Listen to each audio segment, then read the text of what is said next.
Hello, we're back. Let's see just how long the story's gonna be this time. We're mostly done with the introduction, so I think that it'll go at a brisker pace this time, and also I don't have any exploration to do. I think. I think for now. So I was trying to figure out how to level up my sword, because I was like, this is a little weird. Because it's like, because it's saying, awaken the statues as a 7 and SNES9 was cryo to enhance. And I'm like, that's weird. That's really weird. And as you can see, these are the statues of the 7. And I'm like, okay. I mean, I already awakened them. And then I remembered, oh, right. I did this. And then this. And then this. It's like, okay, this game's...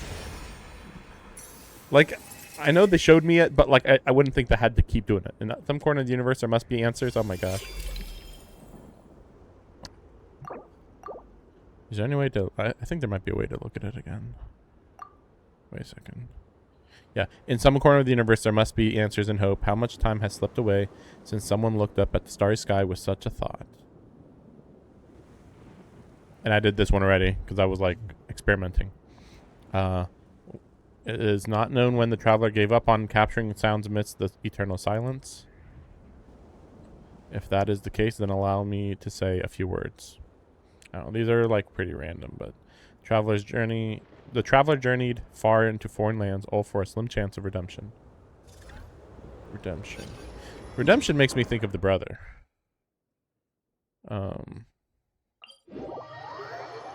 Oh, what the heck? Oh, what? Oh, somebody did that on purpose. Let's see. Yeah, I've only done this to one of the statues. I was like, you know what? I'll wait to do this on stream. Perhaps humans are no different from moths drawn to a flame, but so be it. Even the most ordinary life yearns to survive. Yeah, it's not very interesting dialogue here, or whatever. Quotes.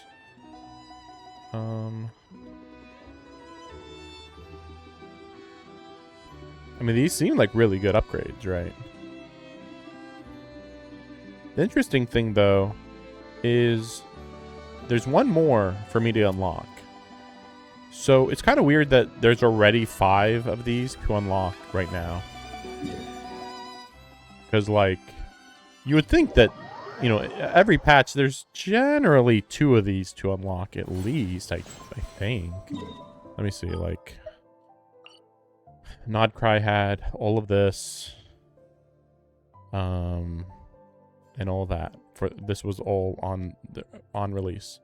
So then this was all released. And that was 1, 2, 3. This was later. I think this is for my stream. Okay. Natlan. That was all on release. I guess there was 1, 2. And then this one was 1. So only 1 for the volcano, though to be fair, there was another one inside the volcano.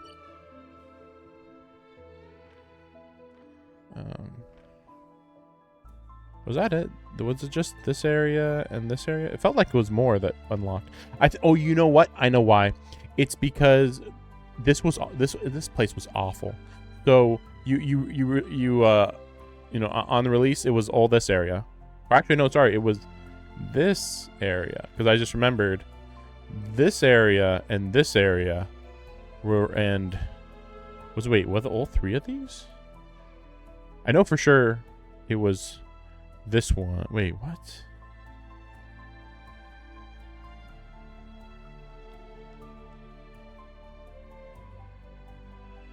Yeah, I mean, it had to have been. It must have been... wait, what? Okay, I know that... Wait, huh. So this one was after, like, 7.4 4. And these two, I think, were around 7.2. I think. But I don't know if it was this one, and this one. It felt like it was just this one and this one. But to be fair, for a while, I didn't think the Master of the Night Wind were very interesting. Until, like, I really, really got into them. Because, like, you have to really go into the story to figure out what matters there. Okay.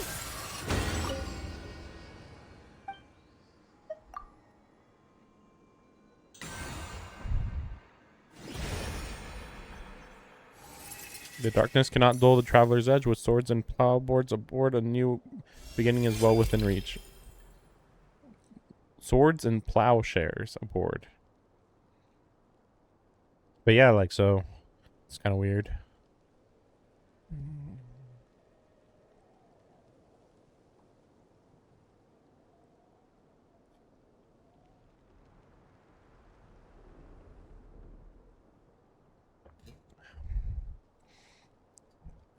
This seems weirdly strong.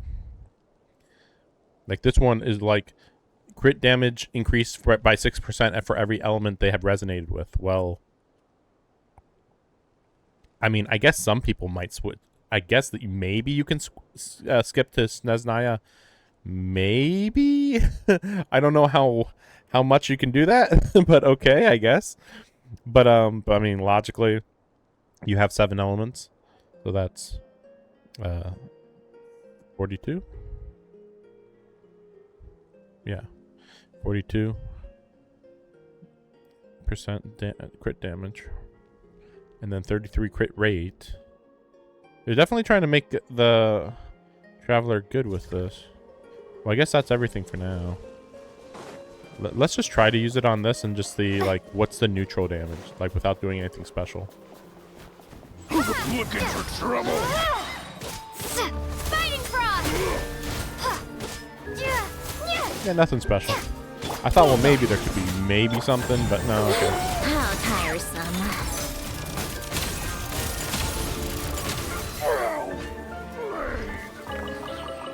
But yeah, I still need a lot of materials. Sure, that's good. I think that's it. Oh yeah, that's right. So yeah, I off a stream I did do a few things, but nothing crazy.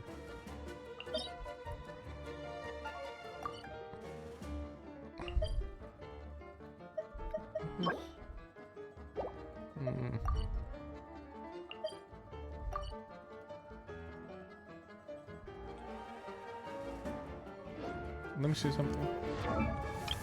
I leveled him up once, but now I need a whole bunch of these, which I don't know where those enemies are. I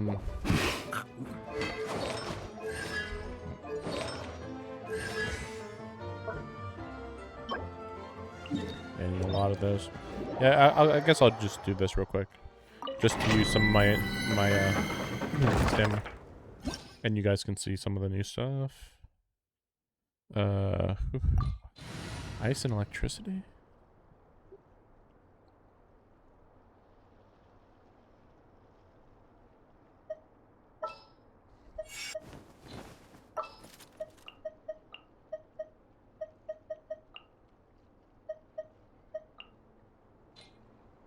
I will bring I think that's what it's supposed to be. Theoretically, maybe you could have Nicole be somebody else, but yeah, I don't know. I think not. Right here. Emerge. Right now. Go. Oh, it's a Leshen. Tree spirit, basically. A spot of tea time entertainment. Emerge. I'm always watching. Right here. Emerge. Right here. Oh, wow. It's really interesting seeing, like, buildings here. Because normally these domains are really destroyed. But, no, they were not very destroyed here. Good change of pace. I mean, honestly, the destroyed ones can be pretty insane looking, but which is good. But no, this is fine. Heaven's will, made mine. Life goes on. Emerge, right now. Emerge. Ha!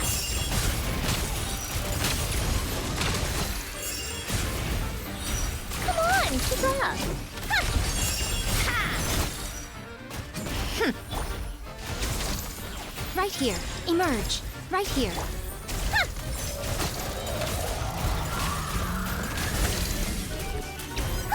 What a joke. How tiresome. And she's not even full power, remember. But this is pretty much as strong as I want her to be. I didn't want to like get her weapon, and she does need a lot more crit damage though. Begone.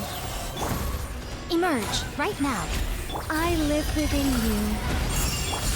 Ha! Take a break. Ha!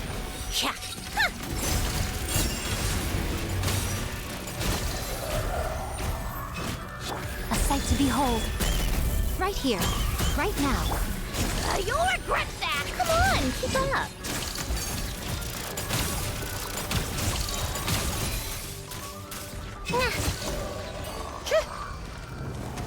Yeah, she's not at max level either. I started running into a lot of issues with needing a lot of something. Let me see what was it. Well, actually, yeah, that's about right. That's not a big deal. What was it? Maybe I was having some issue with these, but not that big a deal. Weird.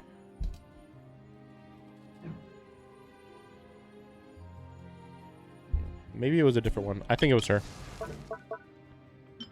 Yeah, I think it was this one. That's a bit of an issue. I have an okay amount of them, but not amazing.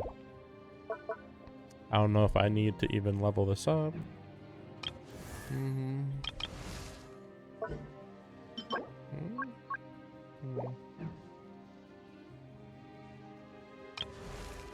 I think that was it. I don't think there was anybody else I was trying to level up. Maybe. Yeah. I don't know. There's a couple characters I still have to like fix. I think he's one of them. Well, I don't know. His HP's good now. Yeah, crit rate's not the best though. I think it was because I was trying to make the correct set. And before this, I had like good items, but they weren't the correct set. So I was like, okay. Oh, okay. When your HP increases or decreases. Okay, okay. So his crit rate doesn't matter too much, theoretically. Oh yeah, see right here. Like neither of these. Yeah, I need to do this more because neither of these have crit rate or crit damage. That's real bad. And then this one's okay. I mean, it's not amazing, but it's okay. That's great. But notice, it's not part of the set. See these four, and then this one's an off rate up. But it's still good, but like you could, you know, anything could have this one from any set.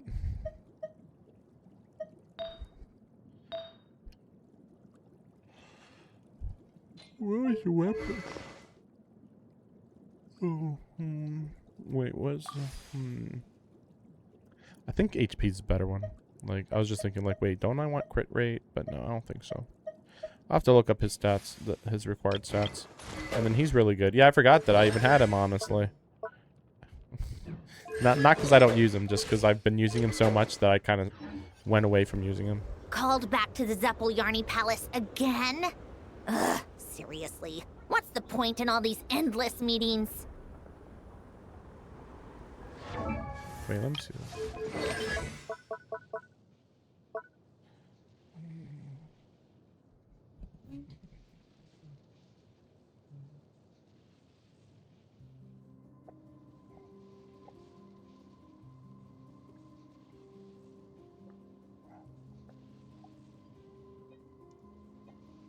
I have a call. I'll be right back.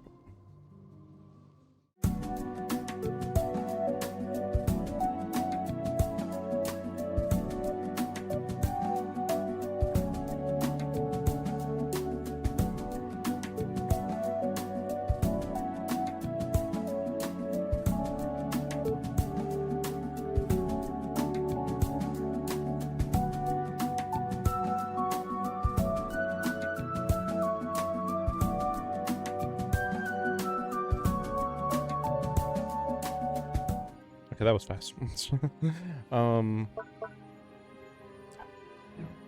Yeah, I don't remember what her.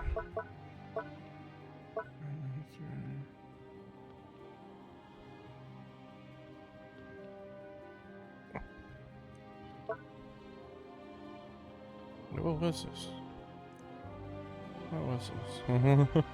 Okay, so she actually works better with him. I like music. In fact, I've taught myself to play many different instruments. You don't believe me? Find me a piano, and I'll show you a thing or two. Let me just double check this. I'm sure I don't have the best team, but.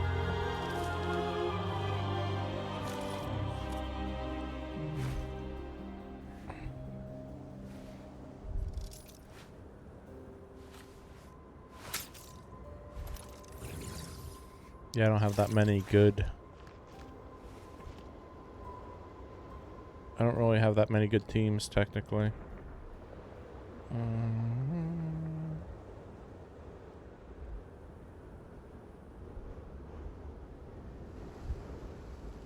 It's about time we threw another tea party, don't you think? Oh, no, who this else is the right is team, with yeah. me. Weird. It doesn't feel very good, though. Like, not amazing, I should say. Like, considering this is like a team that is just stated to be solid. It's really weird.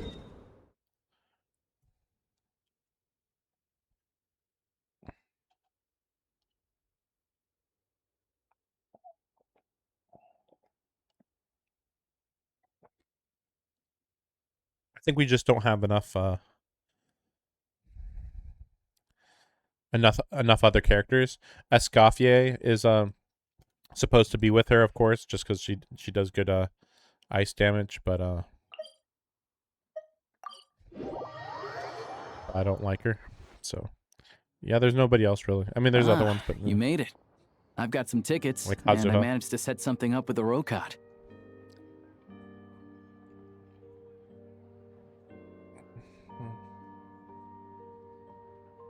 It'll have to wait until after the show, though. Happy to stay and watch? I doubt you've seen the Korolyevsky troupe on stage before. Okay. Pleasure. Here. This is the way in.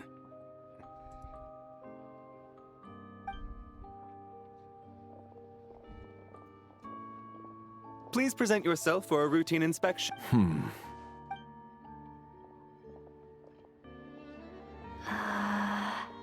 Is that guy with the fatui? Looks like he's waiting for something. I believe this is one of the new characters that I don't give a crap about. Okay, all done. Thank you for your cooperation. Please proceed through to the theater.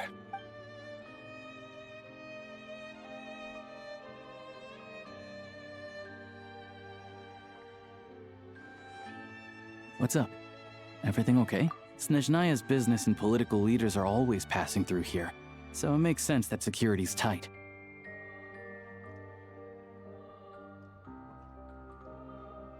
Still, it's a little unusual to see the Fatui's Armory Palace guard here.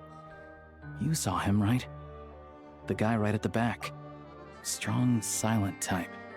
His name's Valeri. He probably He's recognized part of the Special Assignments Battalion. recognizes the But I only traveler. ever see him here for one thing. To look for a guy named Mitya. Who?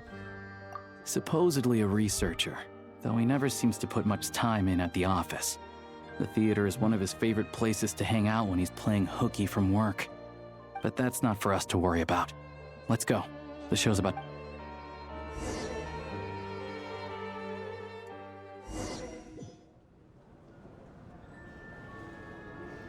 What do you think? Pretty impressive, huh?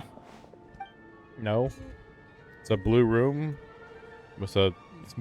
Man, if you're impressed by this...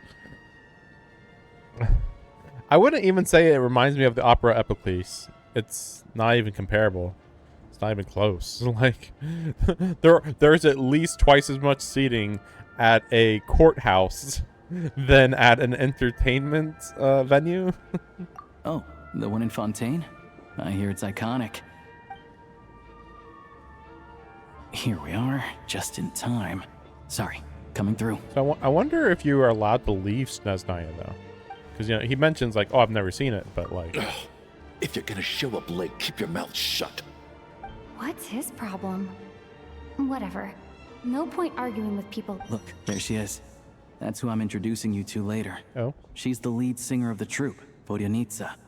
Yeah, she's one of the ones that I wasn't sure about. I saw her in the trailer, but I was like, I can't tell if I like this girl or not.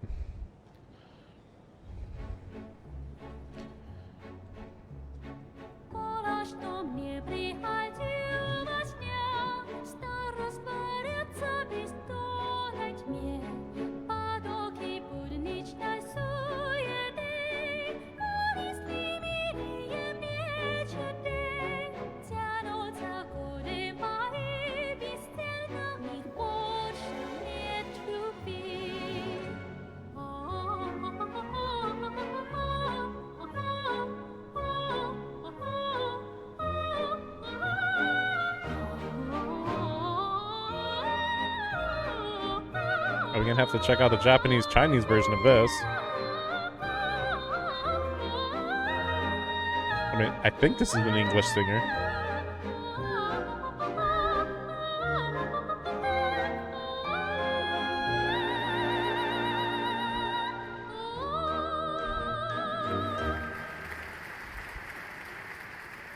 Makes me think she's a water type. This leads directly to the green room. They're expecting us. Vodyanitsa will be waiting for us I there. thought it was going to be the ice skater or dancing or whatever girl. I'm like, okay, they got singing, but then also, oh no, okay, I guess not. But yeah, I think she's got a hydro vision. Weird that I'm getting no indication of where to go. Is this correct? What the heck? Oh, okay. Like, did I blank out and he told me to go left? Hey there. I didn't think. Excuse me. I didn't think he told me to go left. Can you believe it? I am so mad right now. Come in. Oh, it's you two. Why does Aliosh know these people so well? Like, this seems a bit like, is he the leader of the resistance? Like, a little suspicious. Wasn't expecting to see you here. Why? I actually was expecting to see her here. I thought she said that she had a show here. That's what I thought. I could have sworn that, or no, maybe it's that she said she was preparing for a show. But then soon after we hear, oh, let's go there for a show. Like, huh? You know each other? Oh, wait. Is this who you were telling me about? The one you met yesterday and couldn't stop thinking about? I wish she looked like she was in her 20s. I never said that. Like, Odette's could be over 20, yes, okay. you did. But her? Why are you denying it? It was right before I went on that rant about the moody factory owner. Oh, I remember it so clearly. Might I ask what brings you two here? Oh, I just brought her here to see the show. And when it finished, she was full of praise for Vodyanitsa's performance. So I thought I'd try my luck, see if we could get the chance to chat for a bit. Maybe get an autograph? You work here. You of all people ought to know that's against the rules. It's not what the green room is there for. Why does he work here? What's the big deal? Come on, don't be shy. I can give you an autograph. You can take a picture too if you want. Do as you please. I finished all my shows for the day. I'll leave you to chat.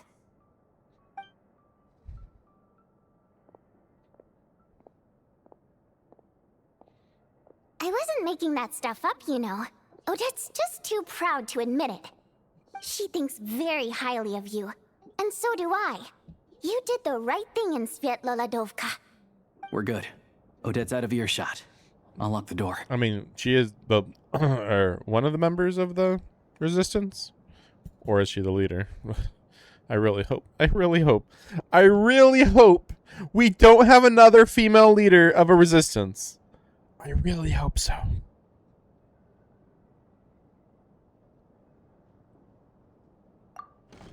Confidentiality, of course. The Rokad is very strict on that. Whoa, Alosha! Not out loud! Not with an outsider here! Relax, I've taken care of it. Look at this.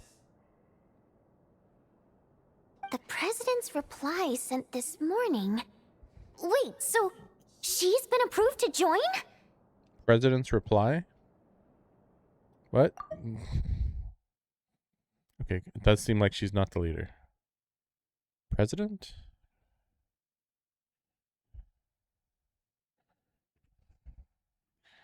Okay. I mean, isn't it common knowledge that I work against the the Fatui generally? Then again, I guess I have made friends with some of the Fatui, I suppose. Okay, so it's not her, but she seems like she's somewhat high ranking, probably. You told me last night that you wanted to get intel from the Rokot. Unfortunately, Rokot intel is only available to members. But ever since you set foot in Snezhnaya, we've been working together. I've seen the way you work, your character, and your motives. Everything about you is perfectly in alignment with what we're trying to achieve in the Rokot. So I figured I might as well cut to the chase. I wrote a letter to the president explaining your situation, including just the right amount of detail. His approval came very quickly. Of course, it's still your decision whether you want to join or not. We'll respect your choice. His approval. 'Cause I was like, wait a second. I don't know for sure if it's a guy or girl. Okay, it is a guy. It's too easy for me to believe it's child, but that seems very difficult to believe. You and Vodenitsa are both members. I mean, I thought it was pretty obvious that Aliosh was. I mean, he already knew a weird amount already, but yeah.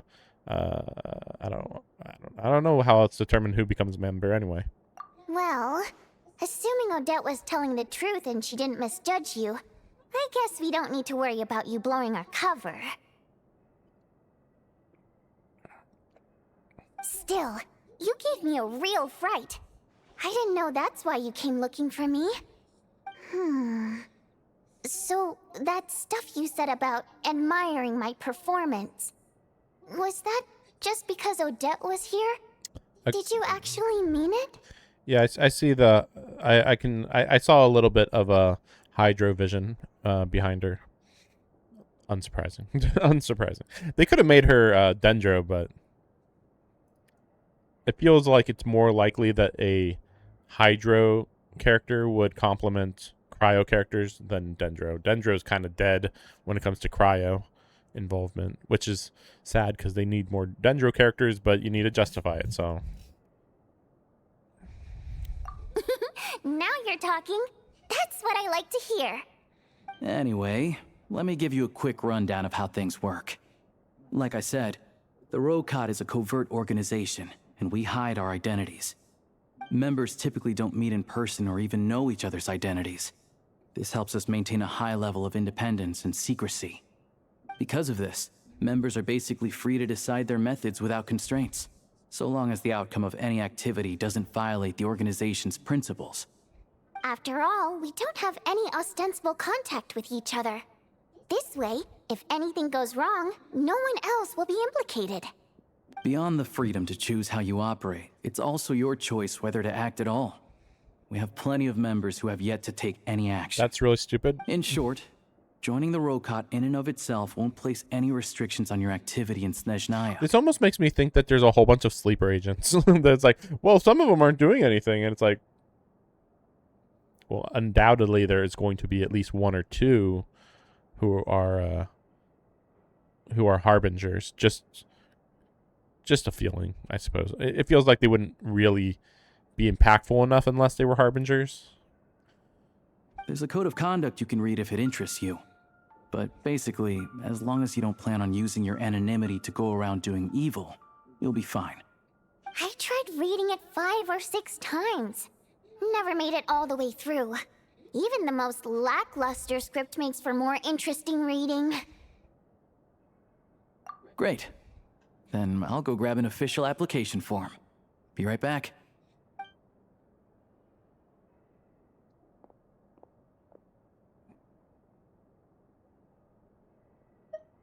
Yeah, how do you know each other? Well, Alosha has this pet dog, you see. His name's Tagarin, and this one time, Alosha brought him backstage. Tagarin took quite a liking to me, so I played with him for a little bit and fed him some treats. Then, the Rokot was out on a mission one day, and even though we were all in disguise, Tagarin recognized me right away. Just a coincidence, really. We didn't report it to the higher-ups, though, to avoid dealing with the fallout. Like, my job at the theater, for instance. I really needed to make ends meet. By the way, what were you complaining about just before we came in? Did everything go okay with Chuganov? Everything did not go okay. That's why I was so mad.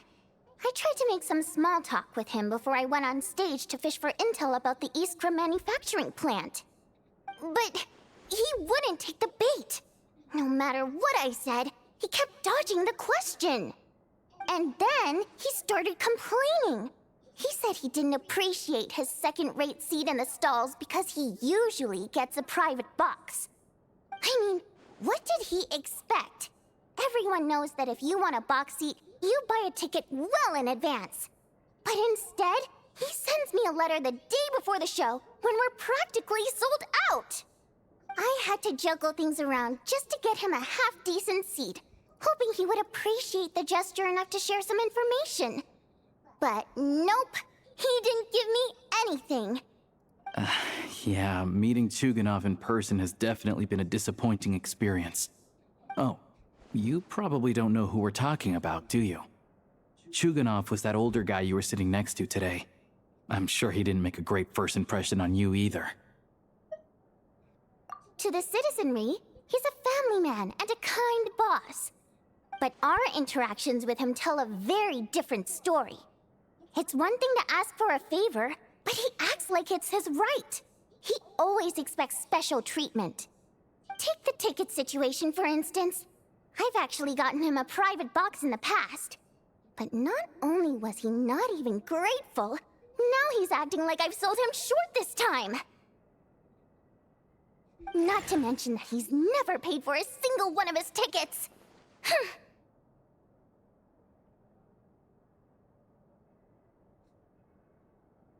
And another thing, if he's such a big family man, why doesn't he bring his wife and daughter to see the show once in a while? I've never seen them here, not even once. I'd say that's suspicious. Calm down, Vodyanitsa. If you won't do it the easy way, we'll have to try the hard way. But first things first, here's your application form. Go ahead and fill it out.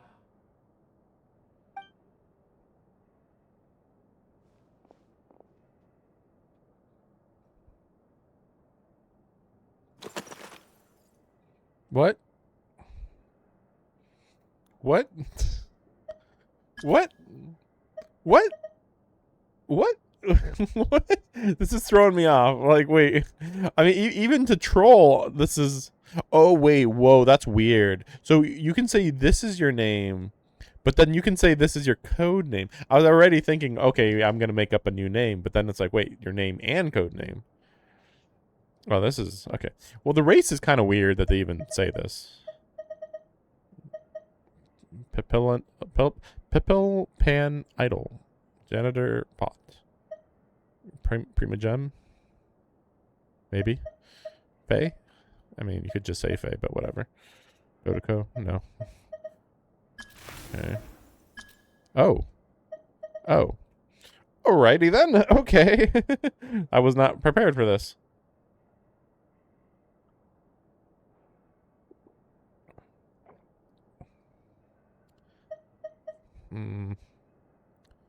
Monpie. What? I don't actually know. I'm a little confused here because, like, I don't know what they're referencing on any of these. I think Fake Miller is, I think, a legendary person from Nodcry. But then...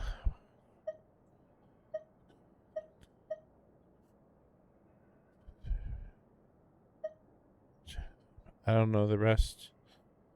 I think I'm going to have to make it my normal name, I think. Because I don't really get it. Code name. Chess Mimic. Seamount Abyss. What? No. The 12th? The 12th what? What? The 12th what? What does the 12 mean? What? Where is this coming from? Lord of the Seven Calamities.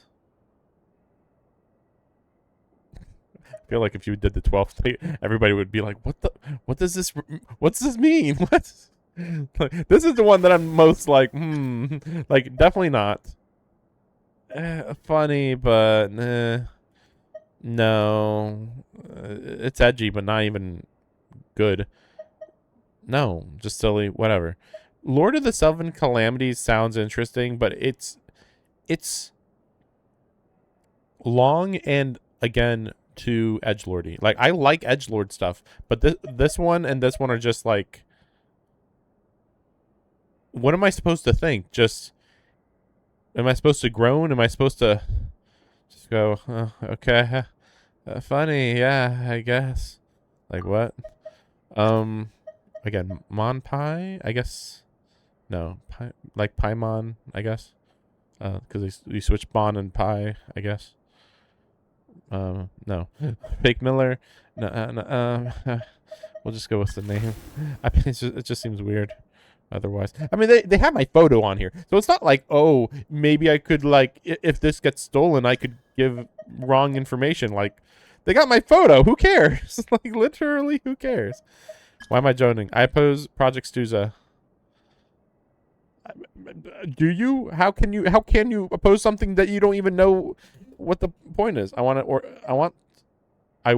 to ordinary people.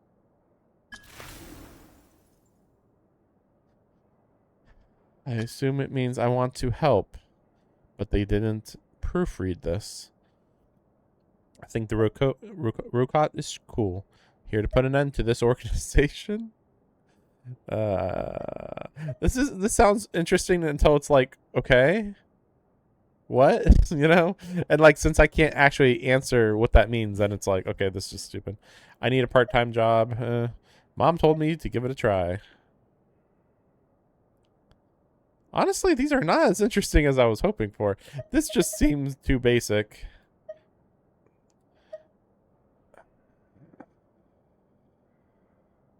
I kind of want to put that one. How could you say they're cool? You don't know anything about them. Part-time job. Like, dude, like, in universe, I literally control a train as basically a part-time job. It's fine.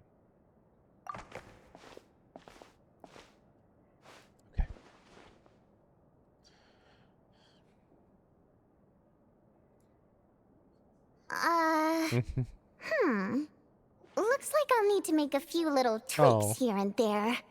But other than that, you're good to go. We'll hold on to this for you. That's weird. All right. What's that mean? Now that we're officially Rokot comrades, I can tell you. Chukhanov is the target of our current operation. Why?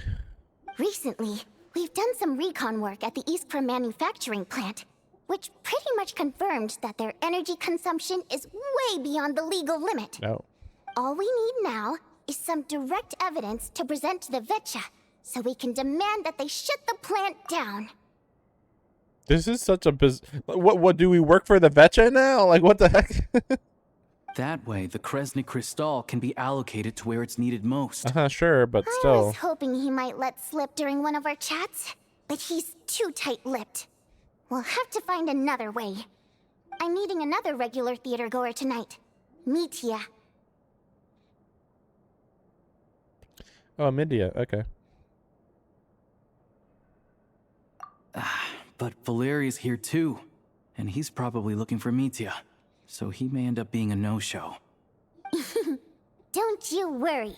He must know how to dodge Valeri, or he wouldn't be showing up on time for every performance. Mitya is a renowned energy expert. Although we can't get any direct evidence of the excessive energy consumption at the plant, we can accidentally let the information slip to him. The authorities should take someone like him seriously. So if he starts raising questions about energy use at the Iskra manufacturing plant, there will be a Also, we're not allowed on site, but he has clearance. So all we need is his cooperation. Does he know Project Stuja? No, he doesn't, but sure. Yeah, so that's the other thing we're trying to figure out. Though I think we're far less likely to make any progress on that front. Still, I hear that Mitia is a bit of a chatterbox. So, who knows? Maybe if we catch him in the right mood, he'll let something slip. What do you think? Sound like something worth your time? Okay, in that case, you guys find a seat somewhere nearby. Pretend you're a couple of buddies there to eat, and keep your ears peeled for useful information. He's a huge fan, so I doubt he'll have his guard up around me. But you two need to be convincing. If he suspects anything at all, he might stop talking. Sure. Don't worry. We'll make a believable pair of buddies. Okay. Perfect! You've sold me already. Now, help me tidy this room up a bit before we head out. Okay. What needs tidying? Everything!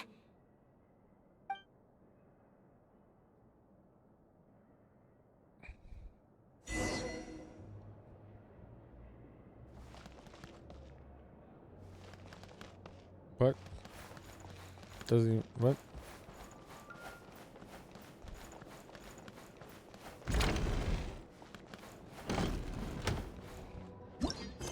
Yeah, like, am I crazy?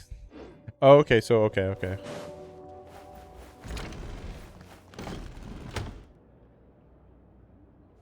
I'm like, it feels like I'm crazy, like somehow the thing wasn't on and I was right. How tiresome. Oh wow, they're just out here, huh? Oh. That simplifies it. So is Odette out here?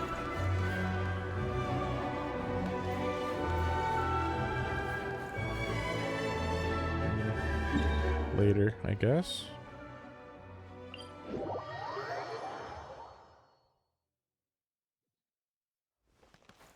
Come on, keep up.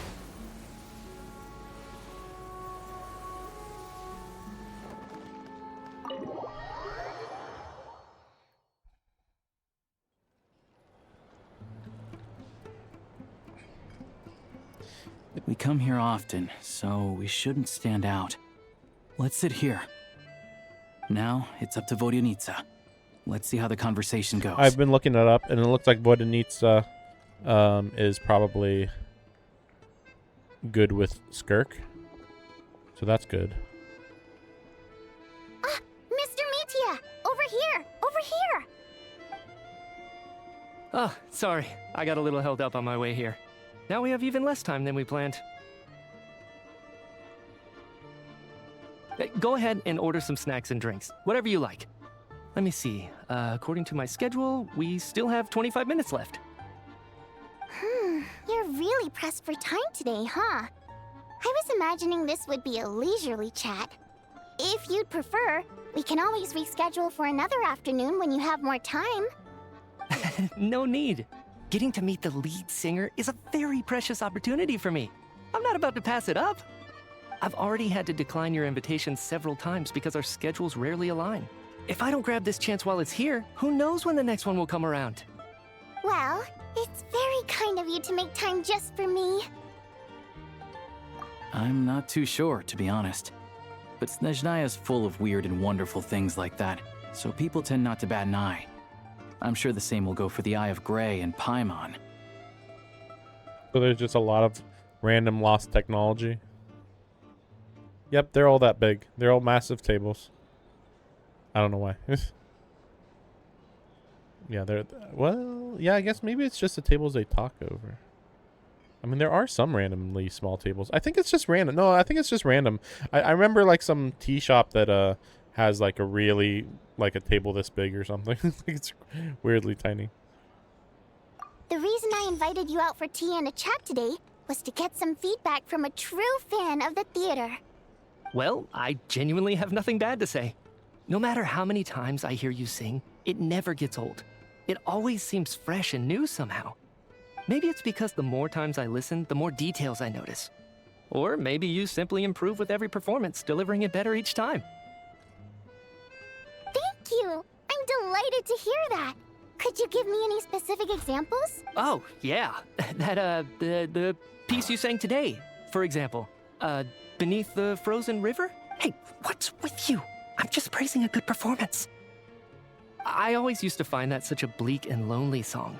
But the more you listen, the more you realize that it's not as cold and nihilistic as it appears.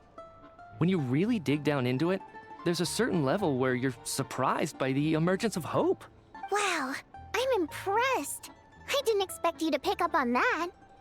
Actually, I only tried out that angle after talking with the composer. Still, Beneath the Frozen River wasn't on today's program. Oh, really? But it's a classic. You sing it every time. Almost every time. Oh, well then. Let me say a few words about that other all-time classic, Flying in the Wind from the Mountain Sparrow. I didn't sing that one today either. My voice wasn't quite up to it, so I switched it out at the last minute. Oh, but, Sorry, Mr. Mitya, but you were at the theater today, yes? Of course I was.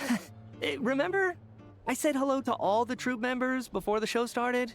You, Odette, and the others. So what did Odette sing today? Elegy of the Snow-Winged Goose, of course. Correct. I see. You find my singing boring, don't you? That's why you don't remember a single song. Looks like I'll need to cut a few from the program next time. No, that's not it. I swear. All right. I'll be straight with you. I'm sorry. My mind was wandering as you took the stage today. I enjoy watching your shows because the exquisite performances stimulate the mind. It always sparks some inspiration for my research.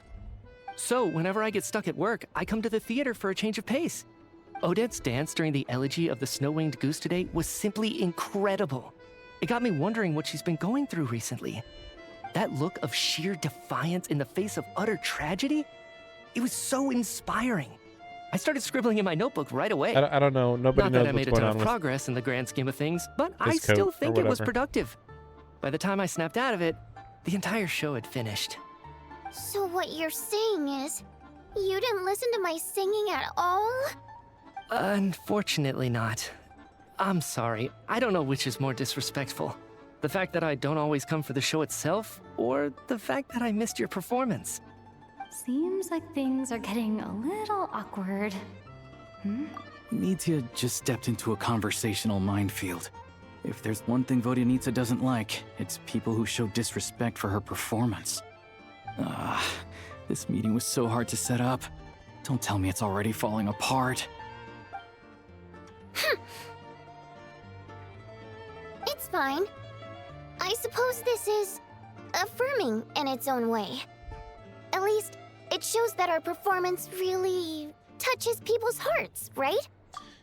They're doing stuff. they're doing stuff. They just said earlier that the other guy doesn't know what's going on with it either, and that apparently a lot of random stuff like that happens in Snezhnaya, so nobody ever questions when something like this happens. So I don't know, just people have random weird powers here, I guess. Old technology or something like that. That's my best guess. It's just like you can have the most crazy power and people are like, I guess it's crazy power, whatever. Which seems a little weird, but okay. Don't let it bother you.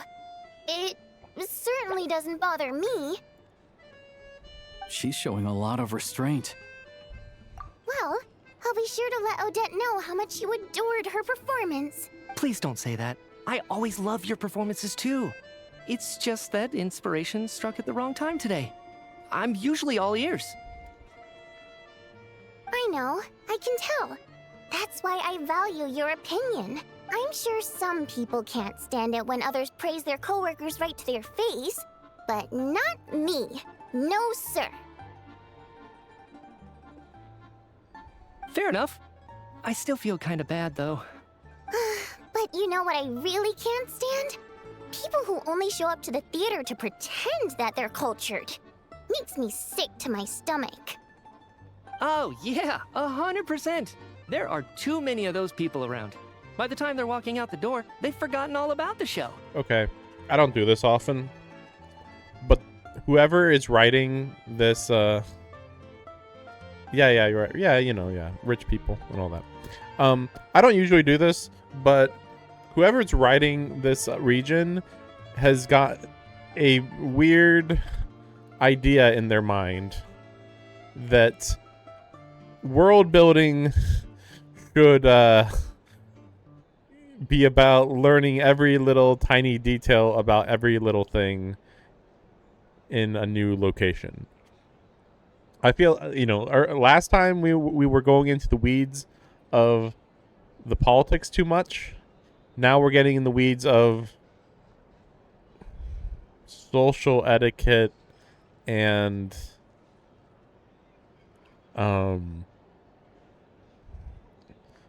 rumor gossip type stuff. I know that. So what they're trying to do is get information about this one guy who owns a factory in order to take him down because he's using too much energy, and when he uses too much energy, everybody else and the rest of the nation suffers. And this conversation is just a part of the whole thing, so like I'm just gonna start skipping ahead. I don't know if you've heard about the boss of the Iskra manufacturing box tickets only. Well played, Vodyanitsa. See, Now that you mention it, I've interacted with that guy before. I gotta say. Yeah, he couldn't care less about what's happening. What's the big deal with that factory? Oh, really? Yep, the things people are saying are pretty damning. The factory is really Low bad. wages, and Project Stuja has now been extended so many times. We're at the point where crystal rations for the common folk are barely an. If He the cares about rumors are money. True, he's He in. breaks laws. Interesting. So you've heard about it too? What? So it's really true? Who knows? I've only heard the same rumors you have. The Rooster's been coming down on us hard lately, demanding that we track and trace every single batch of Crystal. My coworkers in the Department of Energy have been tearing their hair out over it. And yet this guy's still getting away with it? The rooster? I didn't realize he cared that much. Yeah. Even though there are no restrictions on Crystal trading, the poor will wind up freezing to death if we let the rich buy as much as they want. Looks like we'll need to arrange an investigation into the Iskra manufacturing plant. I never knew you kept up with current affairs beyond the theater, Miss Vodyanitsa. You really have a heart for the common person. Most Fae in your position have long been indifferent to the plight of humans. Well, those of us who choose to live in human cities are naturally going to pay attention to any significant upheaval. Wait, what? Isn't the rooster a Fae himself? Is he a Fae? I'm just surprised to learn that even someone with as much experience as him is getting so stressed out over Project Stuja. What is the end goal of this project anyway? They're not gonna say. Yeah, well, again, we still don't know anything about whatever the short people race is. Again, I only randomly ran into one of them when I was wandering the city, and then we know about the rooster. Well, yeah, I don't know. Yeah, I mean, there definitely is a lot of that going on. That like you can just say you're a Fae, and people are like, okay, that's weird. Anyway, like you know, like our Paimon, the flying companion, like they just assumed she was a Fae, even though she looks nothing like any of the rest of the Fae that we've seen so far. So it's like, okay, I guess sometimes there's just really unique Fae that you've never seen before. I guess. This is it. We're finally going there. I'm sure Mitya can sense on some level that she's fishing for information. It's stressing me out too. Oh, so your work is related to Project Stuja? That's right. The Armory Palace needs a brand new energy source. Not the power of the Light Realm and not elemental energy. The power of the Light Realm? I assume that means elemental energy? Or wait, sorry, but there's elemental energy, and then there's power of the Light Realm. I don't know what the Light Realm energy is. Right now, the only thing that meets the requirements is the power contained within stellar linchpins. But harnessing that power is costly. Each step of the process requires enormous amounts of Kresnet crystal.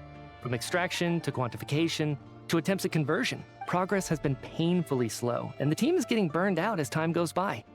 Sometimes, I see people staring into space. Could it be that this new energy source has side effects? No, it doesn't affect us, because the energy is used for... Okay. Okay, I got it. Stop choking me. Okay, so I noticed earlier. Sorry. I can't talk about that. And yeah, like you mentioned the sundaes on the table, and yeah, they were showing. We don't know what the heck these things are, but no, so this is weird. We have ice. This is the second scene where people are sitting down with ice cream sundaes on the table, but on the previous character with Sandrone, they literally said, "Hey, we're gonna go sit down and have some tea." Okay, they went there, they had tea, and then the sundaes were there, and I was like, okay, that's weird, and nobody was eating the sundaes, and now here we are in this one, where we have sundaes here for some reason, we have tea or coffee here, and we have like some cakes or pies in the middle. The cakes or pies make sense to eat with the coffee or tea, but what's the sundaes doing here? These sundaes are just like at like almost every conversation so far at a table, inexplicably. It's like, oh, they're like a bouquet of flowers or something. Like what? I think we're all just I wonder if it's going to continue. We've been working ourselves to the bone for so long with... Seems like I owe you an apology. I shouldn't have I gotten mean, they're in a so cold mad at you for climate. not paying attention during the show. Tea makes more sense, or coffee. Don't worry about it. I count myself lucky, to be honest. I don't envy the people who work closely with the Tsaritsa herself. Also, they have like I'd much rather be in my big current cake position. in the middle there or something. At least I don't have to shoulder any major responsibilities. Still goes with tea or cake, really, technically. Makes more sense than the sundaes, at least. So they're trying to develop a completely new kind of energy. Yeah, censored by a scarf. Who would have thought? Oh, dear. It looks like my time is up. I'm afraid I have to leave. I'm so sorry. We ended up barely talking about the theater. That's okay. It was a pleasure chatting with you, really. I would only have a problem with sundaes for every meal if, like, you feel like not having it, and it's like, oh, I guess we're gonna just waste a lot of ice cream for no reason. Let's make up for it next time. Yeah, hopefully once the work pressure eases up a little, I'll be able to focus more on the performance, and then we'll have more to discuss. We touched on some confidential issues today. I'd be grateful if you could keep it between us. That could have gone worse. Nice job. Why was Mitya in such a hurry to leave, though? No, he's here. Sorry. Yeah. Routine inspection. Looking for him. Okay. Let's go. So he wasn't rushing to get back to work. He must have calculated that Valeri would find him here in exactly 25 minutes. That's frighteningly accurate. One of the main duties of the Special Assignments Battalion is to ensure that important figures stick to their schedules. All right, time for us to get going too. Excuse me, check please. We'll settle our check too then. Oh, hello there. Mr. Mitya paid the check before leaving. He also asked me to pass on a message. He said it was an honor to share his tea break with Miss Vodyanitsa and her two friends. Wait. So he knew we were here all along? This raises a lot of questions. Did he deliberately mention the new energy source so that we'd overhear I mean, they were being pretty obvious about Maybe it. his work isn't confidential after all.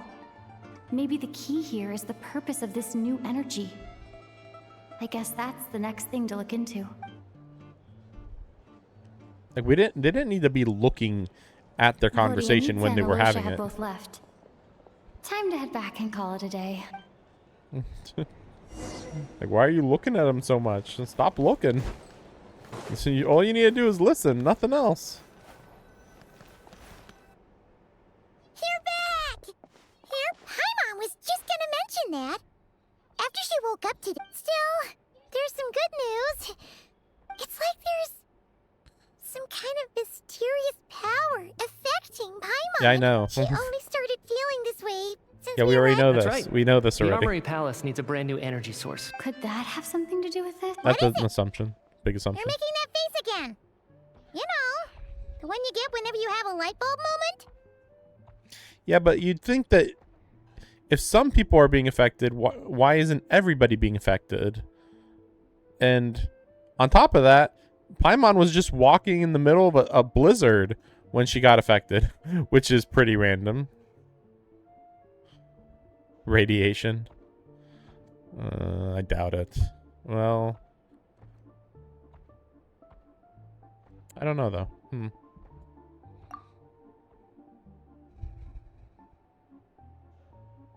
Like there was just so much in the middle of nowhere Trying to that it develop doesn't a make new sense. energy source here? And you think that might be why Paimon's feeling unwell? Well, Michi denied that the energy they're researching has any side effects. Although, and even so, those are completely different symptoms from Paimon's. Yeah. Can you sense where it's coming from? It's pretty faint, so it's kind of hard to tell. But if anything, it seems like it's coming from roughly the same direction as the armory palace. But if that's the case, shouldn't she be getting more sick since we came even closer to where the source of the problem is? You know, that's a little weird. Sure, Paimon's with you there. But how, though? The robot only has a limited amount of intel. Oh, great point! They argue about Project Stuja every day. If we could sit in on one of their sessions, we might pick up some new leads. I mean, the problem is that, like, Paimon could be from space for all we know, and the new energy source could be from space for all we know. So it's just all so random that anything's possible. Paimon's origins could be anything. The energy source could be anything. So yeah, it's all connected, like, I guess, technically. Good idea! Oh yeah, while you were out, Paimon tried all the yummiest looking desserts in the Podvoria restaurant. This one seemed right up your alley.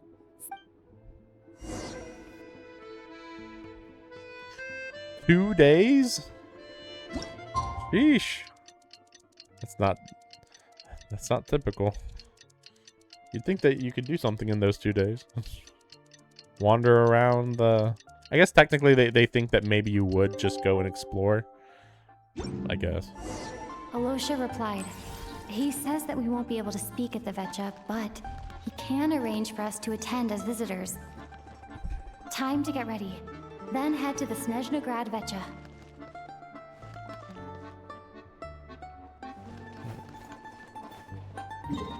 Right, so...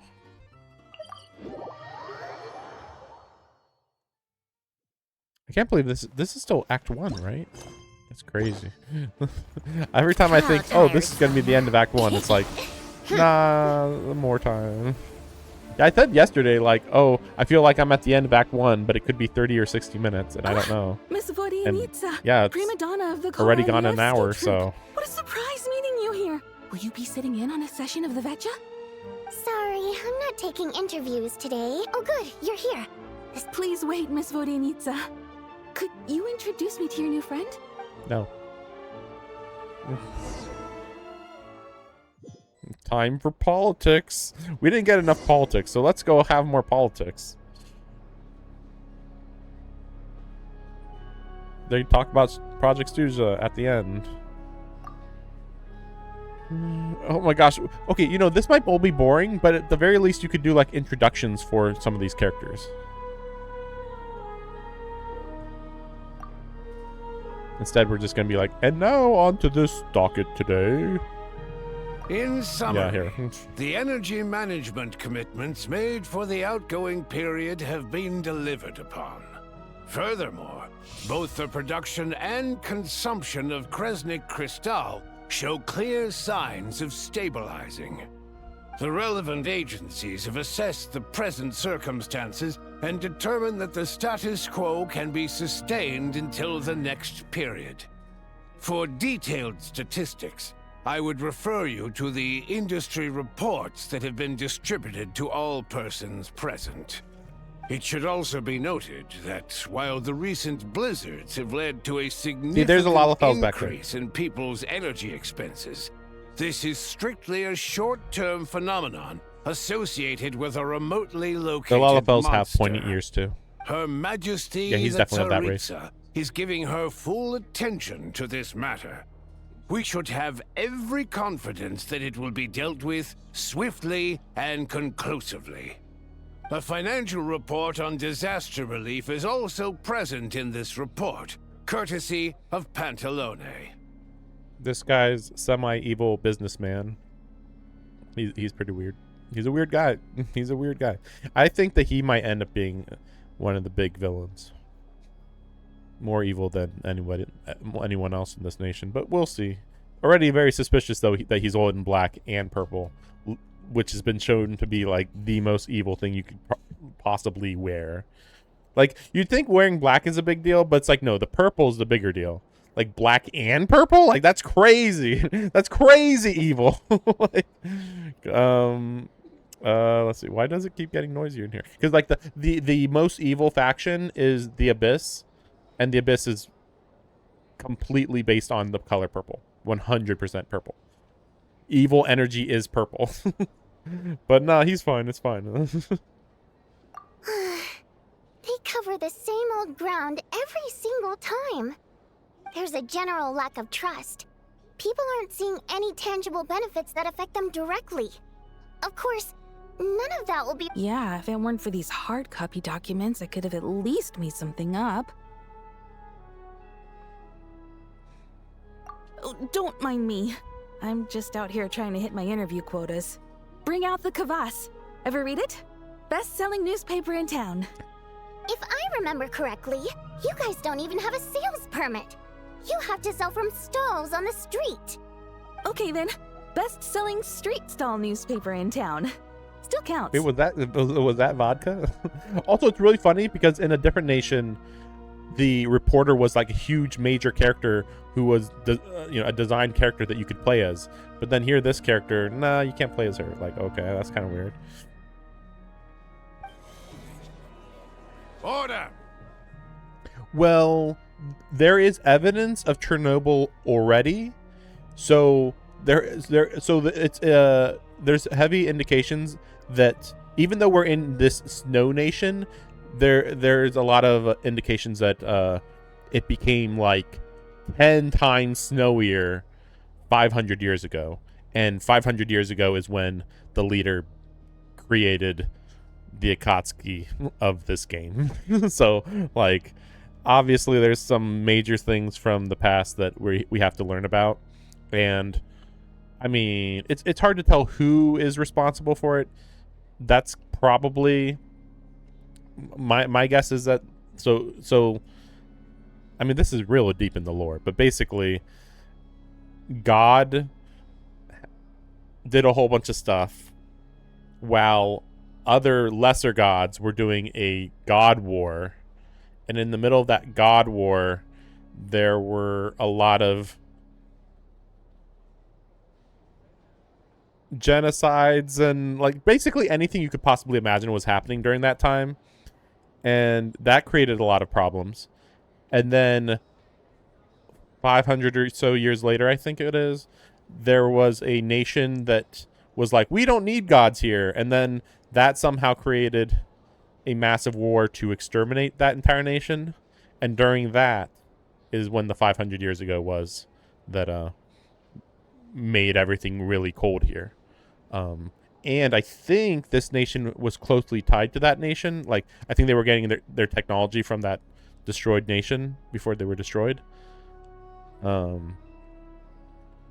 how that connects to why there would be a massive ice explosion of energy or something, I don't know. That's why I'm thinking, like, well, maybe God, the God above the gods, was like, hey, you guys were aligned with this evil nation. We aren't going to crush you, but we're going to, but I'm going to punish you by giving you a whole bunch more ice, is my guess. And then Project Stuza, what they're trying to figure out, I think, is just a design to kill the main god above all the gods. It's already been kind of said a few times that more than likely that's the plan of this nation's leader. We will now open the floor to the representatives. If there are no further substantive issues to discuss, we will then proceed to a vote on this motion. Snezhnaya has a long tradition of treating members of the Fatui armed forces and their dependents favorably. But recent surveys shows that Fatui families in remote areas have access to 15% less crystal than the average civilian family in Snezhnograd. Okay, so there are actually way more gods than I'm mentioning. There's the god above all the gods, and then there's like 2 or 3 other gods. One of those gods is the god of death, who we've seen a little bit of, very little. And I forget who the other 2 are. I think it's like god of the future, and I don't remember the other one. But like those 3 gods are like a big deal. Like you might run into those 3, but you won't run into the one above those 3. Like that one's like super secret. We know nothing about them type of thing. Oh really? Oh really? I'm not. Yeah, I gotta look into the Lord of the Rings lore. You know, that's definitely been on my backlog for a long time. Yeah, because like hearing that Gandalf is somehow sort of kind of a god, or like sort of kind of one of the strongest gods ever, sort of, it's like, what? I don't understand. What? You know, it's like you're really lifting this guy up above anything you would ever expect after reading The Hobbit. Because yeah, I did read The Hobbit, but you know, it's a very simple story and you know, not too crazy. And then yeah, so yeah, I've heard of some of Sauron's backstory.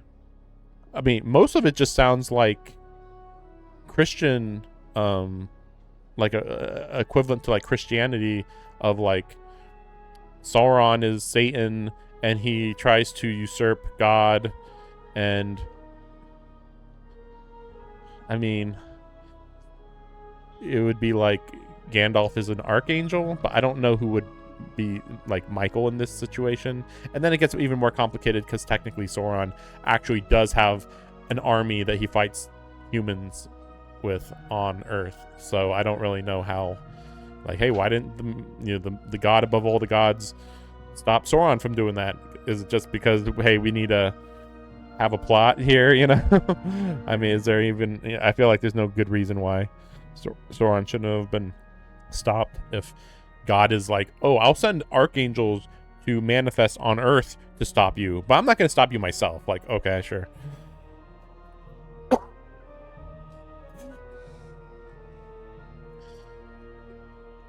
But yeah, I'll have to look into that. So one of these days. Okay. It's been said many times before, but it bears repeating now. There needs to be a clear and consistent rationale behind how crystal is allocated, or we will soon face immense public backlash. Perhaps you wouldn't need to keep repeating yourself if you would hear me out for once. I say again, true consistency exists only in principle. In the real world, fairness is relative. You appear to treat resource allocation as a simple function of production and population. So what about when the equipment used in production breaks down? Have you factored that into your equation? And do you even know how long it's been since Snezhnaya last conducted a census? Why don't you do a census If then? I knew the answers to questions like that, I'm sure I'd be a very wealthy man. And I doubt I'd be going by child. I'd like to bring the focus back to the specific issue I raised. Or do you wish to deny that favorable treatment for Fatui dependents is our long-standing policy? It's easy to be a critic when there's no accountability. That seems to be a running theme in the anti-Project Stuja cohort. Defeat the ringleader and all other problems will magically resolve themselves. That's what they seem to think. But in case you aren't aware, not one jot in my report would change whether Project Stuja continues or not. So you have no intention whatsoever of finding a solution to this problem? On the contrary, I'm the only one here who ever brings solutions. Child opened by speaking up for the armed forces. Regraders struck back with style and a war of words ensued. Our reporter was live on the scene to get the audience's reaction as it all unfolded. Who do you support? How about we get numbers? How about we get very, very, very precise numbers of how much of the resource is getting mined, and then very, very precise numbers about where every single piece of the ore is going. That's all we need to know.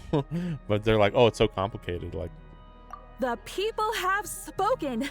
Child received raucous applause from the crowd as he pushed Regrator onto his back foot with... Now you see why they don't have a sales permit.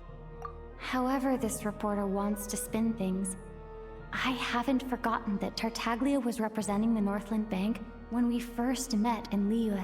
So, surely their relationship can't always have been this strained. You two are getting off topic. Let's focus on what the data is Okay, saying. what's the data saying? Mr. Pantalone, may I speak on your behalf? Oh, please do. I'm more than happy. Crystal distribution policy undergoes modifications with each new period. The ultimate goal being to find the most reasonable method of, but I fear many may have been misled on this topic by extremist activists. To clarify, Project Stuja is not the root cause of the most recent reports all point to Snezhnaya's resilience and adaptability during this period of fine-tuning. To make drastic adjustments without first considering the risks would likely I'm not do hearing more any harm than good. numbers on the It would be amount a of waste resource the we need so hard-won we don't freeze to experience death. we gained. Renowned scholar of finance with That's the only thing we need to know. Give us the numbers. Should the Rokot be held responsible? No, there is someone else to blame. Really? A telescope? Where did you get Rokot from? Who is this Lelek?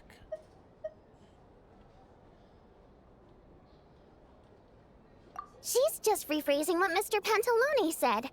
The Rokot are the critics he accuses of taking no responsibility for their actions. As for Lilac, you won't have heard of him yet. He's currently the most famous member of the Rokot. Well, more like infamous. Ending Project Stuja has become an obsession for him.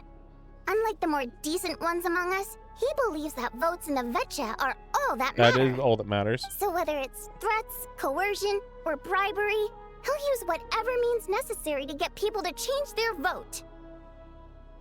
That makes sense. He'll do anything he can to make sure people don't freeze to death. Crazy idea. And since we're already on the subject, what do you think of Lelek's methods? Are you for or against?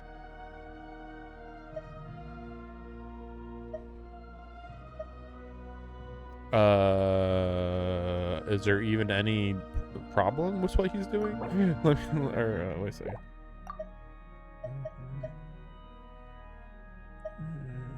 I mean, it's like, why is he so focused on ending Project Stuja? It's like, because we don't know what the project is, and nobody will tell them when it'll be done, and they need these rocks to not freeze to death. And these rocks are being used in the project that nobody will tell them about. Like, even if the project is like a perfectly reasonable thing, the fact that they can't say it is unreasonable. It's like, oh, well, I can't say I'm going to overthrow God because then God will know I'm trying to overthrow them. Okay. But if you say, hey, the project is going to go on for 6 months and then it didn't, finish, then they're like, okay, well, this project that you can't name, can't you? Like, when's it going to be over, And since we're already on the... So I guess I sympathize with him. Yes, don't we all? Lelek supporters grow in number by the day. We stand with Lelek. At least someone here wants to take this discussion seriously. I've been considering that issue myself. What you really need is more precise regional data, It's so right? stupid that I just keep jumping straight to the actual point and they just keep ignoring it. It's like, we literally just need numbers. I don't care about what the heck you're people talking about. Give me the number. How much of each product is going where? And that's it. Now you can lie about the numbers, but then, if all you're looking at is numbers, all we have are numbers. Okay, this, these number, this amount goes here, this amount goes here, blah, blah, blah, blah, blah. Now you just look into, do they need that amount? That's it. Like, oh, every person needs this amount. Okay, just a normal person. So then it's easy to keep track of that. Like, okay, here's 5 villages. Okay, it's easy to keep track of how much they need. Done. But then, how much do these factories need? What are these factories making? We don't know. So that's kind of why we're going after that one factory a little bit. I think it would be easiest to let the Fatui handle it, since they're already in charge of Crystal shipments anyway. We may as... Whatever you need, you can ask the Fatui to look into it for you. In terms of supervision, I think the Druzhna would be a good fit. I had hoped to discuss this with Miss Vesna, but sadly, she's not present. I will be happy to take a note of your suggestions and present them to Commander Vesna. The Commander has always taken a keen interest in Project Stuja. However, given the Druzhna's demanding workload, I'm afraid it may prove difficult for them to provide any practical support. Let us refrain from jumping to conclusions until a concrete and... My apologies. There are numerous issues to address here. Tell me what the numerous issues including are. Manpower, time sensitivity, and reporting lines. You have plenty of manpower. Reporting lines?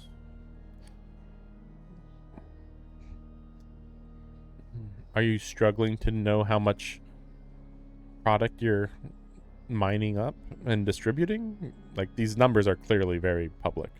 Nevertheless, could be public. I support drafting Somebody a knows them. proposal. Follow the usual procedure, and it can be raised... In that case, I'd like to share one thought before the proposal is drafted. The issue of time sensitivity was raised just now, which I presume relates to the official reports. In fact, the Energy Commission already collects regular statistics on each urban center and its surrounding area. Would these be of any use? This is what I'm talking about. Like, it's so weird. They're acting like, oh, this is so complicated. Oh, it's going to take so much time. And I'm like, we already have a department dedicated to getting these numbers that we want. What are you talking about? This should take like a week at most, you know? It's like, and it's really not that big of a nation based on what we're seeing too also. That's a good idea.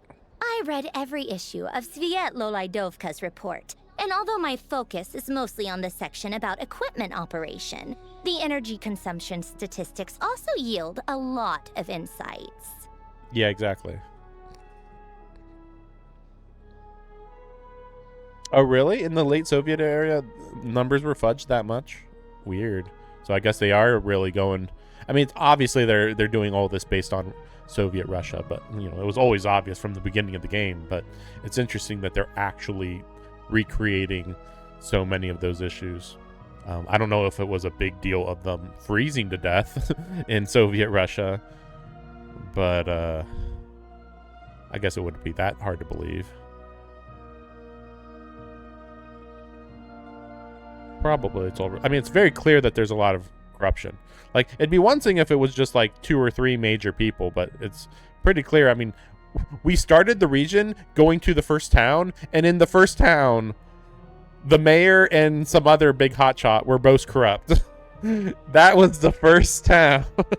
And now here we are in here where it's like, okay, if we're all we're trying to do is get this information, what's the problem? Like, it seems like this is really easy information to get, and yet for some reason they're like, it's gonna take a while to get this information, guys. Like, okay, sure.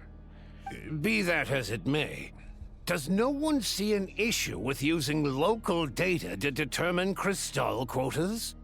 In the long term, it seems like a very risky solution. No, you should use that. What? I can't even think of what he's talking about. And also, like, all you need to do is say, we're mining this much of the crystal, and then we're selling this much of the crystal, and that's all we need to know.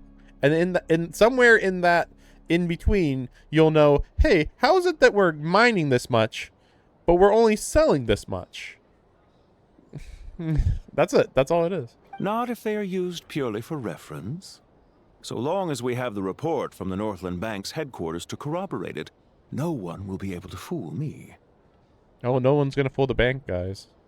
So, you know, logically, if the bank was corrupt, then that makes it pretty much impossible to get good statistics. Very well, then. Yeah, sounds good to me. The members reached a provisional consensus on the issue of improving treatment for Fatui soldiers.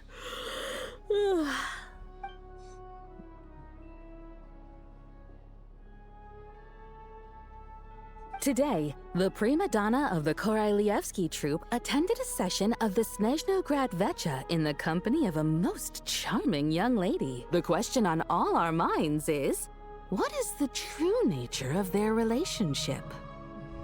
Write anything like that again, and I'm revoking your permission to interview the troupe.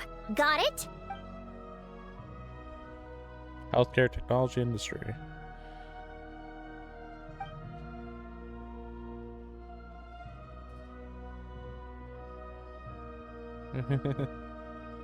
Now then, if there are no further contributions from those present, we shall proceed to the final vote.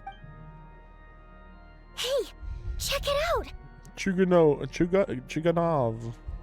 What made him vote against? Why now?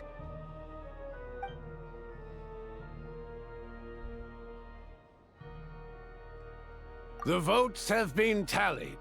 Those in favor of continuing Project Stuja total 61%, securing a clear majority. That was too close. The margin has shrunk yet again. Chuganov was a huge loss. One guy was a huge loss. I'll bet Lelek is behind this. I wonder how Pulcinella will respond this time. Chuganov. I see. Lelek strikes again. Yes, go, Lelek. Once Project Stuja is defeated, our unwavering support at Bring Out the Kvass will finally pay off when we make our comeback. I can taste our victory already!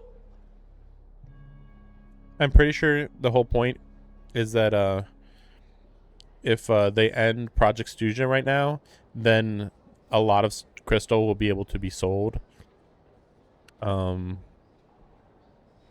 they can make more money that way. That's my guess. Although, you'd think keeping Stuja activated would keep crystal prices high, but I mean, they should be considering that people don't have enough money to pay absurd prices for these crystals too. In accordance with the result of this vote, Project Stuja will remain in effect, and we debate only for the greater glory and solidarity of our nation. May the aurora shine ever on, and the tundra always stand firm. The session is concluded.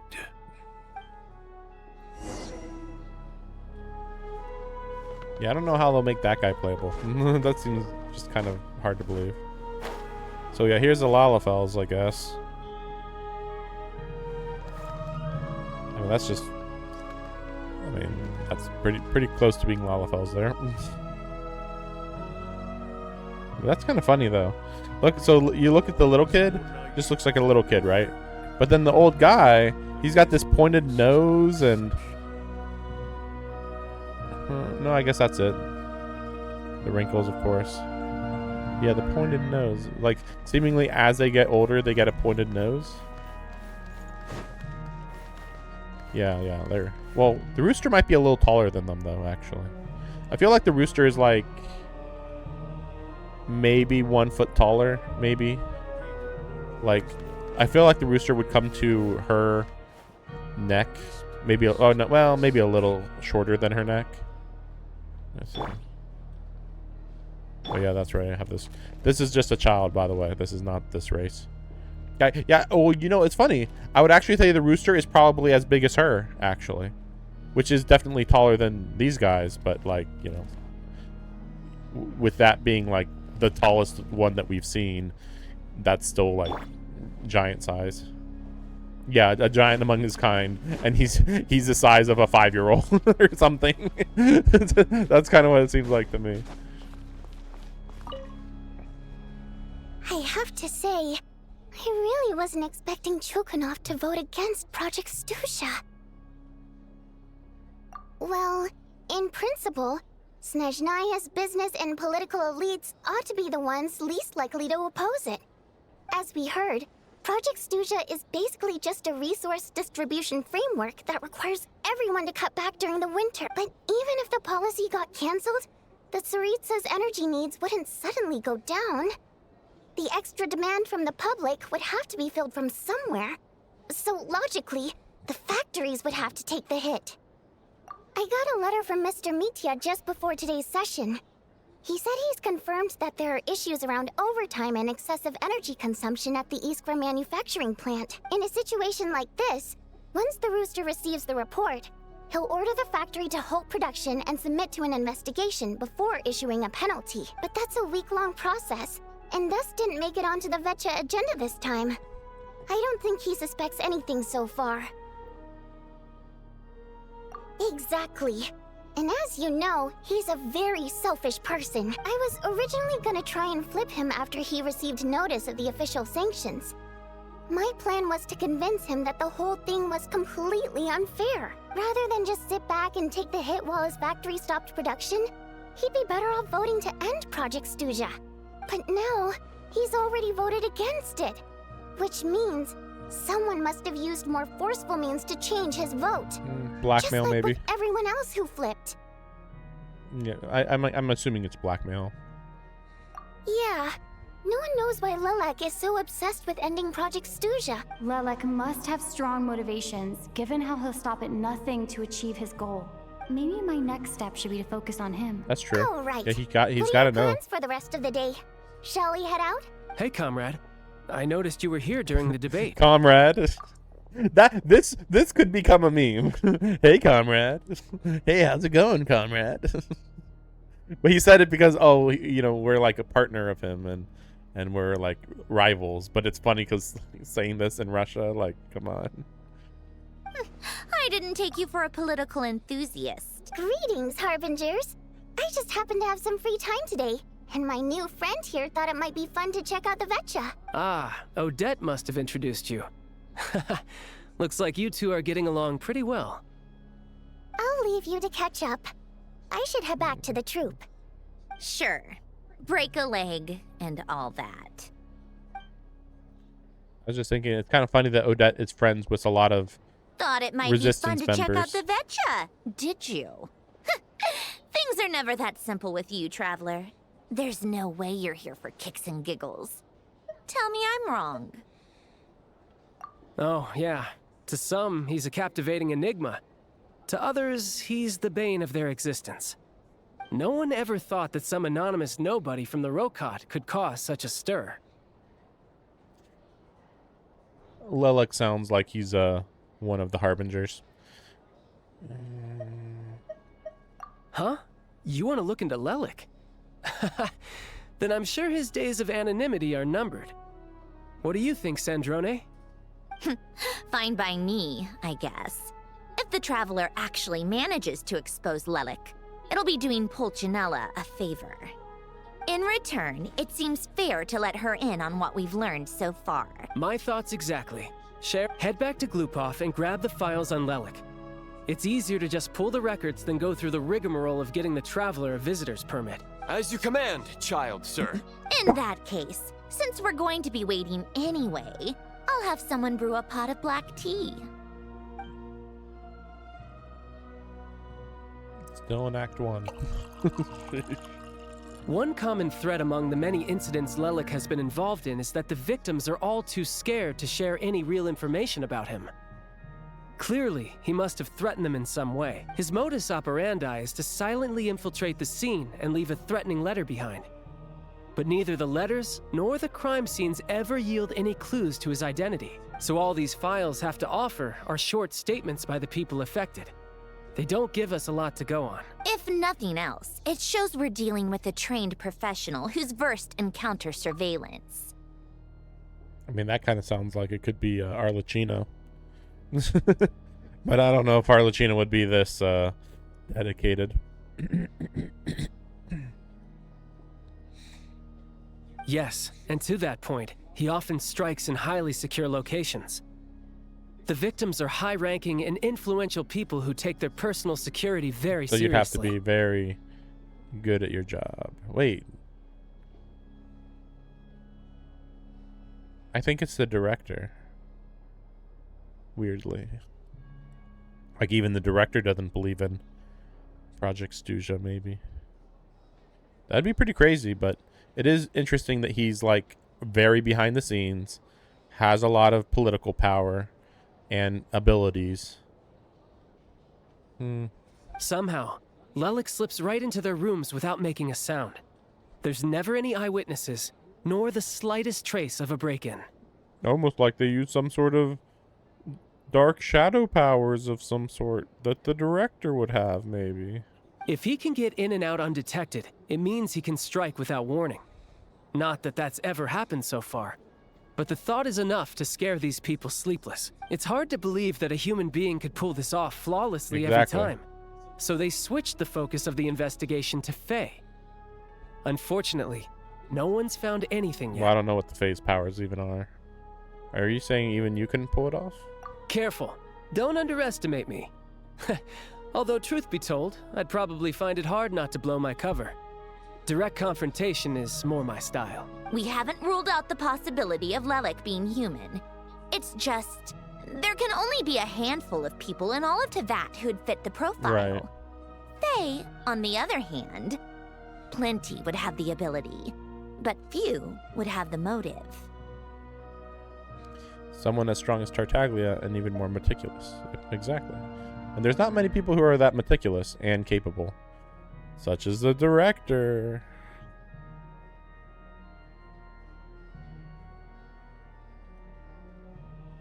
I don't think that's that good. No, not as strong as me.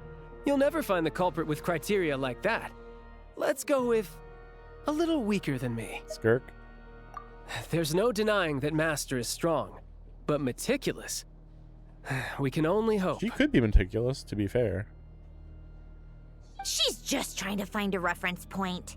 Stop getting fixated on who's stronger than who. But that's the most important thing. In my opinion, anyway. Take it down a notch.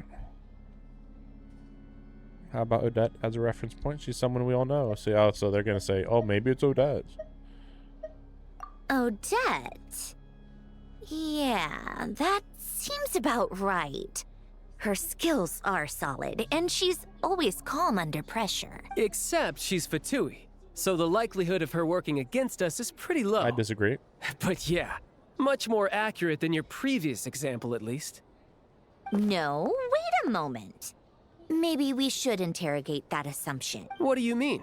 Which assumption? That it's a Fatui of some sort. Her Fatui identity doesn't necessarily exonerate her. And when you think about it, the Rokot would be precisely what she needs to conceal her identity. I mean, I know it's not Odette. It's just the profile on the personality doesn't match. No, it seems unlikely.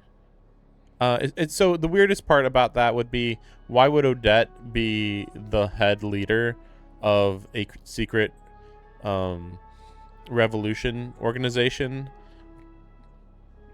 but her two best friends, not these two, but the other two, the singer and the kid, she didn't tell them that she's the leader. Like, okay, that's kind of weird. Like, why wouldn't you want to reveal that? Unless you just want to keep, undercover. But Odette doesn't seem the type that would be that far undercover. Plus, she wouldn't need to be such a pro at covering her tracks. Seems hard to believe. She'd already know where the Fatui will be and when, so she could choose the perfect time to act. You could say that about like anybody in the Fatui, though. Oh, yikes. I was just thinking out loud. Why is this starting to sound like such a convincing theory? Still, what reason could Odette possibly have for trying to call off Project Stuja? Arlecchino would be the best person to ask. She knows Odette best. Unfortunately, she isn't back yet. That's interesting. I guess that's enough reason to believe that Arlecchino isn't the culprit. Probably. Rosaline used to open up to her in private about her struggles with Odette. As I'm sure you can imagine, Arlecchino is quite a lot better with children than Rosaline was. I'll be right back. I have to take a short break.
Okay, we're back.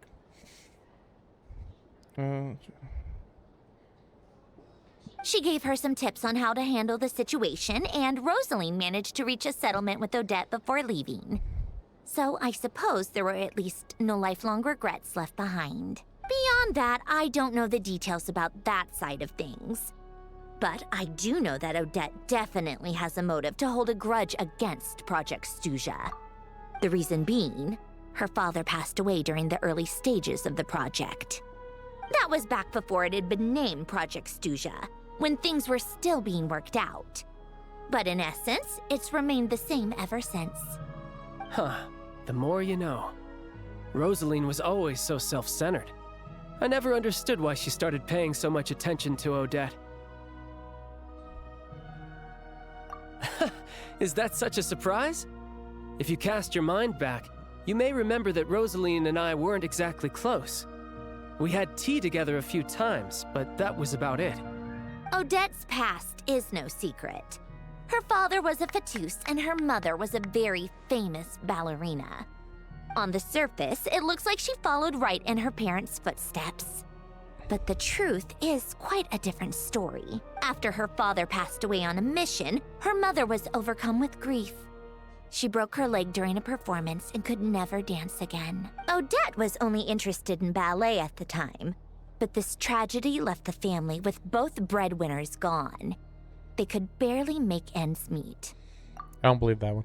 So they had zero savings? Like zero, completely zero. Also, like, I feel like a Fatui dying should, like, give you really good benefits, but okay, maybe not, I guess. Per Capitano's policy, family members of Fatui who died in the line of duty had to be appropriately accommodated. And so, regardless of how Rosaline may have felt about it, it fell to her to resolve the issue of Odette's family's livelihood. In the end, the solution they agreed upon was to have Odette join the Fatui. What? What? What? This is like, okay, give me $200,000. That's what I'm owed. No. I'll give you a job. Okay, what's the job? You're gonna become my assassin. And don't worry, I'll pay you well. Like, what? What the heck? This is the dumbest thing I've ever heard. Right, because the alternative would have been a one-off compensation payment, I guess. In that sense, joining up was definitely the better option. Or she could have gotten both. Like, what if she gets hurt on the job? Or what if she dies? Oh, guess we don't have to pay off her debt, right? Like, what? Still, she must have had mixed feelings about it, right? If she doesn't even like the Fatui. It's just a theory, a possibility. But as a motive for Odette to become Lelik, it holds up. That said, I have no idea where Odette's head is at right now, or what her conflict with Rosaline was about. Plenty of people were on bad terms with Rosaline. I have no intention of trying to figure it all out. It's kind of confusing, honestly. The Fatui officially aren't assassins, but there definitely are times where it's like, okay, technically they didn't kill anybody, but everything that they're doing seems like they should, like the writers did everything except have them kill somebody. Like one time, Arlecchino, like literally did everything that would have been considered an assassination on the leader of one of the major nations in the world. And then she's like, I'm gonna kill you. And then because of the way the leader acted, she didn't do it because she was like, oh, you're probably not the leader. Like it was like a body double basically. So it was like, and then she stopped. But it's like, wait, if they were the leader though, she would have killed him then. It's like, yeah, probably. Like, okay. And like they're known for killing people for political well, like, I don't know, like, I mean, they'll do anything to gain political power and influence in a region. It would be very weird if we don't do assassinations, though. Like, that seems hard to believe. Very hard to believe. So Senora actually wanted to mend her relationship with Odette. Yes, but there's not much point in discussing that now. Yeah, back to Lelik. Since our investigations so far have turned up next to nothing, we've got nothing to lose by trying a new angle. Funnily enough, Tonya and I had actually made plans to go to the theater tomorrow to watch Odette's rehearsal. Unfortunately, thanks to this Lelik situation, I'll be stuck working overtime again, which means you can go in my place. No point wasting the ticket. Plus, you'll get to meet Tonya. Spirit Seeker. Quite the classic ballet. It was passed down through Odette's mother's family for generations, though it hasn't been performed in years. But Odette's been practicing it diligently, and it's finally ready for a return to the stage. Excitement is through the roof. Tickets for the official performance sold out long ago. Tonya's excited for it too. She's desperate to see it no matter what. Personally, it's not really my kind of thing, but since she's my little sister, I had to figure something out. I've actually seen it several times before. The story's pretty straightforward. The lead character follows a trail of clues left behind by a spirit, I don't think so. gradually recovering her memories I'd along be surprised the way. if there was any assassinations. It's a tale of love and story. regret. So not exactly reinventing the wheel. Well, they're at least definitely going to by be showing today's off standards. the performance, because it's like, ooh, we have a dancer as our main character that we can summon, so we're going to show her off. But like beyond that, I don't know. But when that classic melody kicks in and the lead character begins to dance, it always gets me. It really is beautiful. Not an easy dance to do justice to, though. I know it's always been Odette's dream to perform this piece, but I'm not sure she's really ready. It does feel like something's going to happen, but I find it hard to believe that anything is going to, like, really major is going to happen at a place like this. In that case, I think that even if she is Lelik, we should wait until her performance is over before we respond. I'll let you take it from here, comrade.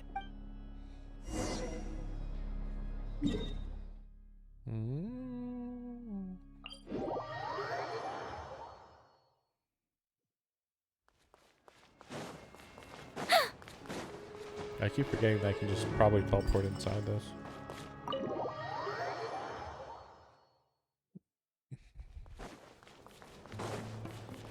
Yeah, it does kind of feel like she's gonna get like kidnapped or something. Hello again. But like, I don't think they've ever introduced a character that you can summon and then killed them off in the same, or even came close to killing them off. Everything's going so smoothly. Well, maybe I'm wrong though. Maybe I'm wrong. Next step is to head back to the theater and get a clear answer from Odette. Either way, Paimon doesn't get the sense that she's a bad person. Sure, she might have done some pretty extreme things, but Paimon bet she has her reasons. Maybe this is going too far, but like, with everything she's managed to do so far, wouldn't it make more sense in theory to be even more, you know, heavy-handed? Why leave a letter when she could, well, we know there are plenty of other ways to keep people in line, right? The point is, she could have gone further, but she didn't. So, if it is her, she's got some principles at least. Yeah! Well, all you can do is follow the facts wherever they lead. No change, really. But that thing Paimon told you about yesterday? Paimon feels like she can sense it more clearly now. Hearing you talk about your day makes Paimon itch for an adventure. If only she could be there with you so we could experience it all together. Yeah, I wish you could be there too. I'm not used to adventuring alone. But don't worry, we'll get to the bottom of this. Guess it's just one of those things. Never mind. Paimon will behave herself and keep resting. If Odette is Lelek, her father was involved with the project's early implementation, and it's hard to imagine she could have gotten this far without knowing anything at all about when she spoke to us as a member of the Fatui. How much did she let on? Only time will tell. Hey, look! It's snowing! Could be a tough day ahead. Make sure you wrap up warm tomorrow.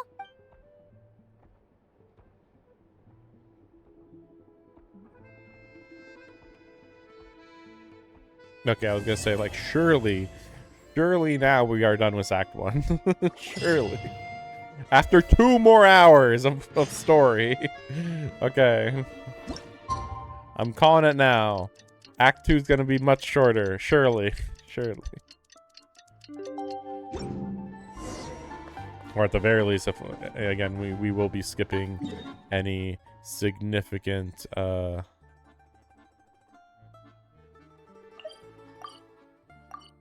politics, if politics are mentioned. But we'll see. Again, I do feel like we are slowly getting away from the politics now. Like we got as politics heavy as we could while being in the middle of a political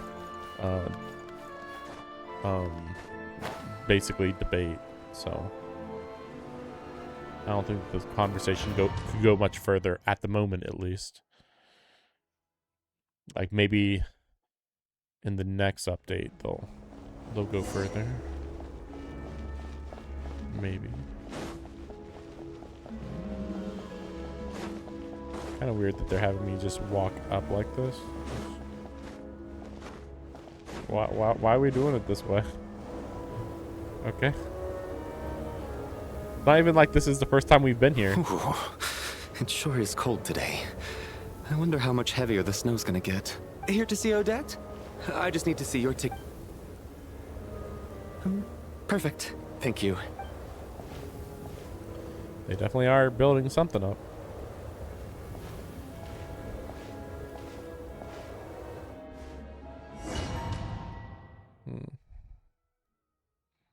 Saving? What do you mean saving? It's always saving. Since when does it have to tell us it's saving? I'll leave the Lilac question until after the show's over. Then I'll... Yeah, we know. Child said he was originally going to come with Tonya. So I'm guessing Tonya's already here somewhere. Is there anyone here who looks like a Tonya? Let's see. It's a small audience. Makes sense for a preview. But wait, I do see some familiar faces. Yeah, those two. That's surprising. Mr. Chuganov's back again by the looks of it. Oh, and is that Mitya? This is a lot of suspicious people in one location right now. And that Fatui officer, Valeri. Guess he must be playing cat and mouse with Mitya again. Oh no, it looks like the show's starting, and I still haven't found Tonya. Never mind. I'll just have to take a seat for now and see if I can catch her afterwards. That's really weird. They've actually kind of been hyping up Tonya for a while now. And yet we didn't meet her. Very odd.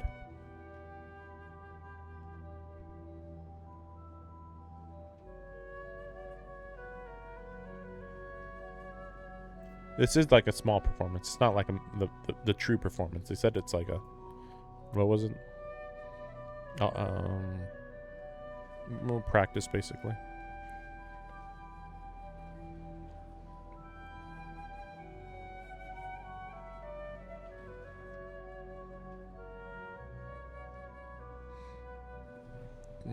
Okay.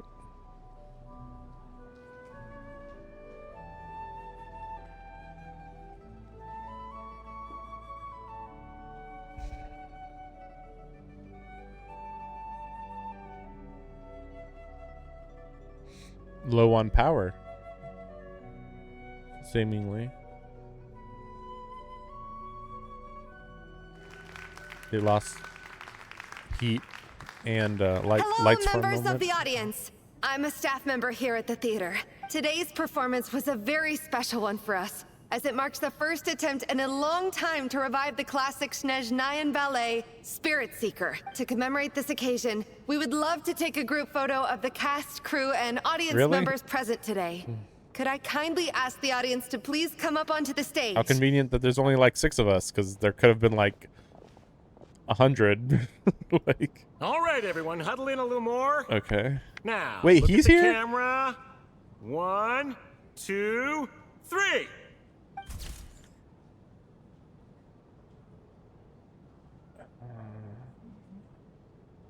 Yeah, I'm pretty sure this is gonna be. Wait, there she is. Yeah, in front of the traveler, Panya. That's just really funny. So she was there. Okay. But yeah, Midia was here too. Are you quite Or, not satisfied, Midia, sorry. Mr. Energy Scientist? I rather hope you don't have any other escape plans to add to my workload today. What are you talking about, Sarge? This was simply my way of inviting you to watch Miss Odette's new show with me. And wasn't the performance spectacular? In the future, I heartily encourage you to take a leaf out of my book. Find some soul-nourishing pastimes to enrich your time outside of work. It was indeed a fine performance, but I must correct you on one point. This is not time outside of work. These are working hours. Working hours and non-working hours are just a social construct. Human technology can never advance if we're too rigid in our thinking, Sarge. May we leave now? Already? I mean, I was kinda hoping to soak up the app. Off we go then, Sarge. That has to be her. She's the only person in the audience around Tonia's age. Excuse And me? she looks like Child's Are you Tonia? relative. Your brother's busy today, so I took his ticket. Don't worry about him. He's fine. Oh, okay. Sorry for the trouble. I know your younger brother. Oh boy. What's no, wrong? no, Are she you cannot die. No, I'm fine. Maybe she caught a cold on the way here because... There's been a lot of. Oh wow, that's a blizzard. That's a heavy blizzard. I haven't seen snow like this in a long, long time. It's most unusual. Child's family I has know. been really It's completely white out hyped there. up for a while. You can barely see a thing. I've never seen such heavy snow in my life. Let's wait it out for now. You'd be lucky not to freeze to death in this weather, let alone I feel find like your we way. are setting up a murder mystery Well, right now. Look at that. Maybe we shouldn't be in such a rush to get back after all. What do you think? Let's wait and see. Why do you need to take it so seriously? Fate has given... Come to think of it, there's a small inn not far from here that always keeps plenty of extra blankets on. I know the route well. Shall I head over and borrow a few blankets? That way, anyone in a hurry can wrap up warm for the journey back. Sir, there's really no need to go to all that trouble. Hey, it's no trouble at all. Wait here, I'll be right back. What a kind gentleman. Very good. My wife and daughter are waiting for me at home, so I shall be heading back as soon as I get my blanket. So... Are you expecting us to go back to the Armory Palace wrapped in blankets too? Don't worry about that. I made arrangements in advance. Should I not return to the Armory Palace within 3.5 hours after Operation Showtime begins, an armed squad will be sent to collect us. They will escort us back. You are one of our key military personnel, so any weather-related risks must be eliminated. What? Weather-related risks must be eliminated? Like what? It's interesting that we have all these time frames going on right now. It's like, oh, this guy will be right back, and then this guy is expecting an armed troop to show up, only a few hours after the show began, and then the show happened, and then the lights went out, and then the heat went out, and these are all details that surely won't be related to a murder mystery, surely. Operation Showtime? So, wait. Every single time you drag me back to work when I sneak out, it's a whole official operation? I gotta say, you've really turned this into quite a moral dilemma for me. It's snowing pretty hard out there. I think you should stay here for now. Sure. My brother might come pick me up in a bit anyway. Time to get to work. I should head backstage and find Odette. I need to look her in the eye and ask her about Lelek. Excuse me, are you looking for someone?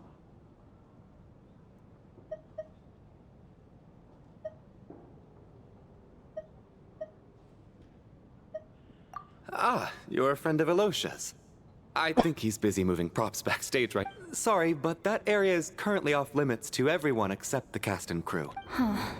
Bad timing, I guess. Well, I might as well stick around. I doubt Odette will be leaving before the snow lets up in any... An hour later. What happened to the gentleman who went to fetch Yeah, the that blankets? seems weird. How has he still not Also, returned? why are you guys leaving the door open? That seems really weird. I was thinking the same thing. It's still snowing very hard. Do you think something might have happened to him? Whatever the reason for his delay, I must say I hate nothing more than people who make empty promises and fail to deliver. Well, I have to treat my employees like that on occasion, but that's different. That's different. Yeah, and his guys should have shown up by now. Or... You seem anxious, Mr. It's been nearly 4 hours since I left the armory. They know how much I despise tardiness and disrupted plans. There's simply no reason that they shouldn't have shown up by now, barring exceptional everybody circumstances. Surely a snowstorm like this one counts as such. Few things in this world can stop the Snezhnayan army, Mr. Mitya. And a snowstorm is certainly not one of them. I don't know. I mean, we clearly know the blizzard's happening. They could just have a window. That would have been reasonable. Why don't you go out and take a look? They might be right outside, waiting for your orders before they dare come in. An absurd hypothesis. I have no intention of leaving your side for even a moment until I have escorted you back to the Armory Palace. I don't believe there's a coup. I want there to be a coup, but I'm not gonna get my hopes up. There should have been a coup in like 2 of the other regions, and it never happened. And a coup happening here just feels like, really? That seems hard to believe, considering there's just too many major characters to do a coup here. Way too many major characters that are like physically very capable and wouldn't be part of the coup. This doesn't look like an ordinary snowstorm to me. That guy who left earlier. It looked like he just vanished into thin air. Either that, or my eyes were playing tricks on me. A man-eating snowstorm? Come on. Night hasn't even fallen yet. Traveler, didn't know you were coming today. How come you didn't say anything? Oh, right. I assumed you were looking for me and Vodyanitsa. Odette's still backstage. Whoa, that's quite a snowstorm out there. I've been working backstage this whole time, so I didn't even notice. No wonder the audience hasn't left yet. Huh. Is weather like this rare, even in Snezhnaya? See, like, they could have had like 1 or 2 really big windows, or they could have had the door be like clear or something. I think it's really bad that they literally are leaving the door open like that. Yeah, snow like this. I'm sure I've seen it out in the wild before, but never in the city. Actually, I take that back. I don't think I've seen snow this bad even in the wild. This is something else. It's not normal. If even Alosha thinks snow like this isn't normal, Maybe could it have anything to do with that monster people Zarita's have fighting been the talking monster about? right now. Maybe. We can't stay cooped up here forever. Someone needs to go out and take a look. No need. I have plenty of experience with snowstorms. Besides, I work here while you're an audience member.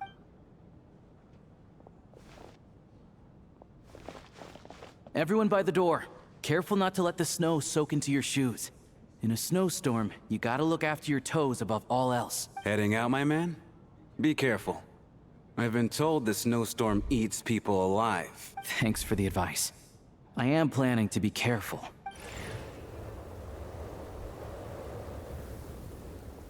And then he was never seen again.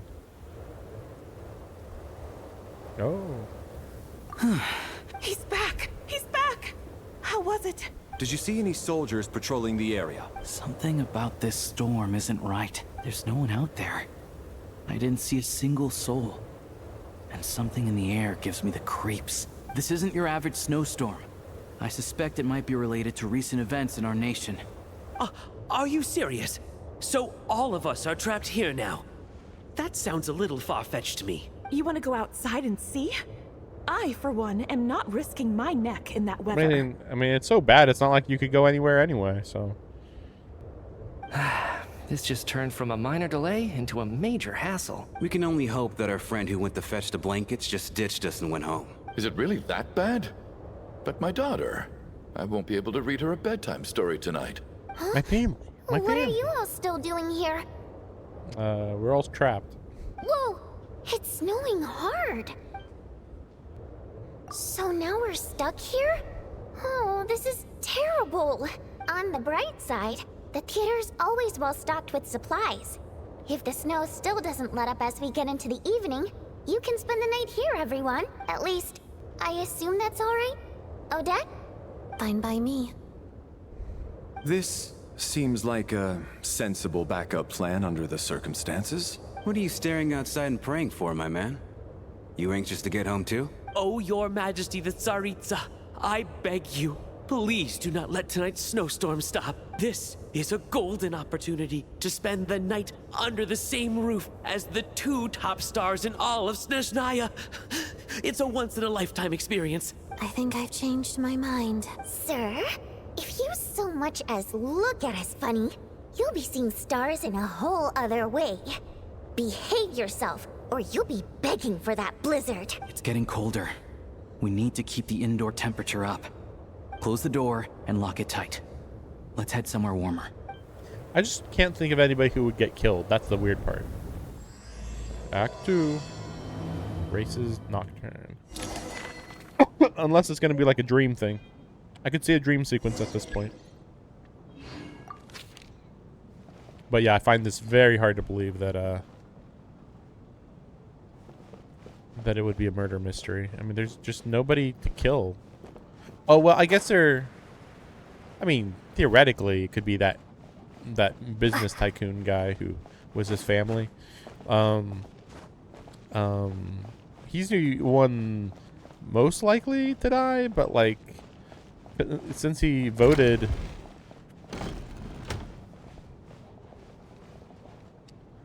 with well, I don't know. Yeah, I don't know. Depends who the murderer would be. Oh right. Well, we'll see. I don't think the Shadow Realm's gonna come into relevance in the story. I think that was a side story. And then thing there's the really. aristocrats. Easiest of all to deal with. You don't need to use any force whatsoever. All you have to do is show them the rope you plan to tie them up with. Do you know why? I don't. Because nothing horrifies them more than the thought of a cheap, coarse rope leaving creases on their precious million more coat. They'll do whatever you ask to avoid that fate. Unexpected, but funny nonetheless. That was a very dark joke, but okay. We won't worry about that. I got myself a new listener. Hey there. Let me introduce myself. The name's Shram. And I am Chuganov, an entrepreneur. If my name is unfamiliar to you, you will no doubt have heard of my factory, the renowned Iskra manufacturing plant. Are you really that famous, Mr. Chuganov? How come I've never heard your name before? Excuse me? Is that a joke? Or are you being serious? Oh, I'll have to ask my rope later. He's probably tied up more entrepreneurs than I've ever heard of.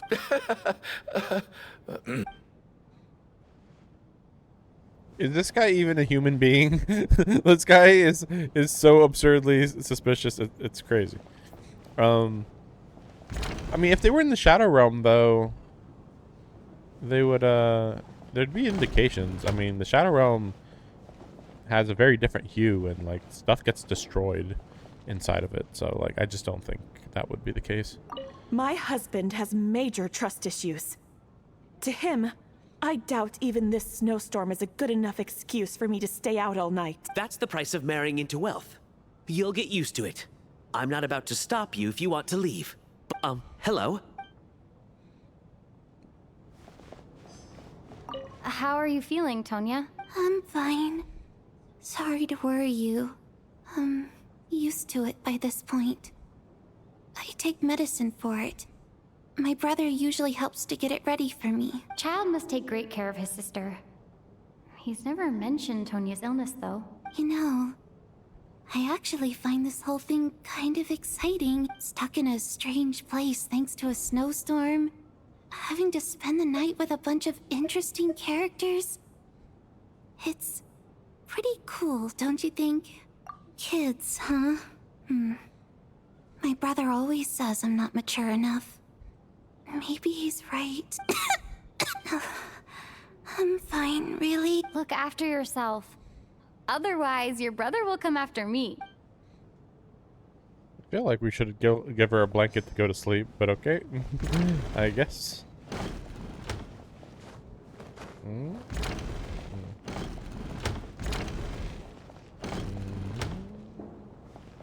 This is highly irregular.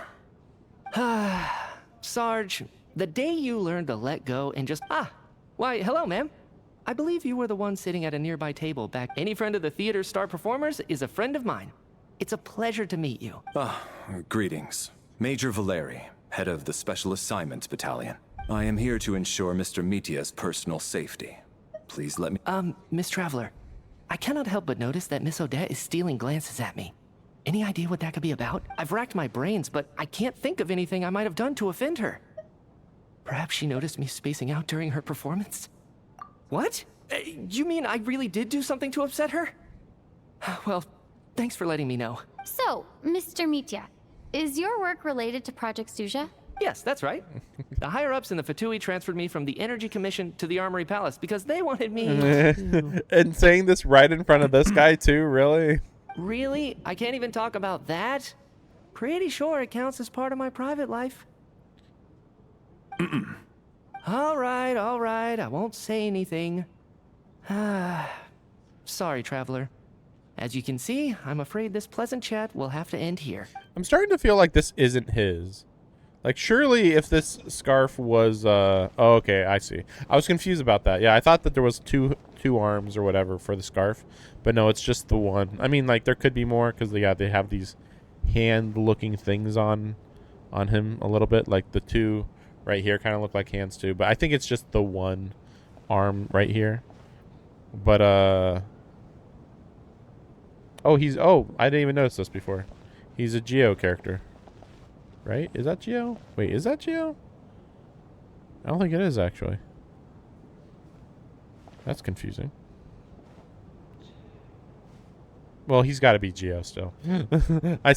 He's got enough yellow that I kind of feel like he might be Geo. And then this guy. Ah, there we go. Electro. Wait, so is this?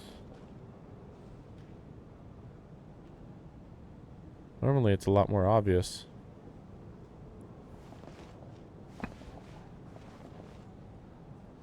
Oh, Electro. Okay. A lot of Electros in this ice nation for some reason. He's also Electro, and then she's water. That was over. Yeah, it's really hard to see it. Wait. Oh yeah, there it is. Okay, yeah. Yeah, there, Hydro.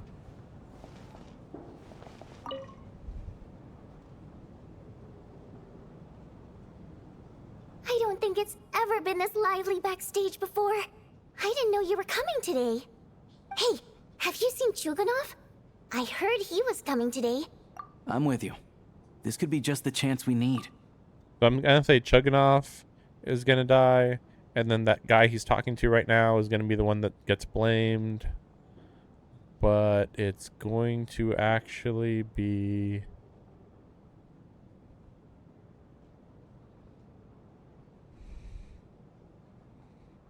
Maybe the... No, not that.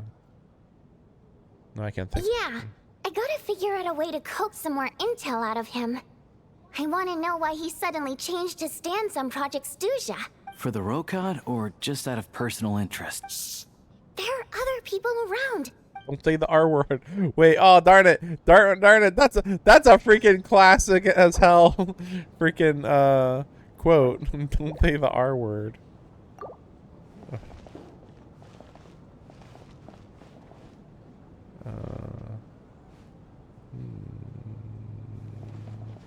I have to say, even though today was a rehearsal and there were some hiccups along the way, Miss Odette's performance was one of the best I've ever seen. Oh, I couldn't agree more. Especially considering the weight of the subject matter. It takes a truly seasoned professional to do justice to a theme like love and regret. Do you think we were coming on too strong? Odette's ignoring us again. What about you? What did you think of today's performance? It was mid. Oh my, that's very flattering of you. Thank you. I'll make sure to save a ticket for you when the show's performance ready.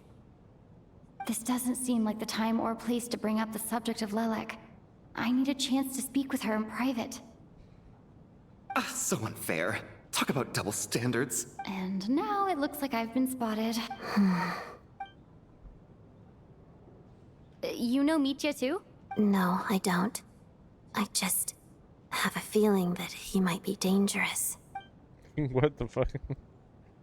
He's secretly evil. I don't believe it. Time flies by. How's it looking, Alosha? No change from this afternoon. Heavy snow with no sign of slowing down. May I have your attention, please? The storm is unlikely to stop tonight, and it'll be even more dangerous outside at night than it was during the day. We at the theater owe everyone here a duty of care. Therefore, we strongly suggest that you stay on site overnight and avoid going outside unless absolutely necessary. In a few short moments, we'll give you a tour of the theater's various quarters. You can choose to sleep in the VIP room, the office, or backstage. Or on the stage if you'd prefer. We won't mind. I'll pass on sleeping on the stage. What if the snow is stopped by tomorrow morning? The early birds in the audience might think we're part of some experimental new show. A drama about sleeping? That could be fun. Maybe we could come up with a title for the production. Slumbering Heavenly Principles. What?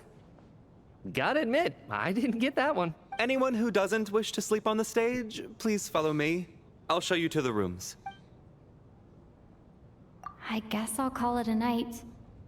Though, I feel like I won't sleep very well without... I'm sure she'll be worried that I haven't made it back yet. But as long as she looks out the window, she'll probably realize what's holding me up. I wonder if she's feeling any better yet? At least she hasn't been getting any worse.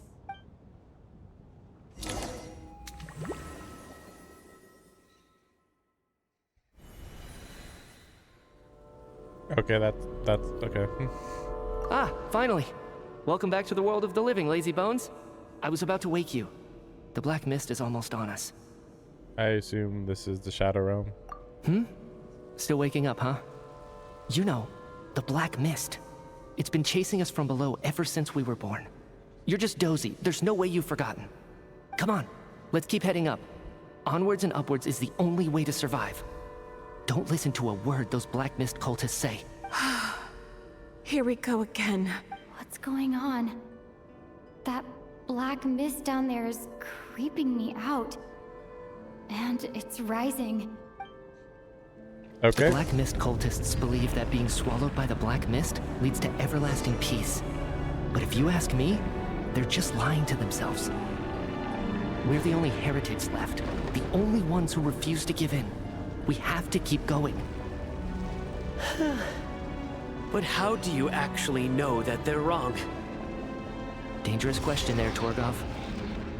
The moment your faith wavers, you start a chain reaction that ends in the collapse of your will.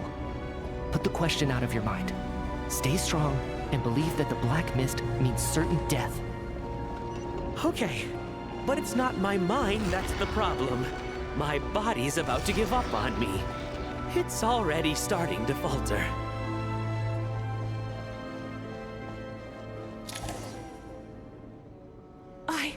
I can't do this anymore. I've had enough of being forever on the run. What's the point of it all? All this will pass eventually, I promise. Keep fighting. You accuse the Black Mist cultists of being liars. But you're lying too. There is no end to this path. It keeps going up forever. There was never any hope to begin with! The cult of the Black Mist has poisoned your mind, Sobolova. Are you thinking of giving up as well? I am. I think I'll take my chances with the Black Mist over this perpetual torture. As much as I detest the Black Mist cultists, I'm just too weary. Then I bid you both farewell. Let me put my personal opinions aside for a moment and say, I hope that you both find peace within the Black Mist. Fate always appears so impossibly complicated. But at moments like this, its raw simplicity is laid bare. Their fate was sealed from the instant they entertained doubt.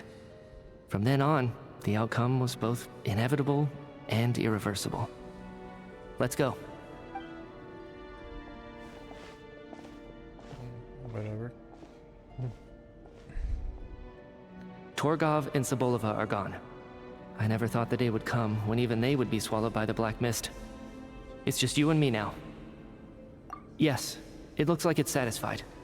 For now. This happens from time to time. But it won't be long before the black mist starts chasing survivors once again. No one knows how to stop its advance for— Well, we should make the most of the precious moments of rest that those two bought for us. Huh? Are you really that sleepy, traveler? Okay.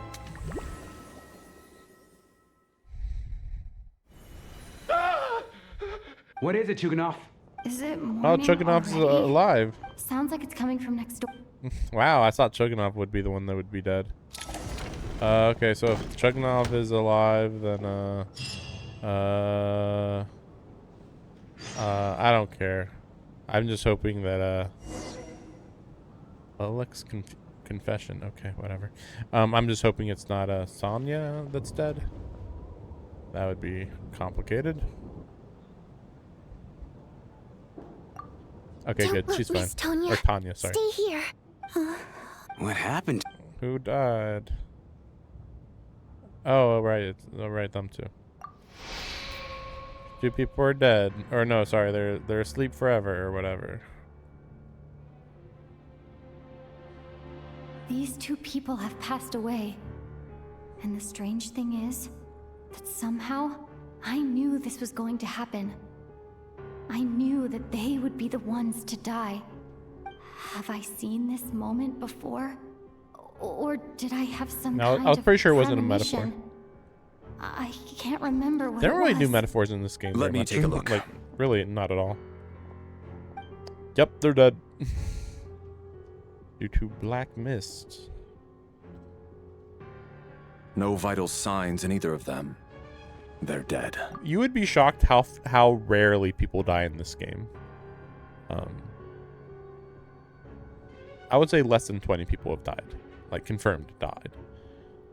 I don't even know if I call this a murder mystery at this point, since it seems purely magical at this point. The cause of death, however, remains unclear. No wounds on the bodies. But just last night, they were chatting and joking. Could they have had pre-existing medical conditions? It's hard to believe that they died of natural causes. Nor does this appear Murder? to be a suicide. Who was the first to discover? It was me. But these deaths have nothing to do with me, officer. I got up early because I wanted to see if the snow had stopped. Then I noticed that the door to this room was open, and it looked like there was a man and woman inside. I can corroborate this. I was doing my morning exercises near the stage. When I saw Mr. Chuganov heading this way, I followed him. I can also confirm that I didn't see a single person approach that room before him.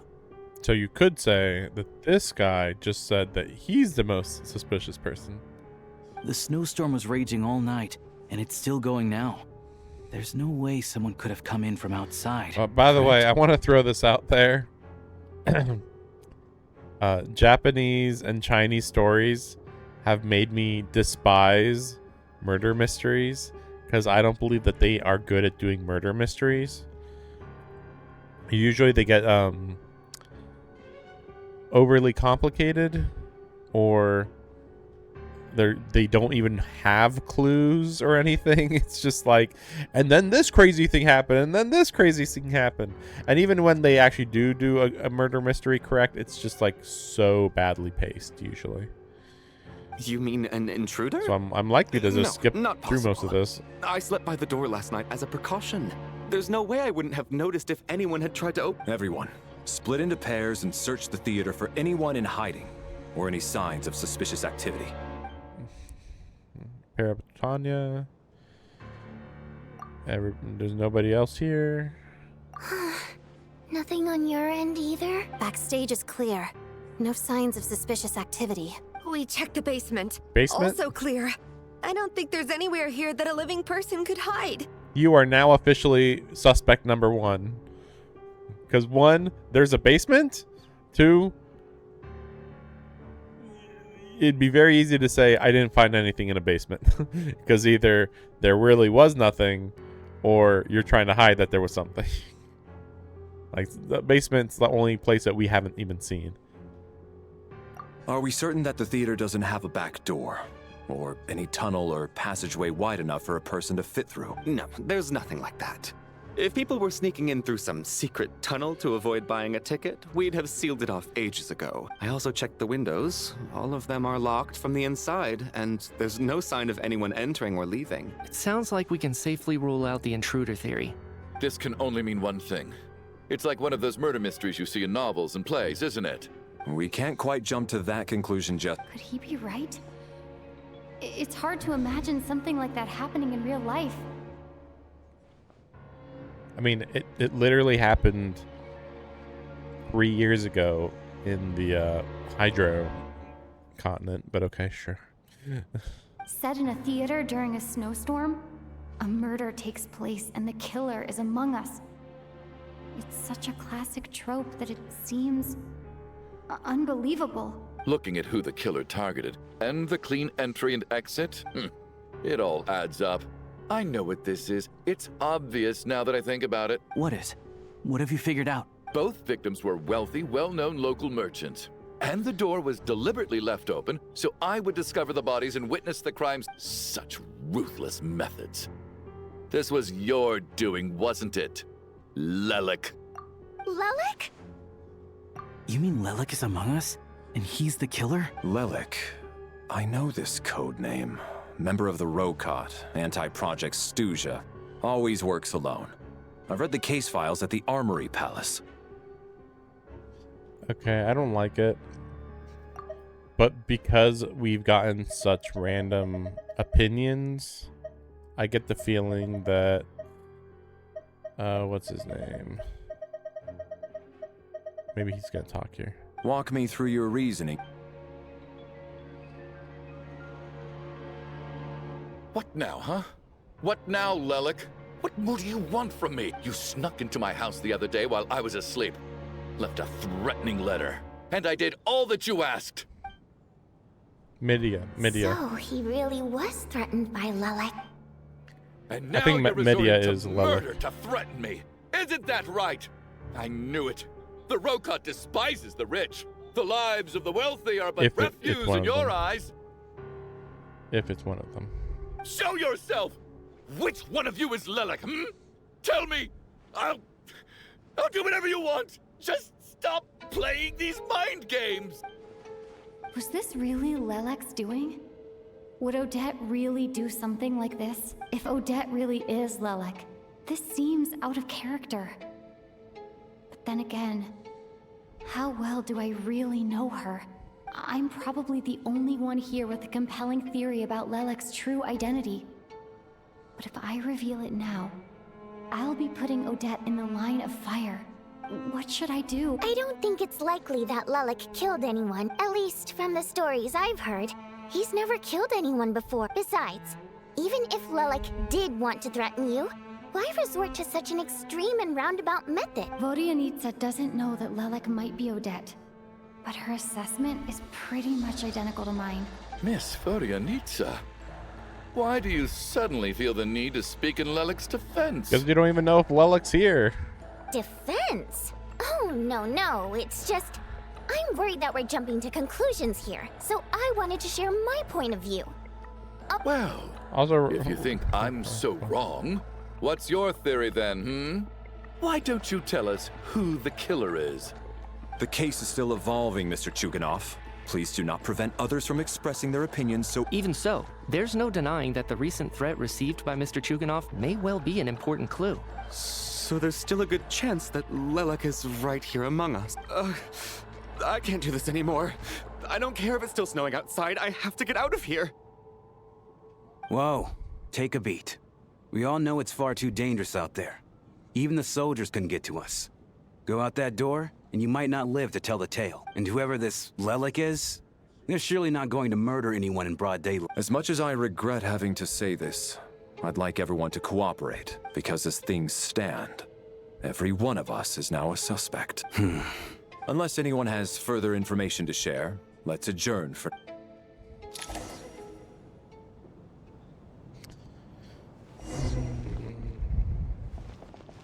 Okay. Like I said, I'm not a fan of murder mysteries. Very weird that Tanya's here, though. I almost feel like Tanya might be Lelik, but it just seems very unlikely. You're right. That was my bad. It was a knee-jerk reaction. I didn't think it through. Luckily, no one suspected my identity. Well, because like we already heard Odette say that Midia is dangerous, and it was like that was based on nothing, because everything we've seen about Midia is that he's just a really carefree, nice-looking, nice acting guy, but then he's got this really weird technology thing that's like, okay, we don't know what this thing can do. And then on top of, and that's all before, oh, he was in our dream too, which is weird. I mean, again, I don't think that he's the murderer or anything. I don't know what that's about though. I think he was just another person that could have died in the dream. I think that's all.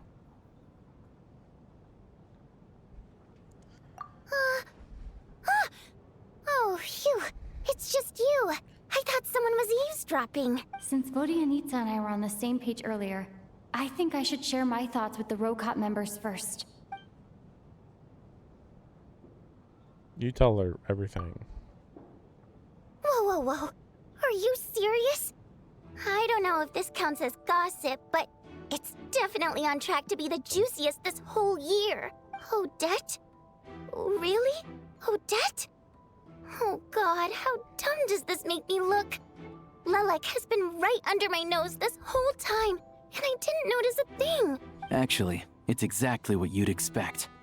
Sometimes, hiding in plain sight is the best strategy. And now that you mention it, the more I think about it, the more sense it seems to make. It all adds up. I think it's all unrelated. Because there's obviously some crazy magic thing going on if they go to sleep and they can die. That's very, very high tier magic. Nobody's got that type of ability at all. Yeah, unless it's all metaphor, but I don't think so. The more I think about it, the more I'm pretty confident that Midia is Lelik, though. Just because he's a high-ranking member of the Fatui, which is the most important thing about Lelik. He's got a mysterious ability, which you need in order to do the actions that he's been doing. He's intelligent because he's a researcher, so he's intelligent. He's always running away from people, so he's always on his own.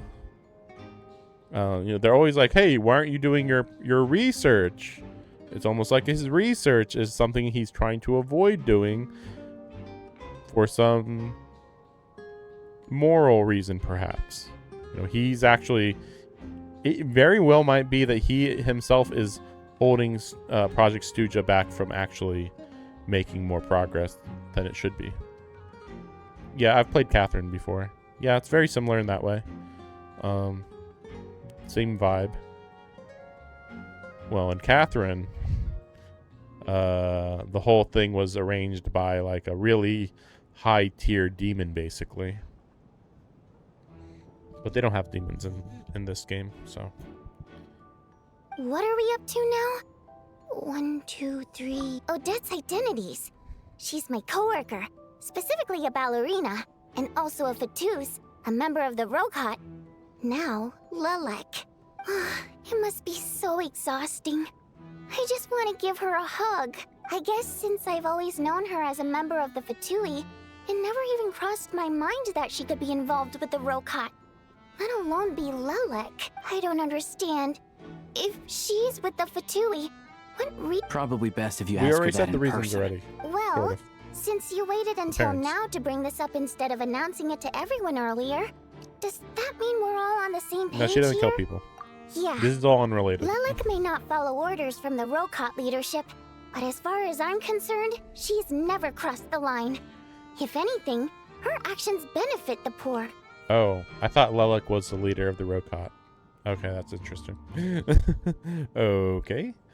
Well, we don't know who the Rokot leadership even is. But yeah, again, still, Midia's got to be Lelik. We need to confront her face to face. Do you think she'd really admit? I don't know. We'll have to see how it goes. For now, we'll work on the assumption that she didn't kill anyone. Yeah, we're going to be skipping a lot of this dialogue. I think I've skipped to the final phase of this murder mystery already. Oh my gosh. Now's her chance. We're trying to be silly Odette's here. alone. Let's go.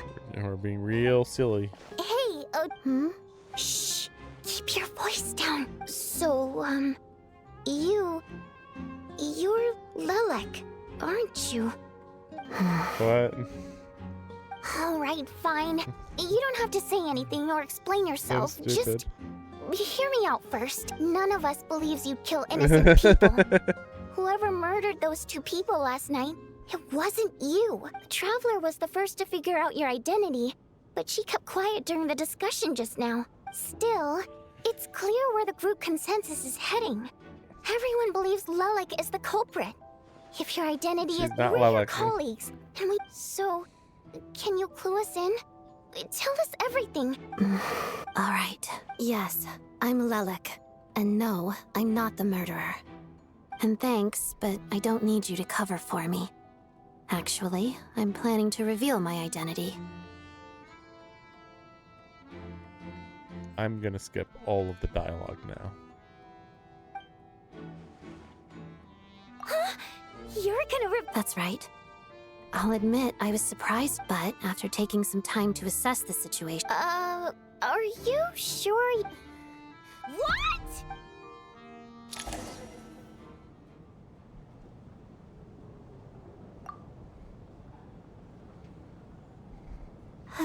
I don't know what game you're playing, but you've got a lot of nerve. It's just one identity.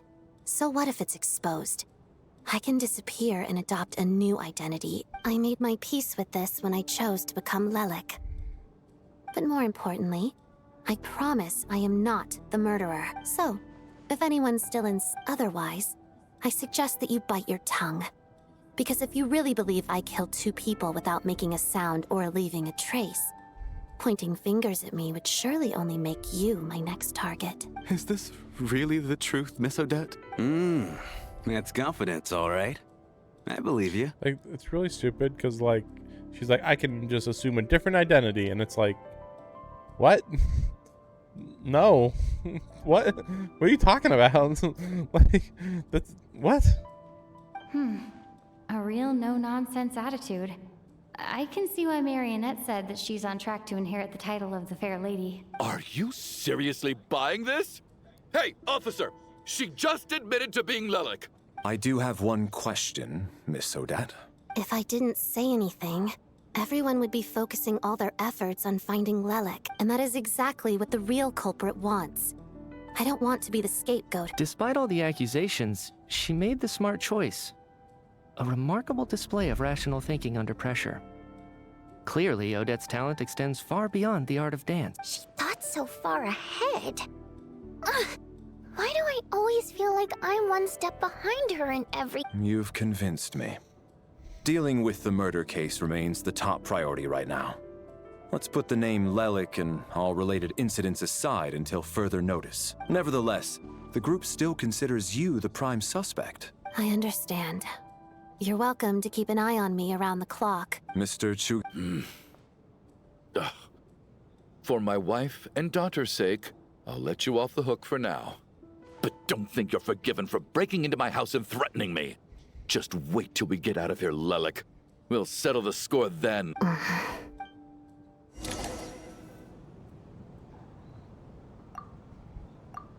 Good work, Lelik guard team. And Lelik too. Turns out Valeri knew about my exploits, so now I've been told I have to guard Lelik with him. Hey, what are her exploits? Shouldn't you be facing my way if you're guarding me? At the moment, it looks more like you're my bodyguards. If the true culprit is indeed still at large, as you have claimed, we must keep our guard up against them also. Don't worry, Tonya. We'll get through this. Once the snow stops, the officials will step in. The investigation will get easier. But Once the snow stops, won't everyone just leave? Huh? You're gonna miss us, huh? Well, some of us work at the theater, so we'll still be here. I'll even give you a special backstage pass. I do want to throw out there that we don't know if this is actually Tanya. Like, we're assuming it is, but it was never proven at all, technically. But I'll throw that out there. I mean, I think it is her, but like, there's no way to prove it. Really, Miss Vodyanitsa? That's awesome! Aw, you're so cute, Tonya. All right, let's swear to it. I promise to give you the pass, and you promise to never change your mind about being my fan. Promise. Don't indulge her, Tonya. You don't have to swear an oath over things like that. You really do get carried away sometimes. Hey, mind your own business. Is she supposed to be like 10 years old? Because she's acting like a 10-year-old.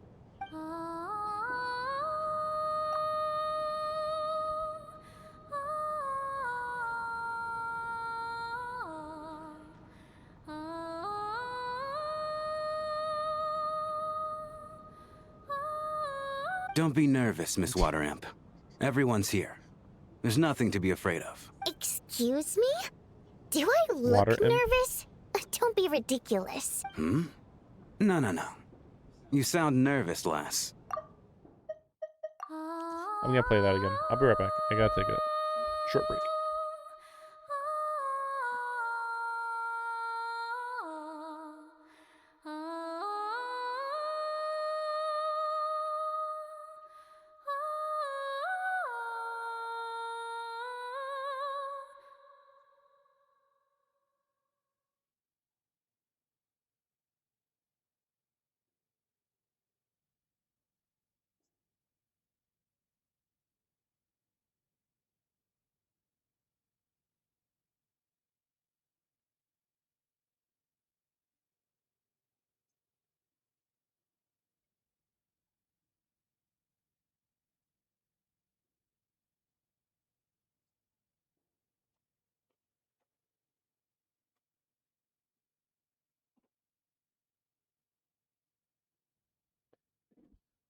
Yeah, because I just accidentally pressed the continue button before to skip over it. Oh. Wait, but how... Okay, plenty of people know that I'm a water imp, but still... How come you understand our primary mode of expression? It's funny because I actually was thinking that she wasn't human, but there wasn't anything obvious about her, about what, you know, what type of creature she would be.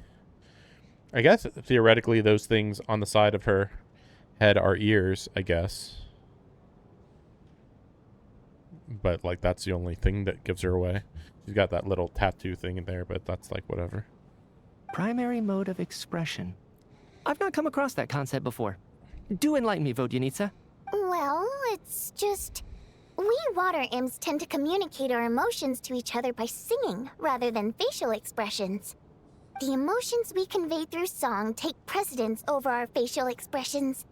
So, we think of it as our primary mode of expression. I'm impressed, Shram. I didn't take you for a man of culture, but you're clearly rather learned. It's not about being cultured or not. The thing is, this mode of expression can usually only be understood by other water imps. It's not a simple case of a song sounding happy or sad. And yet, you're clearly human, Mr. Shram. It's really Could not be the big half-half. deal you're making it out to be. I think I just have a knack for it. Plus, I have a... very close friend who's a water imp. A delightful lady. But keep that a secret. Anyway, we spent so much time together that before I knew it, I noticed I could understand her expressions. Oh, I guess that makes sense. Still, the fact that you have a water imp friend is even more surprising. I'd better watch what I'm singing when I'm around you from now on. Hey, what are you implying? You're not secretly insulting the audience in your songs, are you? Heavens, why would I do a thing like that? It's getting late. We should discuss our sleeping arrangements for tonight. To guard against the killer, someone needs to keep watch. I suggest that we don't sleep in separate quarters tonight. It will be safer if we all stayed together. As long as someone keeps an eye on Lelik, I'm quite sure we won't have any trouble. Are you saying that you wish to bet your life on Miss Odette being the killer? Nonsense. Of course not. Then I propose the following arrangement for tonight. The Traveler, Odette, and I will form the Night Watch. We'll sleep in shifts, but 2 of us must be awake at any given time. An excellent idea. This allows us to handle the Night Watch while also keeping an eye on Lelik. Meanwhile, the rule of taking shifts in pairs resolves the other issue. Namely that we can't necessarily trust the Traveler or Valeri either. I expect that plan took you quite some time to come up with, didn't it? Actually, our field combat manual outlines a similar approach. Although the scenario there involves guarding prisoners overnight during field operations. That being said, I must clarify that I harbor no disrespect towards you personally, Miss Odette. In fact, Lelik's numerous covert operations make fine textbook examples for military agents. I care less about respect and more about the fact that you just robbed me of 2/3 of my sleep tonight. I'm calling dibs on being the first to rest.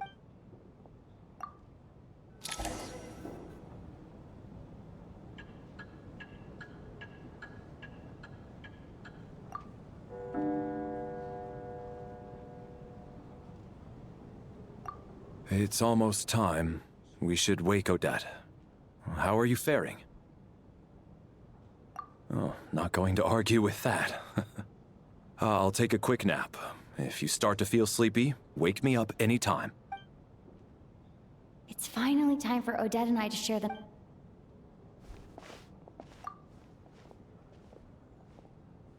I came here to get information from her in the first place. Maybe I should think about what questions I want to ask before she wakes up. How long are you gonna keep staring at me? Couldn't sleep. My mind's been running haywire. Plus, there's something I've been meaning to talk to you about. I had a hunch that you wanted a conversation, too.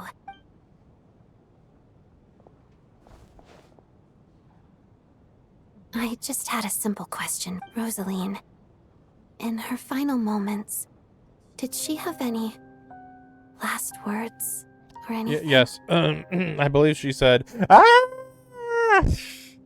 as she got eviscerated and turned into a bolt of lightning, basically. I see. Well, that was all. No, she was utterly ruthless in pursuing her goals. That kind of person should be hard to miss, and yet, even though I never approved of her methods, and she was an abrasive person... You're indebted to her? Oh, she told you. I guess that makes sense. I think she and Rosaline were on pretty good terms. Yes. Rosaline wasn't the kind to gossip about this sort of thing. Not that it's any huge secret to me, though.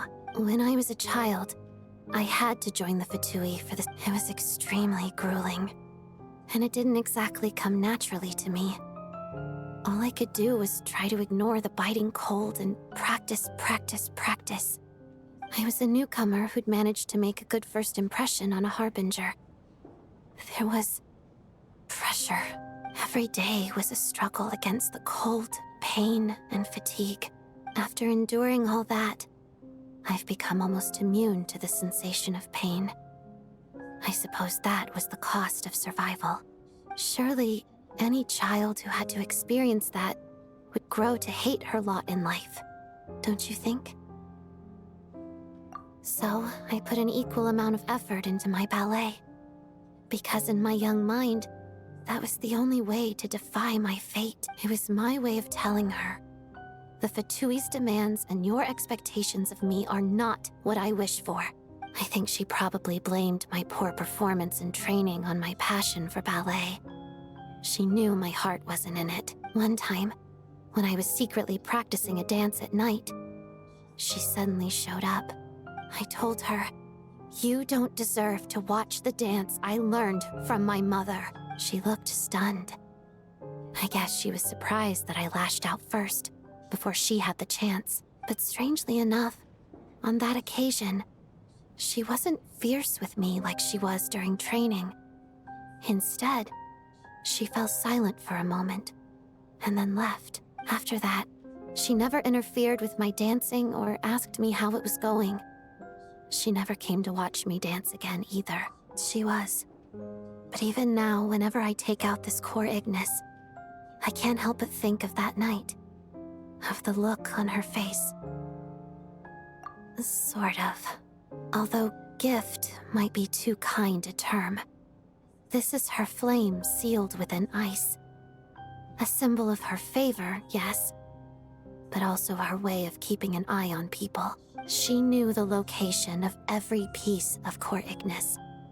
If any recipient started acting suspiciously, she'd be on to them immediately.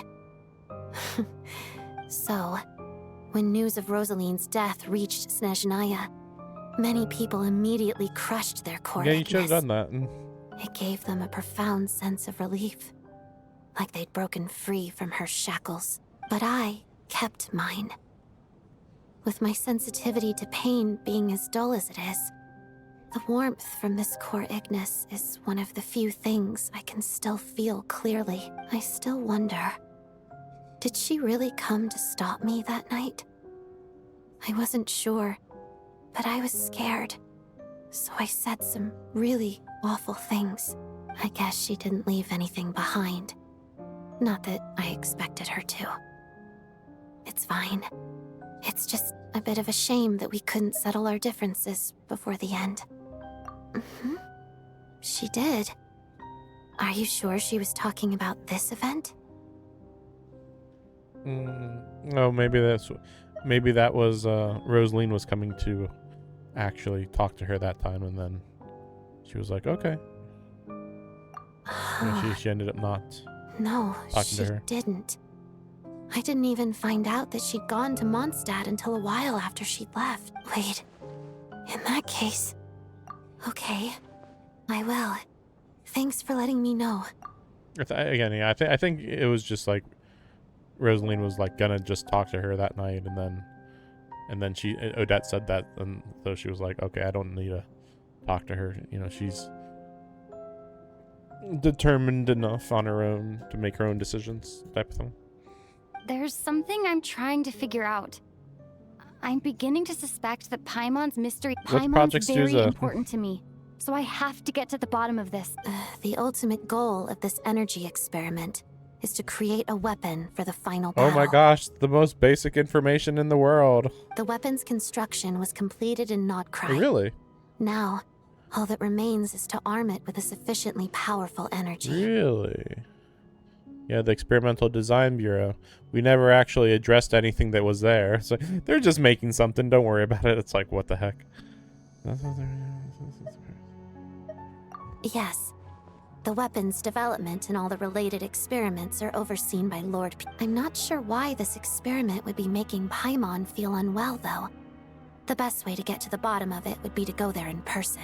Once we get out of here, what's the energy I'll help you thing? apply for an entry permit. And I'm hardly the organization's proudest member, as you know. You answered my question about Rosaline. Huh? What's wrong? You two seem to be hitting it off. I thought you were sleeping. Of course I was. In the military, one learns to fall asleep quickly, even in the most inhospitable environments. It's vital to staying alert and... Even if he was awake, he can't have overheard us, right? And you were talking in the middle of an auditorium. So I'm gonna say yes. Well, thank you both for keeping watch. Traveler, I'll take over for now. It's your turn to get some sleep. Sure. But I mean, even if that's the case.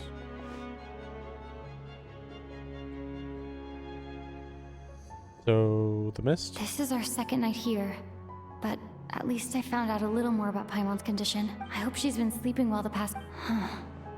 Why do I feel like I'm being watched? Okay. Seriously? Is this payback for when I stared at her earlier? I thought she was asleep. Never mind. Yeah, there we go. There it is.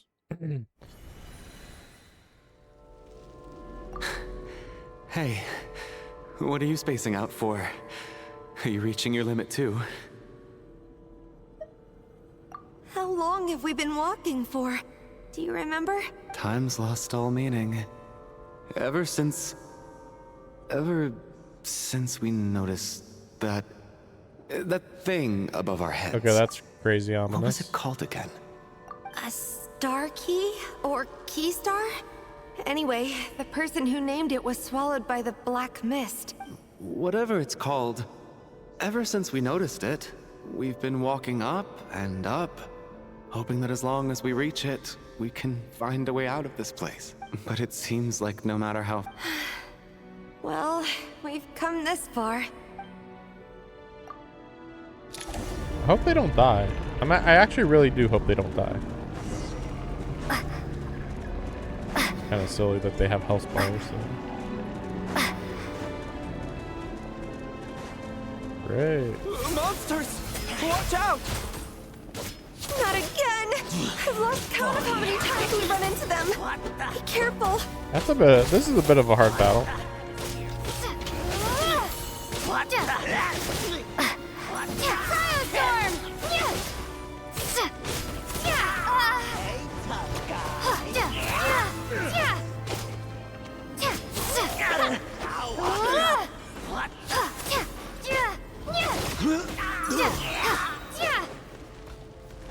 Fighting frost!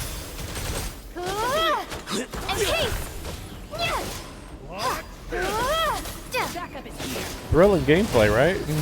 Shut up! Run faster. Whoa. Okay. Yeah, they didn't think I'd be looking behind me. So, since Midi is not here, Here they come again! Get ready! I'm gonna say that whatever's going on is trying to kill the Traveler. Having second thoughts? Whoa, that just erase those two guys, those two enemies.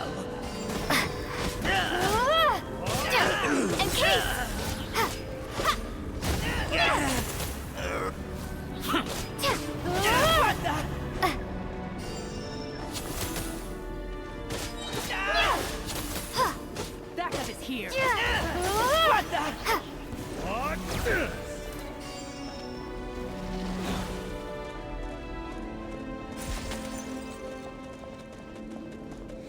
I don't know if it matters, but it seems like we're pretty far from the mists. Seems like I'm doing pretty good. Monsters ahead of us. The black mist behind us. It feels like there's no escape. Fine.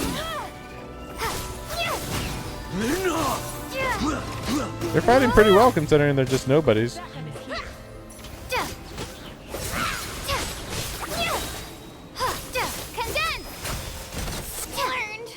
Don't give up. Please don't. Are you hurt? No. I'm fine. Doesn't want to walk further. I get you. In fact, I reached my limit a long time ago. Yeah. The hope that the star gives us is the only thing keeping us going. Otherwise, why would it always be out of reach? No, we're getting closer. We know you mean well, but you're only saying that to try and encourage us to keep going, aren't you? Thank you, friend.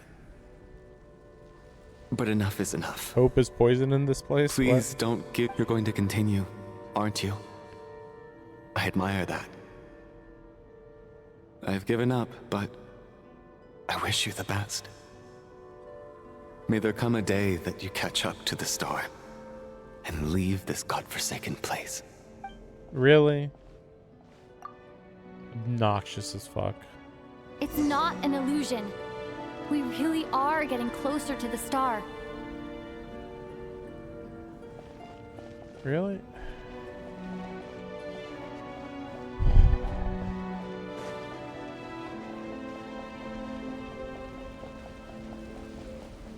Yeah, they're dead. Congratulations. You are the first person to make it here. I'm the star's envoy. The black mist has stopped rising. Its hunger is satisfied for now. Having devoured your two companions, this is a good opportunity. I'll let you get some rest before we continue. What do you mean, leave? The star represents the starting point. It's the waypoint for the beginning. Congratulations on reaching the starting point. Once you are ready, we will head out and walk upwards. I will be right by your side the whole way. Huh? What's wrong? Hey, don't give up before the journey's even begun. I feel like they don't act like real people in the dream world. Rampana! Rampana! Is that... I can't believe they killed those two. Wake up! Maybe, I mean, maybe they're not dead. Maybe this is all a dream world of some sort or something, but I don't know. A drama about sleeping, which began as a joke the other day, is now playing on the stage. No one counted on it being a tragedy. Everyone is gathered around the two sleepers in the center of they're sleepers now in the center of the stage without even inspecting the scene. You already know what happened.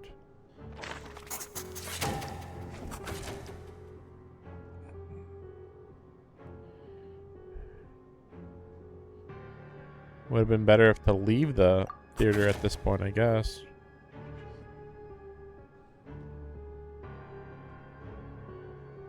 The situation is identical to that of... At least there are some elements that we can rule out this time. They slept on the... Rampana. Weren't some of us keeping watch last night? 3 of... I'm as confused as you are.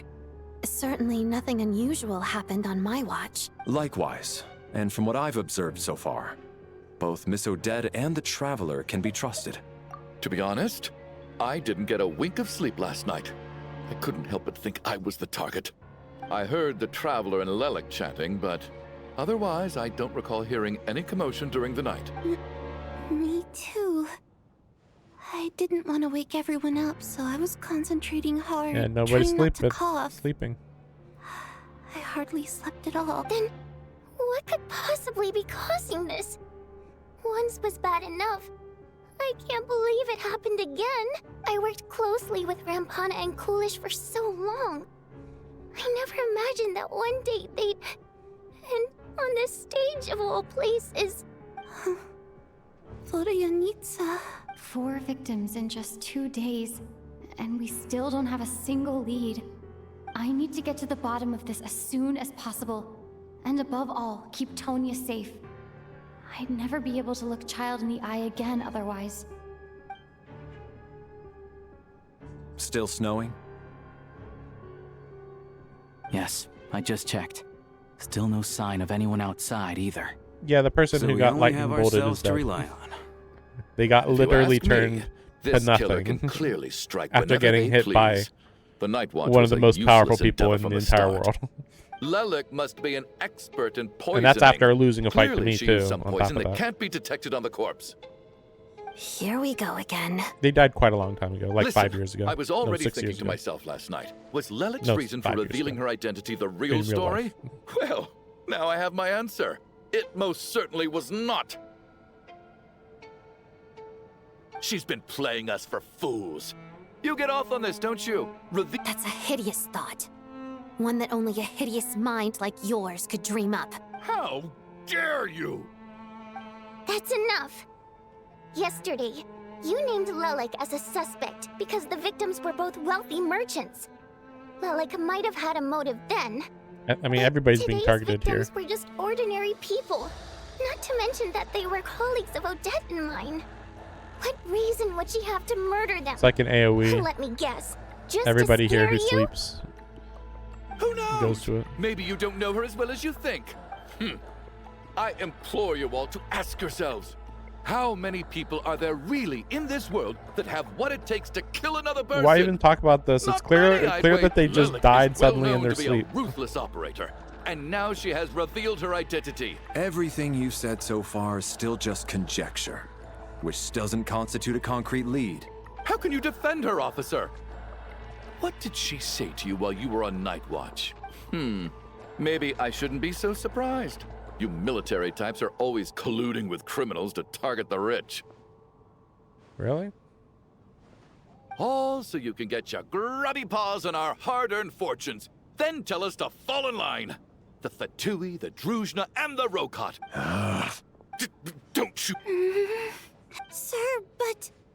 You were the one who told us not to stop other people from expressing their opinions yesterday. 4 people have already died. Only yesterday I was chatting with Mr. Coolish. Then we woke up in the morning and he's... Turning against one another is the last thing we should be doing. We only have one person now. who can die. All right, I guess we have to, technically. Little girl. Little girl. Even if Mr. Chuganov is a puffed-up, pig-headed windbag who doesn't have a clue what he's talking about, he's still one of the victims here, isn't he? Quite. I had no intention of resorting to violence. But you're right, Miss. In any case, I believe Mr. Chuganov has calmed down a little now. I don't think there's any need for that. What is there to discuss? Nothing about this situation They're is dying normal. in their sleep. Did you have It's an magical. idea, Mitya? You're the brainiac here, right? I've been mulling something over. All the leads we have so far concern things from outside the theater. Miss Odette's alter ego, the threats Mr. Chuganov received.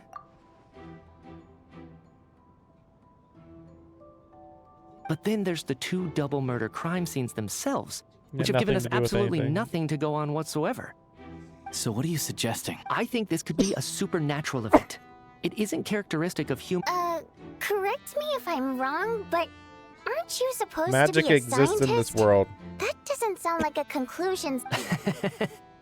I got into scientific research because of my insatiable curiosity. But if the present situation defies all known scientific explanations... Now that you mention it, I remember when I first came to the theater. I heard rumors about this place being haunted. Haunted? Yeah, I think I heard the same thing. Okay, I'm But I mean, freaking skipping they're this only freaking rumors, ghost story right? crap. We've worked here for years. Surely we would have noticed. We could be in an Inception thing. Honestly, at this point, has taken this an is too hard to unexpected understand. Why don't we take this opportunity to look for clues again with a more open mind? Very well. Whether it's And we already know it's all dream world stuff, so it's like, or whatever. So technically, these 2 could still die.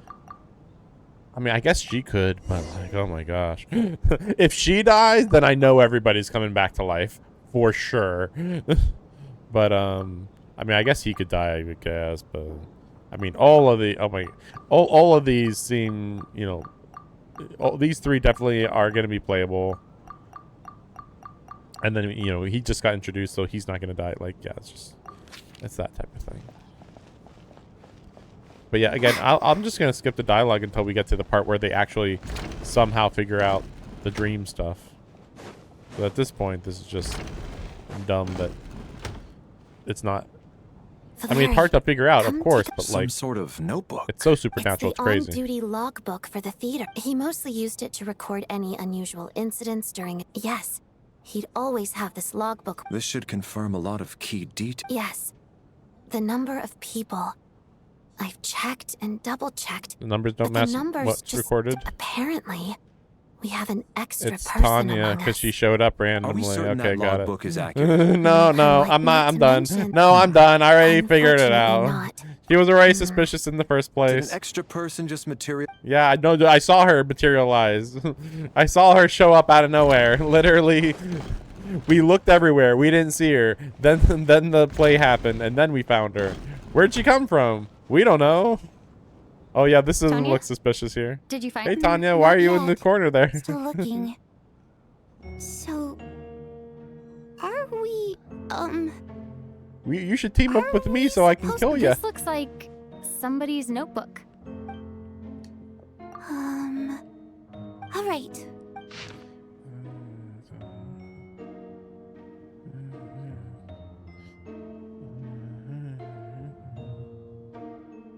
Stuff about water imps.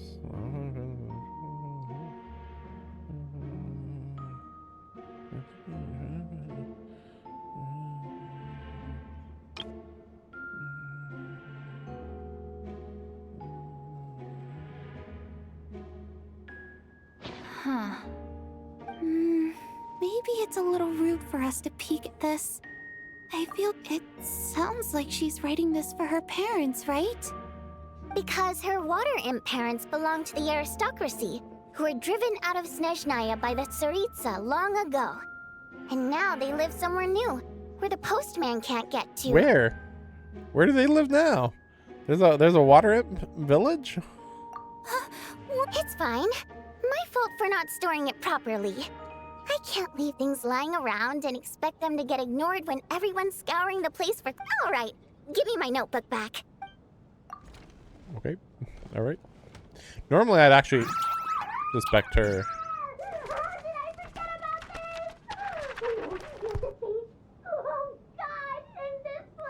She's supposed to be the quirky one. Like, she's fine, but like, I don't know. She's a little bit, I don't know, not very interesting. She's a little bit not very interesting. Just a little bit. Where am I supposed to go now? Oh, what the heck? Oh yeah, I forgot about the basement that we never saw ever. Oh wow, this is a small basement. Okay. Ah, traveler. Alosha found it. We're both curious to hear your perspective. It appears to be well, an investigation report.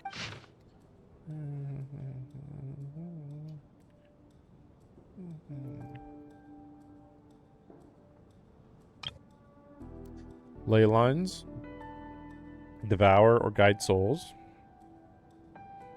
Souls drawn directly into the ley line, leaving no room for lingering existence.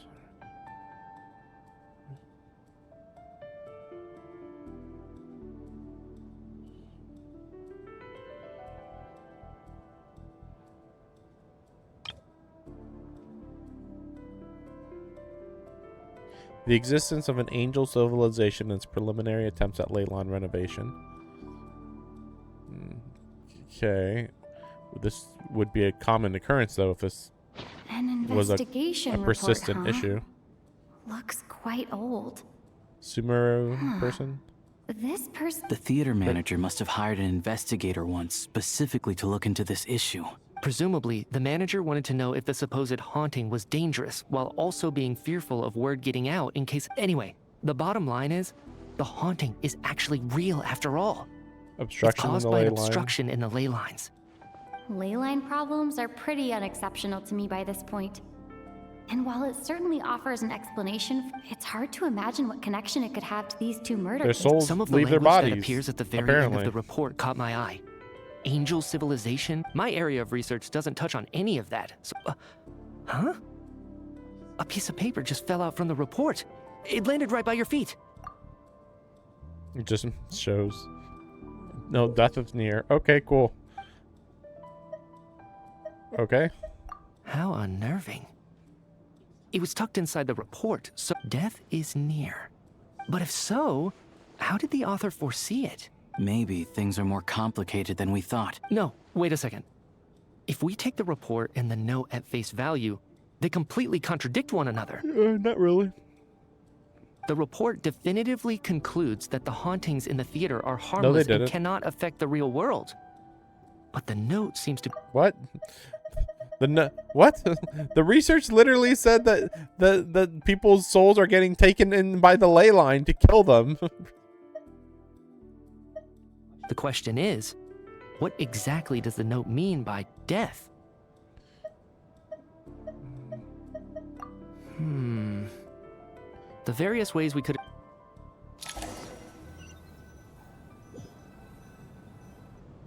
If we take all this together, it's not impossible, is it? Oh, I beg to differ. This sounds to me like a product of a researcher's There's no Does it proof really of sound that magical far-fetched? things being done, so... Let's treat that as speculation for now. I do agree with what you've said, so... Good. Okay, now that we finally have some meaningful leads... Yeah, like there's no proof of the magical issues, so they can't act on that proof. That not proof. So, that's about everything we've discovered. I'll share my theory first. If the killer had simply bought a ticket, it would have greatly increased the risk of their identity being... I expect he or she either hid in the theater ahead of time, or found a way to slip past. What about the note found in the investigation report? The killer may have simply planted it there as some sort of sick joke. So, it has nothing to do with the haunting of the... This theory makes sense to me. If we have an audience member unaccounted for... Could it really be that simple? So, in other words, all we have Seems to do kind of is find unrelated, out honestly. who got in here without Maybe. your ticket, and all our problems will be solved? Then let me make one thing clear. All the theater staff should be well aware that I came here for the rehearsal. It's true. I hear you used every trick in the book to get a hold of that ticket, too. I most certainly did not degrade myself in such a way. Probably a stupid question, but I might as well ask. Did anyone here get in without having their ticket? Guess it was naive of me to expect them to just admit to it. Especially after the unprompted Lelic reveal. Once was already a miracle. Twice would be unfathomable.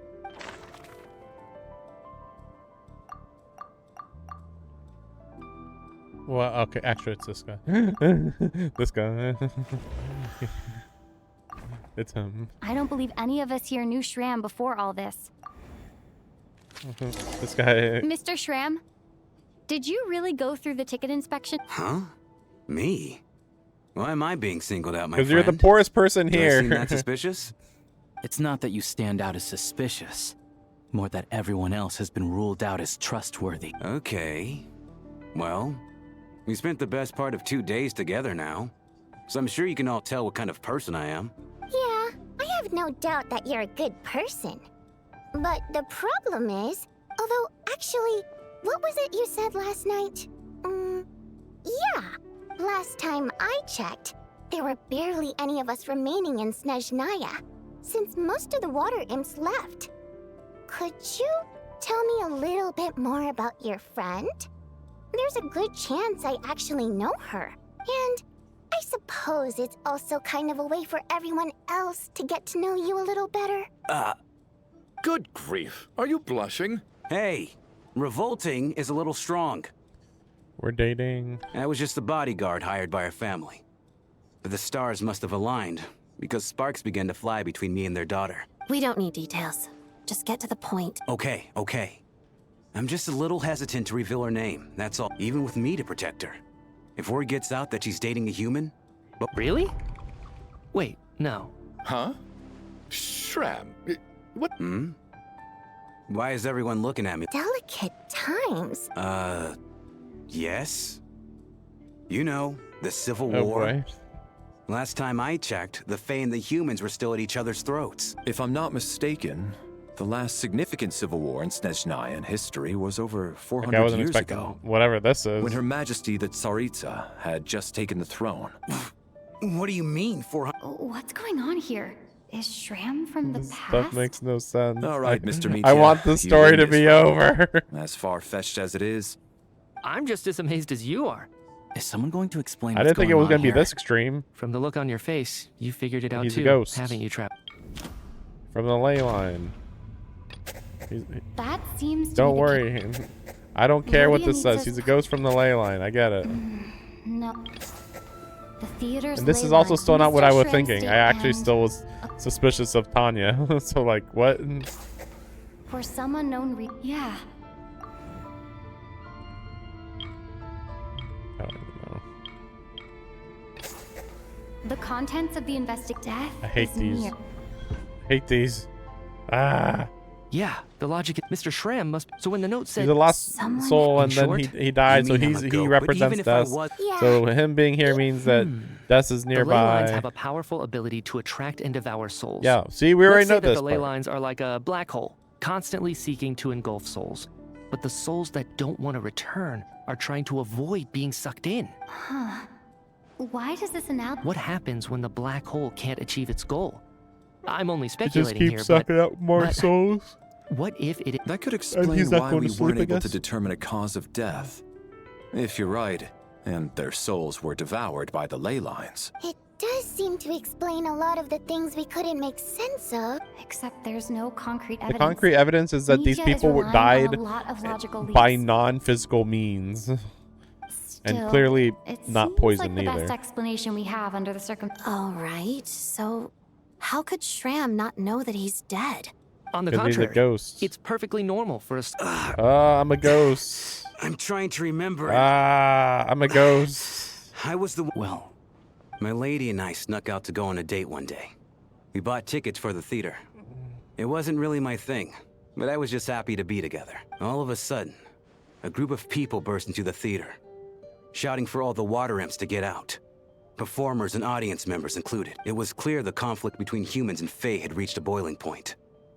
This time, the extremists were even coming after the water imps who had I thought I could pull one over on them. So I took off my jacket, draped it over my lady, and tried to sneak out amid the chaos. But I got caught.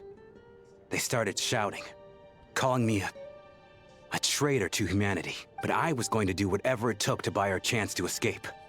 No matter how many people stood in my way. I had to. Both as their bodyguard. And out of love. Shouldn't you be dressed better, though, even if you're a bodyguard for, like, somebody important in the city? It's all right, friend. You can... It's just... Even now, I'm... sorry. If I'd known I was a dead man walking, I wouldn't have dragged you down with me. But, Mr. Shroom... No. I feel nothing for this person. I feel everything for everybody else who has died already. I guess it's high time I got a breath of fresh air. Out there, I mean. I'll leave this place. And take all this death with me. Mr. Shram, I'm sure we can figure out a different... No. My good sir. We both know I'm not supposed to be here. No. I'm speaking on a personal level. Let it go, man. Shut the fuck up. Oh. Wait. Lydia. One last thing. It's your Miss mom. My... Maybe. Oh, Zorova. Oh, her aunt. Oh, Auntie Ozarova. That's what we all called her. She survived, and I'm so glad she survived. And she had all lots the of kids. Good. That's good. As long as she went on to be happy. That's all that matters. There's no need to see me off, my friends. See ya when we die, I guess. I don't know. Okay. What does this have to do with the main story? I hate these freaking mysteries things. Take care, my man. My man. I knew Mr. Shram was already dead, but... Death is cruel. No. So, Death was the conflict happens between when you Fae die. and humans really that bad back then? I was only little, so I don't remember much. It's terrible to think even the historical records about that time period don't say much about it. All people know is that the Tsaritsa founded the Fatui, drove out most of the Fae aristocracy without explanation, to save him, maybe? and used her terrifying power to suppress the humans. It seems to me like the Tsaritsa chose to make herself the enemy. She downplayed the conflict, directing whatever animosity both sides had for each other at herself instead.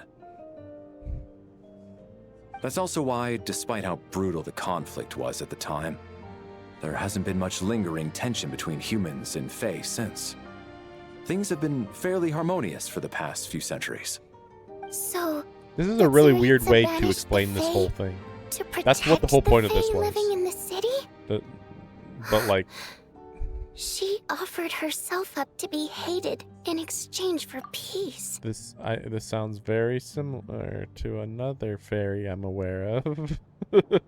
I'm going to have to look up some stuff because like there's a ice fairy in Fate Grand Order who did a very, very similar thing. Yeah, I've watched Code Geass. Maybe it's not quite as bad as it sounds. I don't think Her Majesty is too concerned if mortals hate her or not. All this time, I had no idea. All right. If Mitia's theory is correct, then I think we can consider this matter settled. Ugh, if only this blasted store... Let's go check.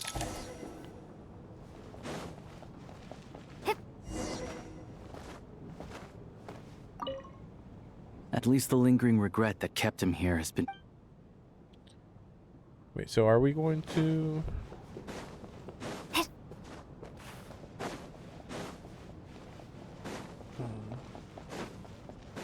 No, okay, we're going over here. I guess we're just assuming the storm's still happening, I guess. Yes, I've watched Code Geass. It's good. Looks like now we can just rest until this. I still can't believe Shram turned out to be a ghost who'd been in the theater for hundreds of years. Knock, knock. Like, how was it never relevant before now? Knock, knock. You know the door isn't closed, right? Think of it as a signal then. When I'm entering thanks. So, why did you come to find me? Vodyanitsa said you knew about my secret identity from the start, but when everyone was discussing who Lelik could be, you were worried that revealing what you knew would be unfair to me. So you kept it to yourself. Yes. I'm extremely grateful for that. It's nothing. I mean, you didn't hold what happened to the Senora against me, so I should thank you for that as well. Actually, there's something else as well. I found myself in a situation similar to the one you were in when you helped conceal my identity, so I thought I'd come and ask you for advice. It's about Mitya. Before all of this, the last time I saw him, he was dead. When? As I'm sure you know, my goal is well, when I found out the tech lead for the experiment behind Project Stuja was Mitya, I immediately started planning to track him down, and I often saw him around the theater. But I soon concluded that making my move there would risk exposing my... So I decided to infiltrate the Armory Palace and go directly to his lab. That way, the threat would be much more effective. Yeah, how? That's my problem. Like, how is she able to infiltrate these places with abilities that aren't anything? Like, what? They're like, they're saying that a human can't do it, and I'm like, I agree with you, because like, there are so few entrances to get into these places. You'd have to have superpowers to be like blending in with shadows or something, or illusions or something. Well, I suppose there was a bit of luck involved. But I am a Fatus, so I already had some familiarity with the Why would you have layout. familiarity with the building's layout if you've never been in there before? What? But when I finally made it to his He was lab, dead. How? Mitya seemed to be dead. I checked his breathing and his pulse. He had no vital signs whatsoever. I'm certain of Maybe that. he's a corpse. Maybe he's a living corpse. Maybe the scarf is puppeting his dead corpse. I thought maybe another anti-Project Stuja activist had beaten me to it. And That's why you were so on guard around Mitya that first night here. yes. But when was this? When I saw him sitting in the How long audience ago? during the performance, I could barely contain the shock. Was this recent? To Was this me, last night? It was a miracle. Or whatever? Somehow, he'd come back from the dead. But then, the murder started happening, and that is, until Mitya himself said there must be a dead person among us. And yet, you thought that bringing it up right away would single Mitya out. Just like when everyone was suspecting Lelik. I mean, not just anybody would be able to get access to blueprints, though. It seems like maybe once or twice, but like, I don't know. She's been like going after so many people. It's like, oh yeah, I just casually get like a dozen blueprints for a dozen different buildings. Whatever. I don't know. I guess it's possible, but like, it still seems stupid. Like, again, like these buildings almost assuredly are just like narrow hallways. So like, yeah, if you're allowed to just walk wherever you want, okay, no big deal. But it seems like she was getting in places that, like, it still doesn't. It feels like you would need magic to like get into these places. I feel like.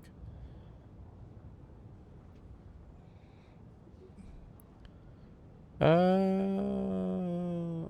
don't know. Her abilities. So her ability is just that she can make like an ice clone of herself. That is her magic ability. It has nothing to do with, like, maybe you could use it for an assassination somehow, but it has nothing to do with stealth. So that seems a little weird. Exactly.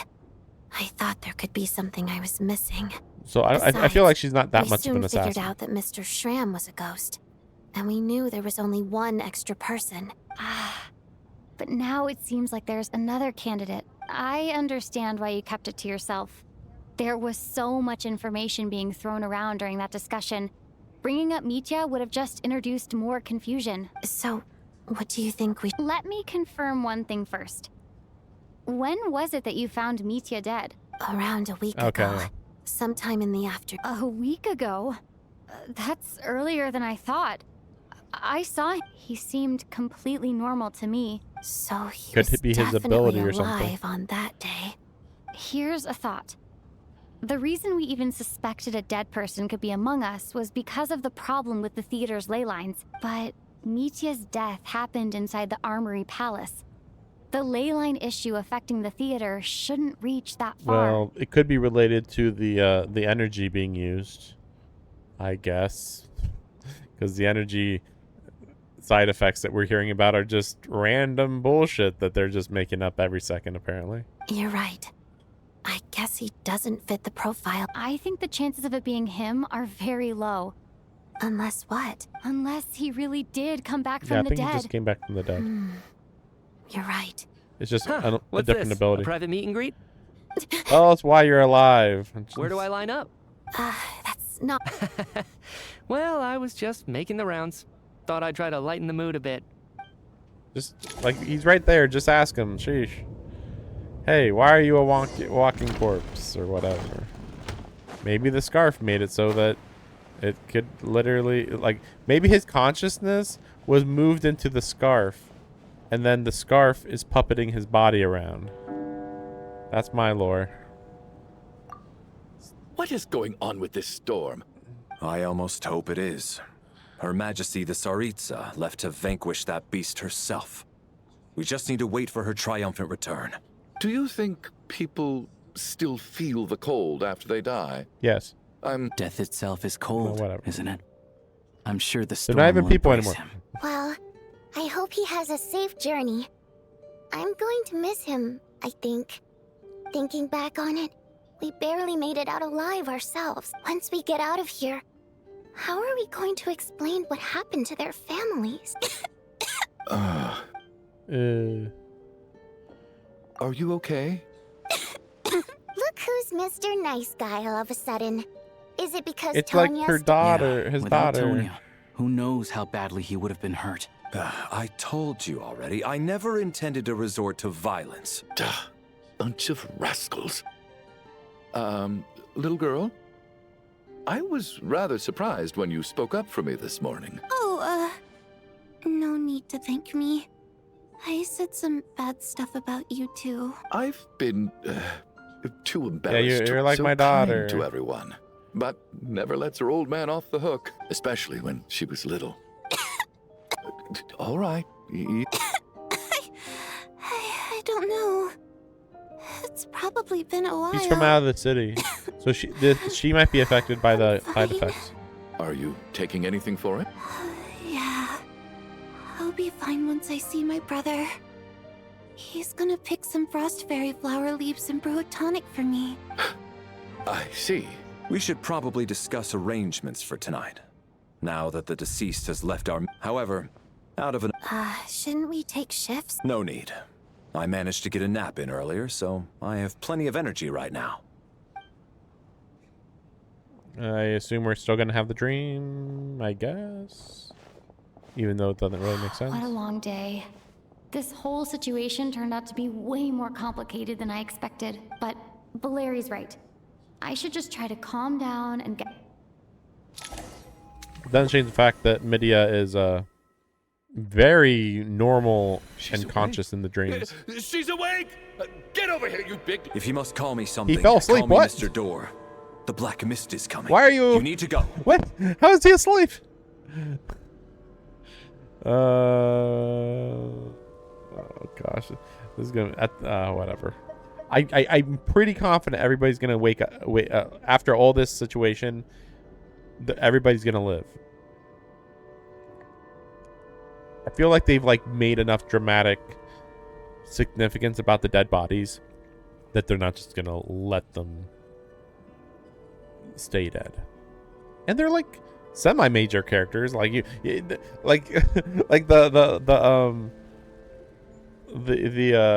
venue would just basically be shut down for a long time because a lot of the workers and died for the whole place.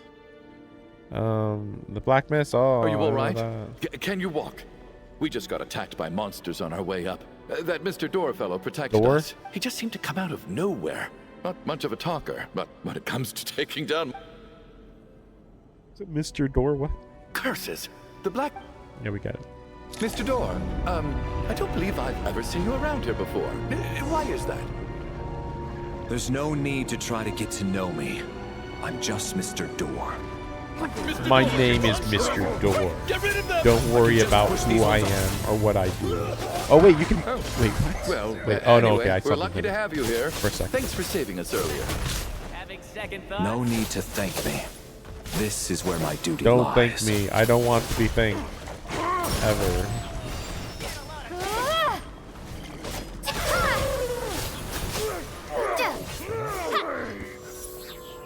Oh crap, no. There we go. I am just Mr. Door. My name is Mr. Door. So we're doing this the hard way. Condense! What the fucking what? Just shot it at a wall. Like what the heck? Encase! I thought normally it just happens right gets shot right in front of the traveler.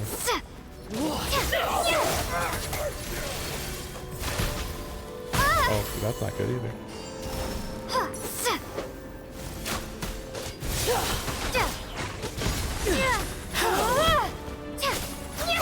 Thrilling combat. There we go.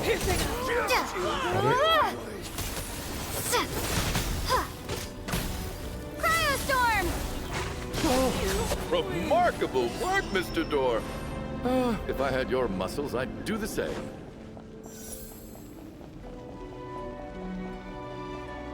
Well, apparently you have to fall asleep here, basically. Or no, I guess it's just that you have to keep going up until you wake up in the real world, I guess. Are none of these doors the one you're looking for? No. But also, coincidentally, apparently, the dream always ends right after the mist eats up some people. So unfortunately, it does kind of look like that might be sort of required to end the dream, maybe. I guess. For whatever reason. Impossible. I'm so Wait, look!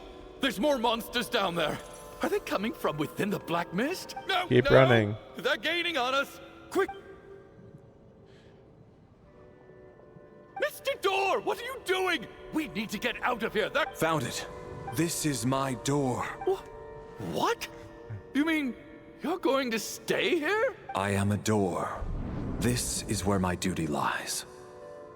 Close the door, not open. No! You saved us. We can't. You must keep going.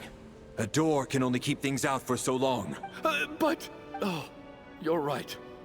Let's go. We can't let Mr. Door's sacrifice be in vain. Okay. Well, this is confirming it, isn't it? Though notice this is the mist isn't moving anymore. the most likely Looks person like to die both the monsters and if they had a Mr. Door design. are gone. Because guy characters can die, but not female characters, because female characters gotta live so that we can play as them. I didn't just imagine all that, did I? Surely I wasn't so scared out of my mind that I hallucinated a door as a human being. Oh, okay, good. Getting sleepy? Well, looks like we're safe for now.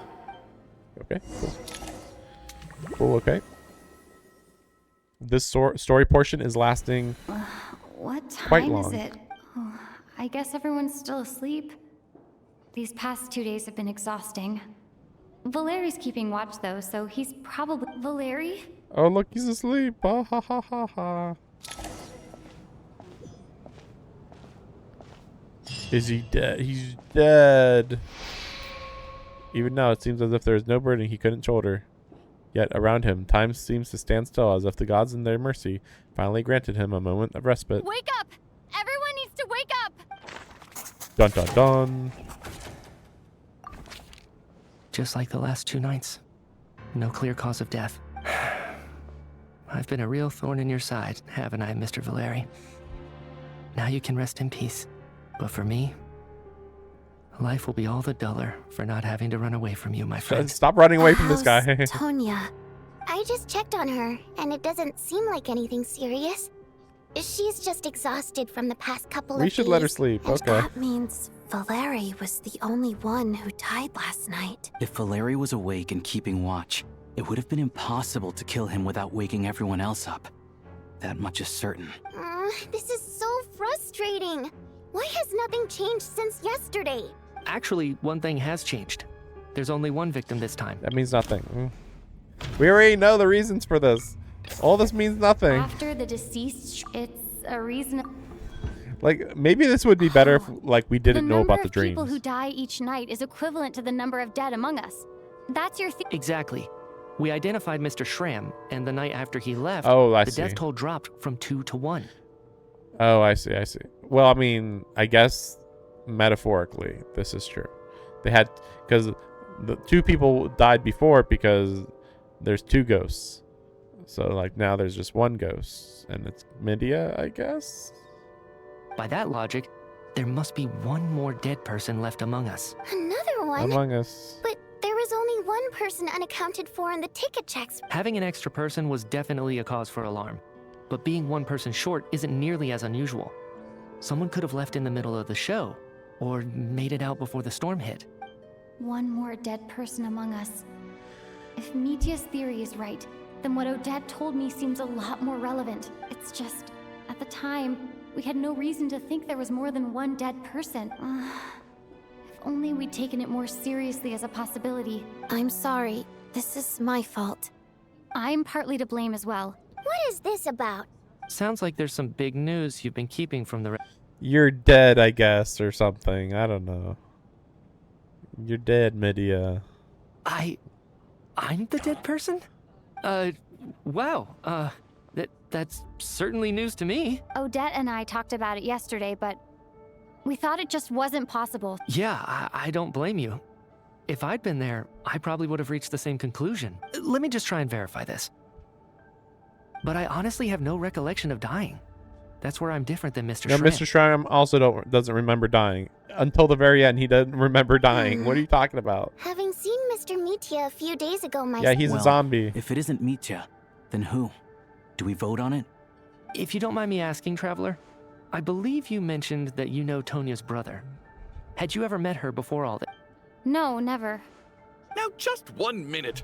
I know where this is going. You're in the hot seat, and all of us trying to pick a fight, Mr. Chuganov? I mean, Tanya is definitely suspicious, Did Mitya but ask about Tonya we still because were he supposed to suspects her? meet here. I suppose I only identified her by age and nothing else. I'm just saying. Yeah, I mean, You're I already going was around like casting pointing that suspicion on out people for before, no reason. but it still How just could seems Tonya weird be that dead?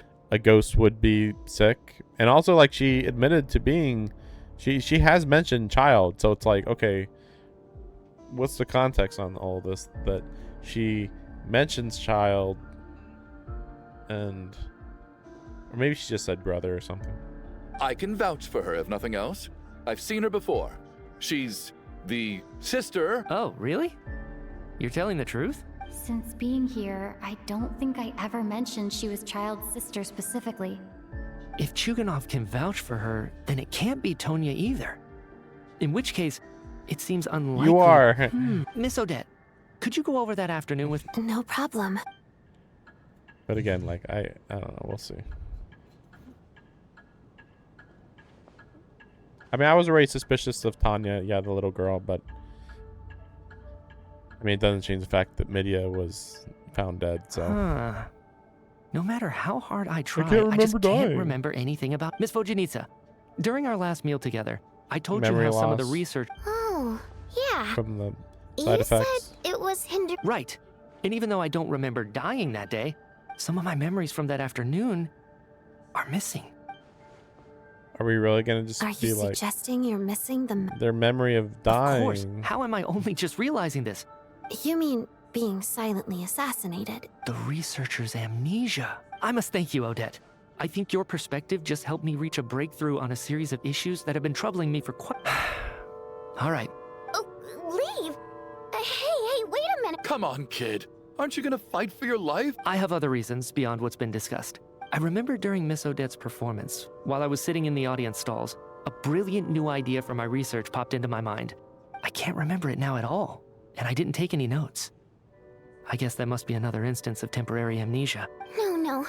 Hold on. I see where you're going with this. You're suggesting that each instance of temporary amnesia is a death. There's a glaringly obvious flaw in that idea, no? How can one person die so many times? I believe Miss Odette's account. During the period where my memory is blank, I must have been either dead or in a similar state. All it would take is for the same thing to happen in the theater, and I would come under the effect of the ley lines in this vicinity. There's no evidence to suggest that anyone other than me is a candidate for the deceased. Please relax, everyone. I don't think things are as bad as they may seem. If, on the other hand, I'm still alive right now, well, apparently you've all witnessed my resurrection recently anyway. Mitya's right. This is the only thing we can try right now. Yeah. I think he's deliberately downplaying the gravity of the situation. We'll see if you die when you're killed. What is a scientist if not someone who gambles on experiment after with this snowstorm, the ley line phenomenon? But if I do get resurrected, you can be sure that I'll come back with a... Okay, I got it. Get out. If it's not you, then it's Tanya. Why does this story exist? This whole act feels like a waste of time. Beyond the loop. Are we looping? Poor Mr. Mitya. Maybe it's a good thing that you weren't there to see it. I hate goodbyes. Why does it feel like everyone around me is slowly disappearing? Maybe it's the realization that at the end of life, Who outside of here has been dying? Come to think of it, in front of you. The main reason we're still alive right now is pure luck. Each morning here, for every one of us, there's the chance that we might not wake up. You could take it a step further and say that the same is true outside too. If I make it out of here, I'm going to cherish every moment that I'm awake. Without regrets, I feel like a strange sense of anxiety has been quietly growing inside. Are you okay? If something's bugging you, let's talk about it. There's only a few of us left here now. I have a travel companion named Paimon. Alosha and Odette have met her before. She's been feeling unwell recently. You're worried about her, aren't you? That makes sense. To be honest, I used to feel like I was just a spectator in this world, watching everything that happens from the sidelines. Maybe it's because I'm a descender? A descender? But with Paimon by my side, over time, I slowly felt my connection to this world growing stronger. She loves eating, sleeping, and having fun. Over the last few days that we've been apart, I've often caught myself wondering, what would Paimon say if she were here right now? But by the time I snap out of it, the conversation has already moved on, and I'm still in my own little world. I'm trying to overcome this sense of detachment, but I really miss Paimon. I bet she misses you when you're not there as well. Maybe you're her entire world too. I don't know if this will make you feel any better, but back when the water imps left Snezhnograd in droves, I also felt like the whole world was suddenly empty. I could be surrounded by people. Oh my Later gosh. on, I stepped away from doing so. Thank you. Emotions. I don't know. I used to regret, like I said before, our songs have so I made the Could you? I feel like I'm slowly just... I don't even know. It's not even like I'm feeling tired or anything. Like, I feel perfectly fine, but it's just... Oh, it's a story about overcoming death and the fears within your heart or something. I can make up anything I want, I guess. That one before. I feel like I can hear a sense of longing. Color me impressed, Tonya. Most people can only tell if a Wait. So, what's the song about then? Wait. Must be myself. I've never heard of that one before. I feel like I can sense longing. I wonder why that is. I'm impressed. You're a keen listener. See? It's because Tanya's already dead. No. That seems really weird, though. I've actually never performed this song in the theater before. It means something like, may those we have lost watch over us. Ghost would be able to hear follow and understand her back song, home probably. in the night, so that we might be reunited once more. A requiem. No wonder I could hear that sense of longing. You sing it for loved ones who have... It's getting late, Tonya, and you're not well. Okay, but, of course.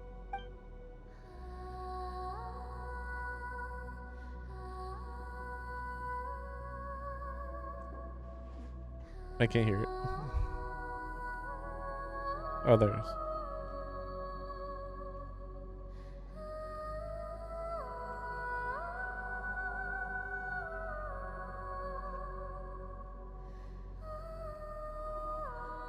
Okay. We get it. We're supposed to feel emotions. Tanya's gonna die, Once I probably. get out of here, I definitely don't plan on ever coming back. But I guess that means I'll never get to hear Vodyanitsa sing again before I fall asleep. Cherish your companions while it lasts. Wake up, and you're in the dream world. Wow, I am so shocked. It is weird that there's this water effect, which makes it seem like Where it could be am related to I? the water fairy, but yeah, I don't know. So dark in here. It's Tanya. Nani. I am so shocked. So scary. Return, O spirits. Fulfill your oath of protection.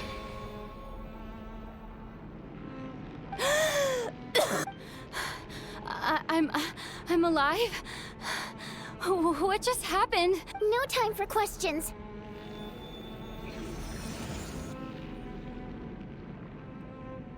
All right, we're safe. The spirit just now is called Night Prayer. The light subdues her. I don't care. sort Everything of. you guys say doesn't Yet, matter here. Luckily, I was here. A bit more than a bummer, I'd say. You can resurrect people. Sure, I do. Guardian I spirit. specialize in soul recall. Oh, all right. We're just making up stuff as we go along. Isn't this a thrilling story that I don't know what the point of it even Night is? Prayer won't be able to get to us. Shh! It's Night Prayer. We need to move quick, but don't let her notice you. Look out!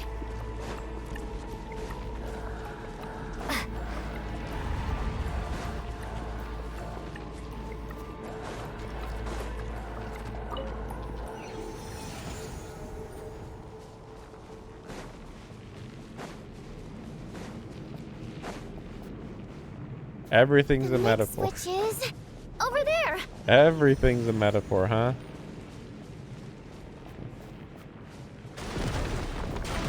Okay.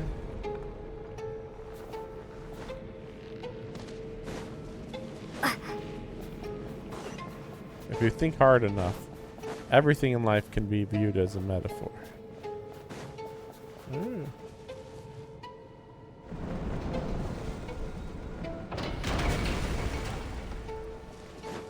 Is it supposed to be like spectacle or... Yeah, the metaphor world, yeah. Freaking sheesh. Oh, okay, that's what's happening. That was weird.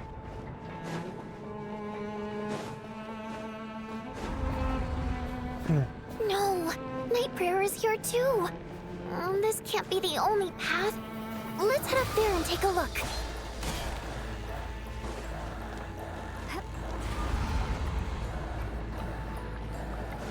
The switch is just up ahead. Hurry!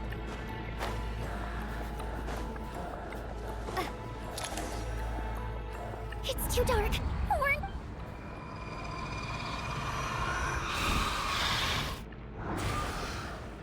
Traveler! I won't let you die like...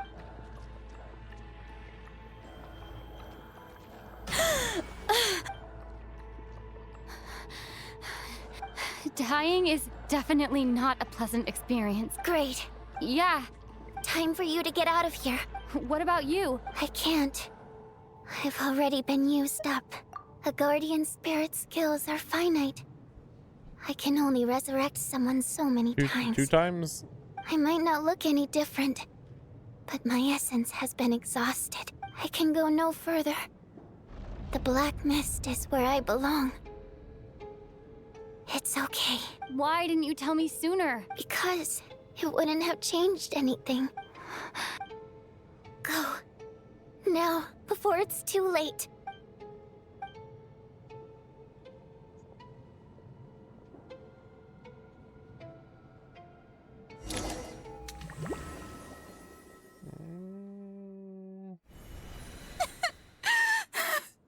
Yeah, that's not believable. How could this happen? Okay, I'm skipping this shit. I guess No,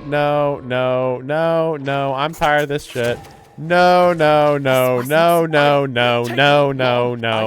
I don't understand the moral of anything that's happening. I don't understand the lore of anything that's happening. After all the And we already now know without any slight They're question dead, yes. that they will, without a doubt, be resurrected at the end. Well, without any doubt. Who's the deceased? It's her. I don't know. Whatever. Of those who remain, people are easy, but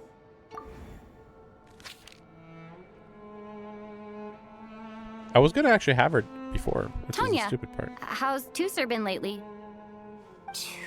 Your brother. He doesn't know Tusser. We're out of here. We're out of here. She doesn't know her brother. No, we're done. We're done here. Everything about that night, but thinking back, even curses. Oh, his daughter died? The reason it's not a very after a while. So one day, he agreed. We got to the theater. Oh. When I woke up, but there's no way he... Tonya. Yeah, I know. After all of that, it turns out I can't blame my brother after all. Did she just keep saying my brother? Like she doesn't actually say the name of her brother?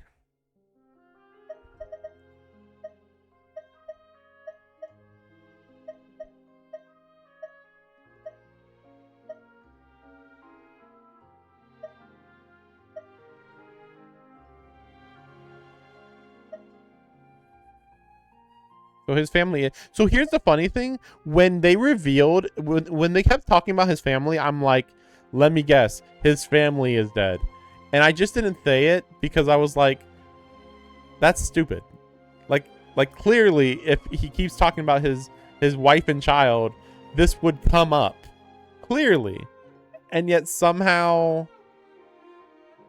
No. I'm sorry, everyone. Oh, he has PTSD or whatever. When we escaped from... So when you first approached me, and I thought he must have chosen a fake name that only the two of us would know. Because he was afraid of getting caught. No. It seems like that was just wishful thinking. When you first approached me and said my brother had sent you, and called me Tonya, I thought it must have been a fake name. I'm out of here. I'm out of here. This is the dumbest thing I've ever heard in my life. Like, what? The truth of the matter, my daughter's name, she, after died of a snow one day cough. when I Did they really just say snow cough? Snow cough? What? Whatever. Oh my god. Yeah, I just kept talking about my family, who was dead the already. night before last, combined with the snow cough, but the year. Oh my gosh, it's so sad. It's so sad that I don't give a crap, and I want to get out of this right now. Get me out of this theater right now. I just want her to live. I'll be damned. Not again. Mr. Chuganov, by the sounds of They're it, all gonna get resurrected. It's no big deal. No. We still haven't met this Tonya, despite who all is the the person I sensitivity, actually want to I'm meet, very- by the way, because she's the actual fond of you at sister all, of Mr. It's them that you... Tartaglia child or whatever. Well then, So then, and also I guess everybody who went out into the storm is just gonna also my name is Pata. survive or whatever. Patoshka. Patoshka, I'm Patoshka. Oh my gosh, I'm a ghost. We're so sad that you're gonna die, ghost. Let me leave. Yeah, you In your died dreams, when the you were a two of you ghost. oh, we're still here. And then they're gonna be like, actually, we should just leave. if you just leave, actually, you're fine. I think we should leave. I doubt this snowstorm is ever going to stop. For all we know, this is the heat death of the universe. We finally solved the mystery of the hunt. Fair enough. Yeah, we figured it all out. Anyway, we should just leave now. Is this really the time? Just get out of here. All right, fine. Am I hearing things? Knock, there it knock. is again. But I don't... Should we open the door? Is this it? If the last few days are any... Whatever lies be... See, like the Shadow Realm thing literally didn't matter at all. Which, I mean, again, when it was introduced completely in the context of side content, even though we had a main character with us, it was like, this happens. Wow, this almost never happens, though. This is so weird. And it's like, okay, clearly this doesn't matter. I'm alive, but maybe just me, because I'm a playable character.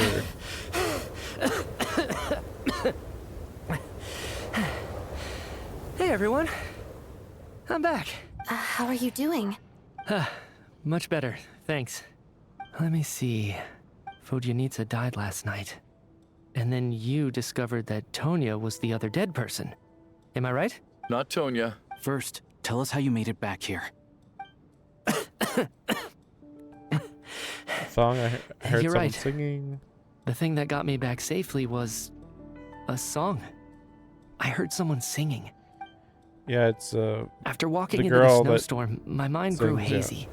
I don't know how long I walked through the storm before my mind completely slipped away. I can't wait to get back to some games where they have Then better stories. suddenly, This I heard game the sound of normally has singing. good story, by the way. The Hey, voice I would instantly say, brought me back other to than my the political senses, and I stuff, regained Act 1 was consciousness. really good. So I followed It's the only voice, Act 2 that's searching just for the source of the singing. absurdly... I searched and searched until finally, just a few. So I think she's actually already never alive. performed this They song in died, theater but that before, actually just brought them because back it to has more of life. a ceremonial purpose for our people. It's not meant for the stage. It means something Maybe. like, "May those we have lost watch over us." That must have been We gotta that die song. to come back to life, When maybe. I first stepped out of I remember the outside world being completely different than what I'd expected. I don't know how else to describe it. And as for the Requiem, if I was guided here by Vodyanitsa's song, but I didn't experience a clear moment of death while I was out there. You wouldn't know if you died. Shut up, Both you. Shram and Patoshka were clear. This raises a truly Oh no. Oh my god. We're dead all along. We were all inside a dream. Midia has come back to life once again. We can leave this place now. It was all a dream? No. Okay, I mean, that sounded kind of cool, though. Wait, what happens when I... whatever. Nietzsche said, the outside is a world where only I never the said smoke- outside, just sort of outside. I'm just wondering. The Requiem calls to the souls of the dead. This is proof that Mitya is dead and has not been resurrected. Mitya's soul was summoned back by the Of course, then maybe we've all been dead from the very start. And all of us are now souls wandering the theater.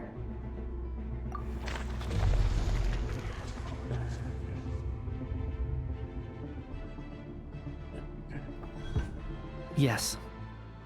I think that this... What did you We're say? in the afterlife. We were dead all along. I mean, I already said that this is the work of a god. You heard me. We died in the theater. All of us did. But they were trapped by the But due to- Leon. It's ironic, really. All that time, we were working so hard to figure out who the Some deceased among died us were. more recently than others? Do you remember that note, "Death is near"? Seems like we misunderstood what it meant after all. Death was nearer than we wanted to think all along. So all our attempts to survive, our search for the deceased... Hard to say. At the very least, we helped two lost souls find clarity and go. The presence of those two is probably what caused our souls to be drawn in by the ley lines. In which case, the deaths we've awoken to over the past few days were just souls returning to the ley lines. If what you're saying is true... Yeah, wouldn't no you be wonder. lost souls too? This afternoon, when I was moving Vodyanitsa's body... We That's haven't further been proof that those decaying. aren't physical bodies at all. Am I really dead? No. That's impossible. I still find it hard to believe that... Exactly. It's temporary death. Racked my We're only brain. half Wait. dead, guys. Hold on. Right before I lost consciousness, I think I saw some. I can't remember. Mitya. Blood. Huh?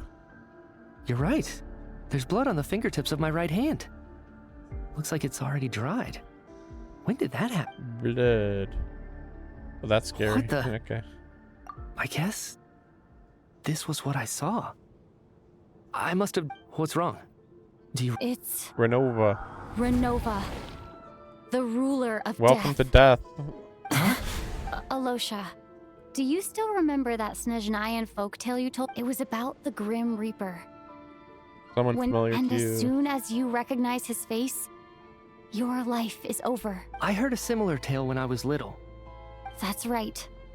In which case, Grim Reaper's here, disguised in a familiar form. Death. When I first saw this note, I thought it contradicted the investigation report. But now it seems like that was the whole intention. So the Grim Reaper deliberately misled us. Then we started suspecting each other and...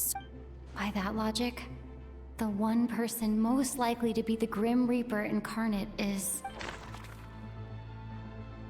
Myself. Identifying the Grim Reaper is a... That sounded really cool, though. That sounded really cool, though. Okay, it's gonna be him then.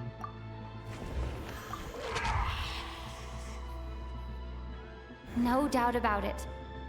It's Alosha. I mean, it was suspicious because Looking Alosha at how hasn't been everyone talking has that acted much. over the past few days. Alosha is most likely the Grim Reaper lurking among us. Wait, what is her decisions based on? My decisions is based Is on it it you, felt like she wasn't Alosha? talking much. You were the first to discover the investigation report, and you had plenty of time to slip the note That's not a really inside good to mislead explanation, us. honestly. So? Surely you can't suspect me. What if someone else found the investigation report? There's no denying it. That's not all.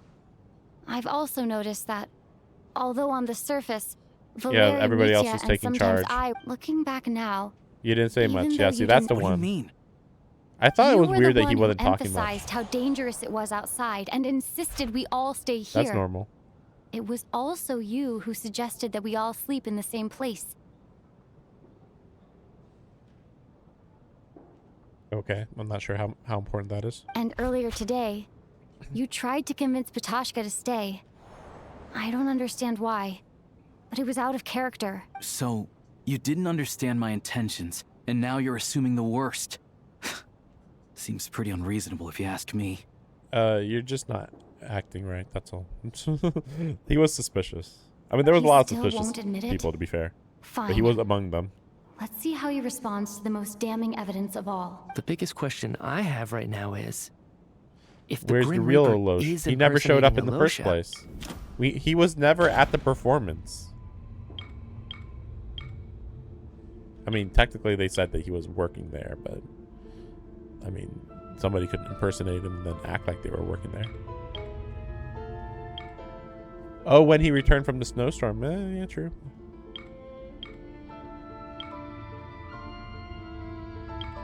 I mean, but it still could have been before the snowstorm even showed up.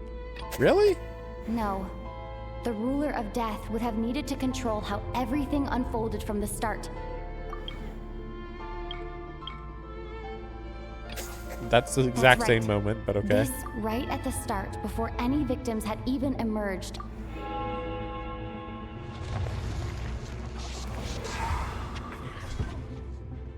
They actually did do When all this Danganronpa. began, right after the performance ended and the snowstorm began to pick up, no one suspected anything unusual. 3 years ago. We just assumed we were Because there was a snowed lot in. of courtroom. There was a whole nation of courtroom cases, and yeah, they had podiums and they did the whole Danganronpa thing already. Actually, it wasn't that fun, but comparing it to Danganronpa is very appropriate because I don't think Danganronpa is actually that fun of a game to play. You know, there wasn't really any gathering evidence type stuff, which is just like Danganronpa, really, because in Danganronpa you have to pick up what you pick up, and then you have to have a lot of leaps in logic, which is what they had a lot too. But yeah, they did it already, and they even did there was a whole bunch of stuff that was very Danganronpa coded. That's why I was like surprised that we were doing this storyline, because I'm like, we realized we already something did a out lot of of the this ordinary in the was going past. on. But it's clear now that the oddities actually started earlier than that. When Demoff walked into the snowstorm and never came back. Wait, but I said this already. Oh, whatever. Right. So Mr. Demoff was the first Maybe. victim. Maybe. We don't know that. Pinpoint that moment as the beginning of this Well, when the storm showed up. You are the only person who walked I thought into that was the suspicious snowstorm in the first place. and came back without the help of Vojanitsa's Requiem. Yeah, I was already suspicious about that from the beginning because I was like, oh, that's crazy that you came back. But, like, we didn't know enough about the whole situation, so. It's hard to just be suspicious of everything when there's so many suspicious people. Everybody's doing suspicious stuff. He just went out into a snowstorm and returned. That's a lot less impressive than all these people who are like, he's a zombie and she's probably dead and wasn't the person she said she was. And so it was like, it all added up that it was like, okay, yeah, his actions are less crazy. I don't even know why we're doing all this. Because the God of Death doesn't need to do this complex More precisely, stuff. Alosha never came back at all. Not bad. Well, since you've backed me into a corner, I suppose there's no point in we only figured out your identity when we were down to very, very few people anyway. Why are you here? Alosha? This person is like pure evil, by the way. You're the Grim Reaper? I am no such tired cliché. Mortals should address me as the ruler of death. I don't know why he's getting like this outfit though. Because like it's not Alosha himself. Before being wiped out for good, you identified the two deceased and even sensed my presence.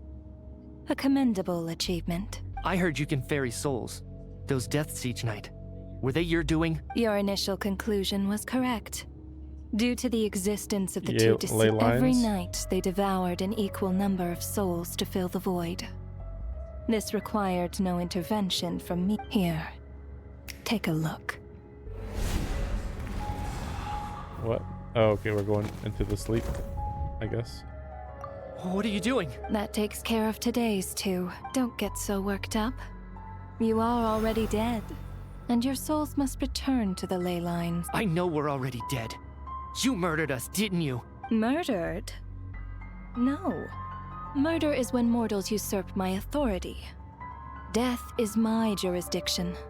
If I require someone to die, I need not resort to such laborious methods as murder. You simply met the criteria to trigger my curse of death.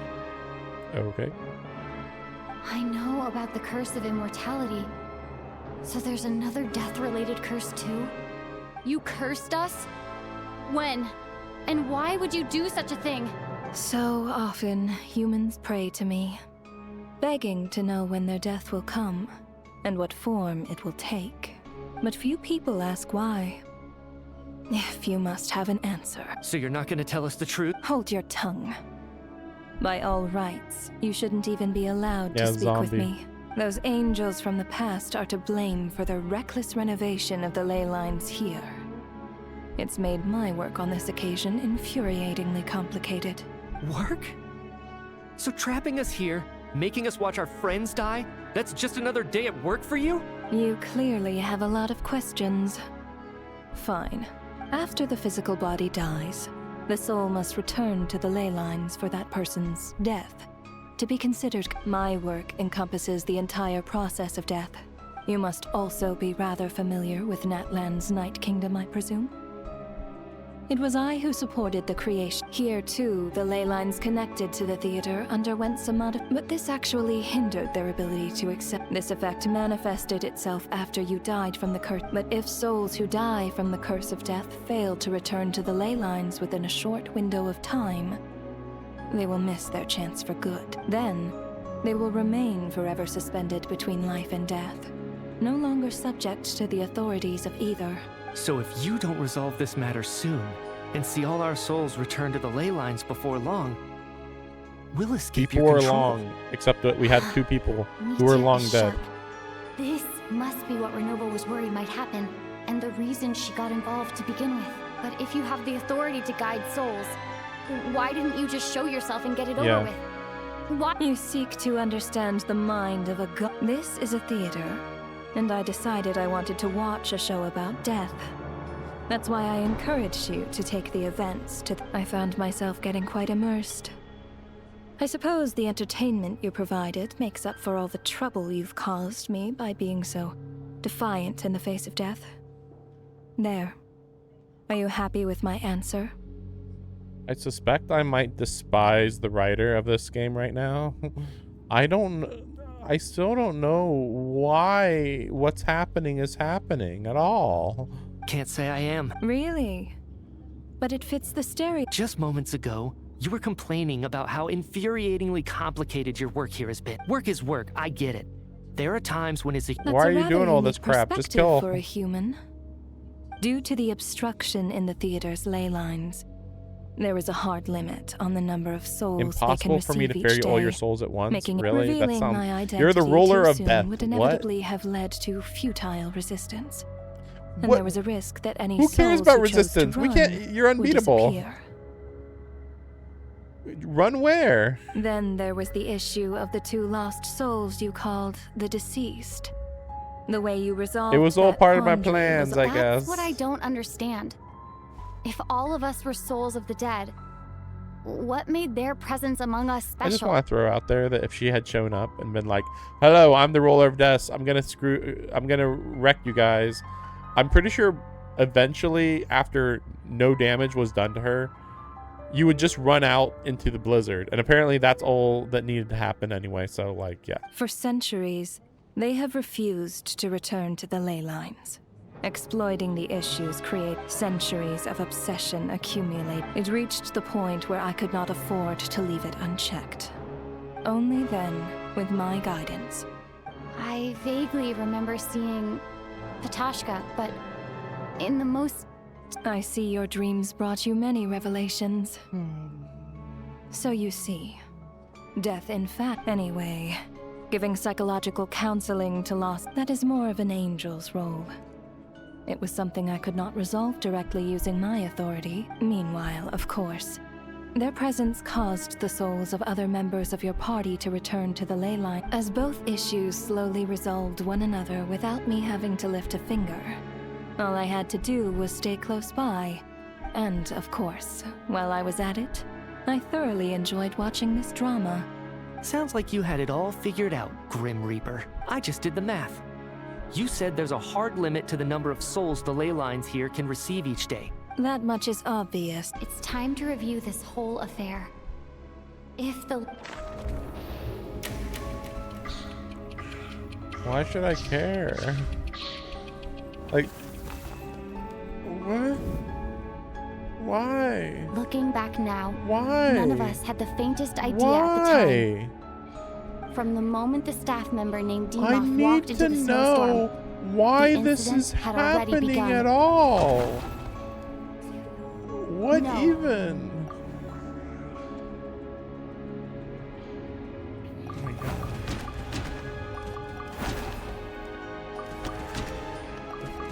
I don't even remember anymore. No. Let me... Oh yeah, it was.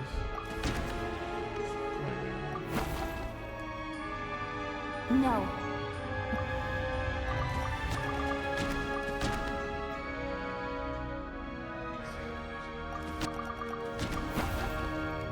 He's been dead the whole No. time, though. Let me...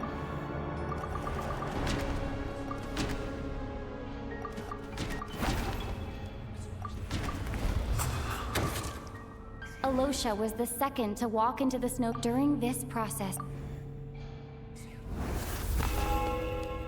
This is so... During our first like, they're night in the making this theater, dramatic, but like... everyone was caught up in the novelty of it all. I don't know what I'm supposed No to one be could have feeling expected now there would other be than victims I the just want very the next story to morning. end. Despite all the confusion, and with the help of hindsight, And this has nothing to do with this region at all. that something was amiss with the snowstorm. We're just getting like a mini story about death out of nowhere based on like just nothing. The ley lines Why are they wasting my time? Odette and I spoke a lot that night. 3 people were on watch, but in the morning, we discovered that someone had fallen victim all the same. I don't remember anymore. Yeah, these two, I guess. The deaths of coolest, unexplainable phenomena. Later, we discovered that there seemed to be an extra person among us, and subsequently discovered the existence of the deceased. Mr. Shramri.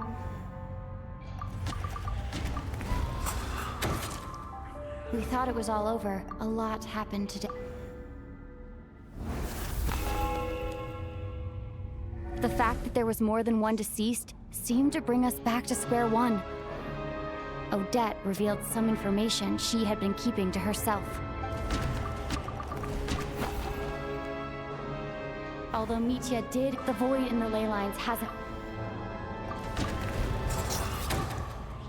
Vodyanitsa was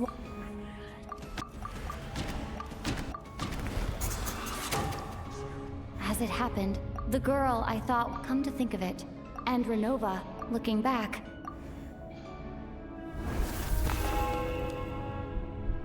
no one could have expected anyone who walked into the snowstorm to return.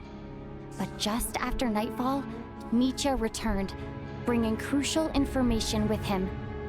Various truths began to surface, including that all of us were already dead, and that the ruler of death was here among us. Then, after revealing her true form, Renova callously claimed 2 souls.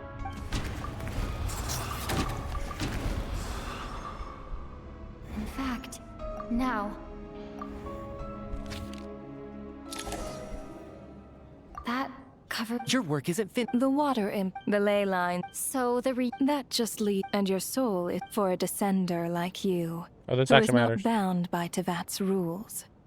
Your death can only be brought through the most violent of means, such as directly destroying either your body or soul.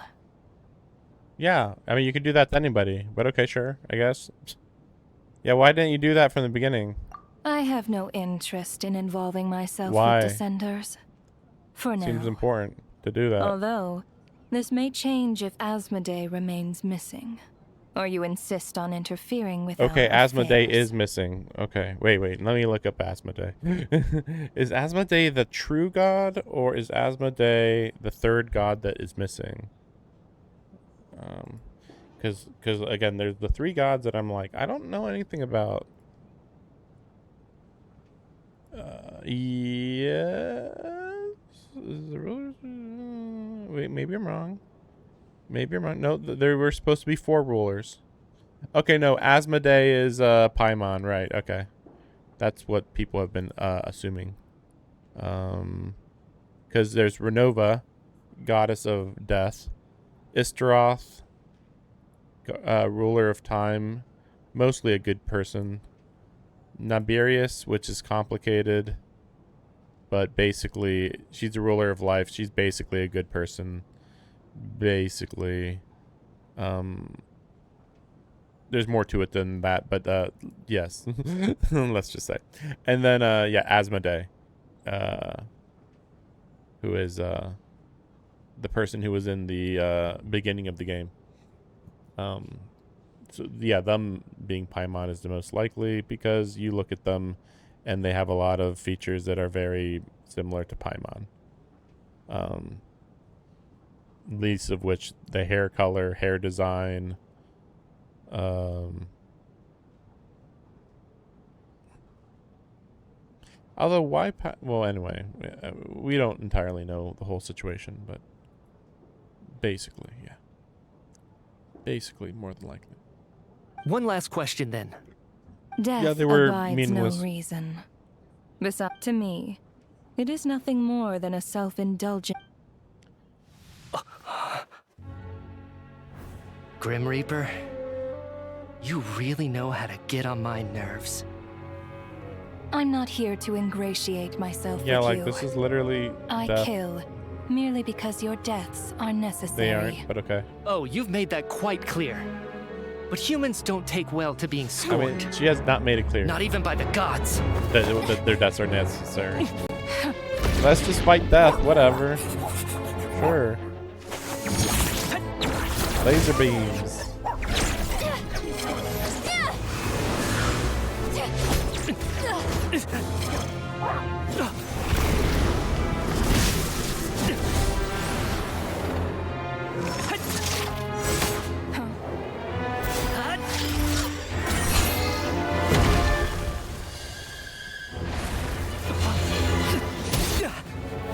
Ancient technology, probably.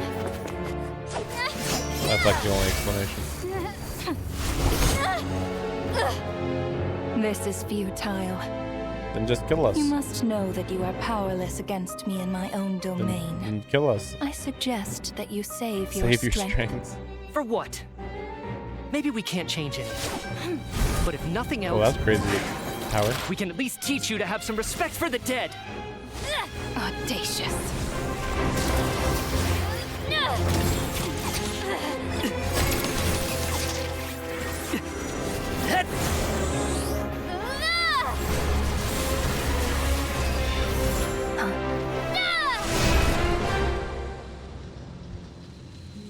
I'll just reveal her real body, won't it?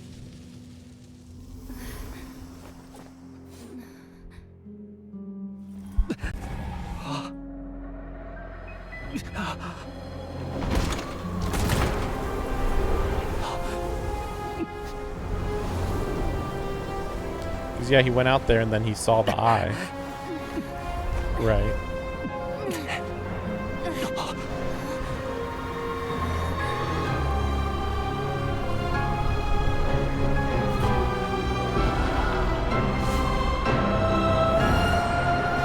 These are just metaphorical. I don't know why there's multiple eyes. She just has one body. It's mostly a normal body. Yeah. Because we've just been asleep, like I thought. I said this earlier that everything was a dream, and the game was like, no, you're not in a dream. I'm like, no, I know we're in a dream, idiot. Oh look, we're so awake. So how did that solve everything though? Why did it that we just left the building and then that made us wake up? Or whatever. So when are we gonna get to the part of the story where something's happening?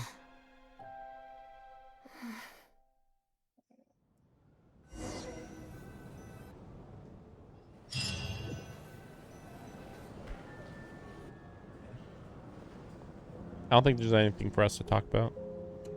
How are you holding up, Odette? What happened to me?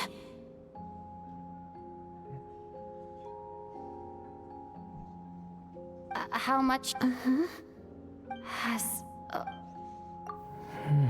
Mitya? Oh, Don't you remember anything? Yeah, he'd be the most likely to remember. Yeah, I remember now, comrade. Looks like we guessed right. Just like me when Odette found me at the Armory Palace. For some reason, everyone killed by the ruler of death eventually came back to life. Oh, is that how we're connecting this? That like he died but then came back, and then we died but then we were able to come back. This could be all related to the technology that they're using, and they are trying to kill the god above all the gods. So it does make sense that in order to kill that god, you need to have some sort of energy that is like anti-divine, and in this case it might be interfering with death itself, maybe. Just with and then one it's catch. also interfering with Paimon, who is what happened while they were dead. a space divinity. But it's weird because the power source would have to specifically be targeting high tier gods.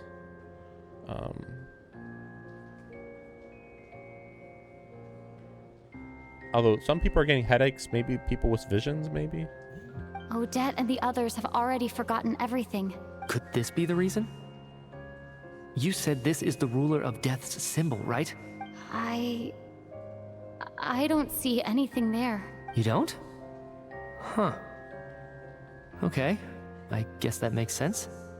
I carved this into my hand in the afterlife, so it's not visible in the physical Makes sense. world. Does that mean I carved this symbol into my soul? What an unsettling thought. Yeah, it's pretty weird. Still, at least I get to remember what happened. I suppose it's a blessing in disguise. What about you, though? The ruler of death mentioned that you're a descender? A full explanation would get complicated very quickly. I'm an but alien. That's... Well then, now that it's all over, let's figure out what we've learned. The first thing I notice is that everything here is precisely as we left it, right before our deaths. They say that right before death... That must be how you know you have one foot in the afterlife by that point. Anyway, clearly the few days we spend in the afterlife probably only amounted to a few short minutes in the... This also aligns with previous reports of widespread temporary memory loss among the Armory Palace personnel. Now it seems likely that those were all brief deaths caused by the Grim Reaper's so-called curse of death. What? That's crazy. Everybody who's getting a little bit of memory loss is dying for a few seconds. To those unaware of the truth, dying and coming back to life must feel similar to a short bout of catatonia. This leaves me with a couple big questions. Never heard the word catatonia. What are the conditions that trigger this so-called curse of death? And why are we resurrected after we die? Yeah, exactly. Okay, see, now we're back to the main story. That said, I mean, this whole thing about death has only come up recently. Maybe this is related to the after effects of the weapon energy, though. Maybe somehow they got like pure death energy in this energy that they're using, and so it's causing side effect of people temporarily dying out of nowhere. But it's weird because Renova didn't mention any of this. Like, if anything, Renova would say this, like, hey, there is a weird amount of death in this nation right now, that's unrelated to me.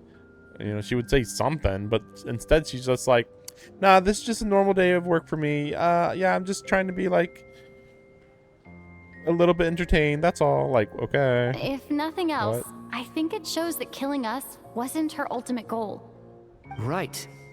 This time only got complicated because of the situation with the theater's ley lines. That's why she had to approach it differently. If the previous incidents of amnesia among the researchers are anything to go by, killing us is usually a pretty routine matter. Come to think of it, wasn't I about to note something down before I died? I can't remember what it was, but I think it was something related to my research project. Sorry, Traveler. I'll catch up with you again later. Right now, I have to make a trip back to the Armory Palace. Ma'am, if I may, no one of your description has ever shown up in my investigations into Mr. Mitia's friends, yet you two seem very familiar with each other. Could you perhaps... We were all dead. I can explain everything. We were all dead. We are now not dead. Go on with your business. Forget everything that just happened. It really doesn't matter too much. We were all good friends for about 5 minutes. Don't worry about it.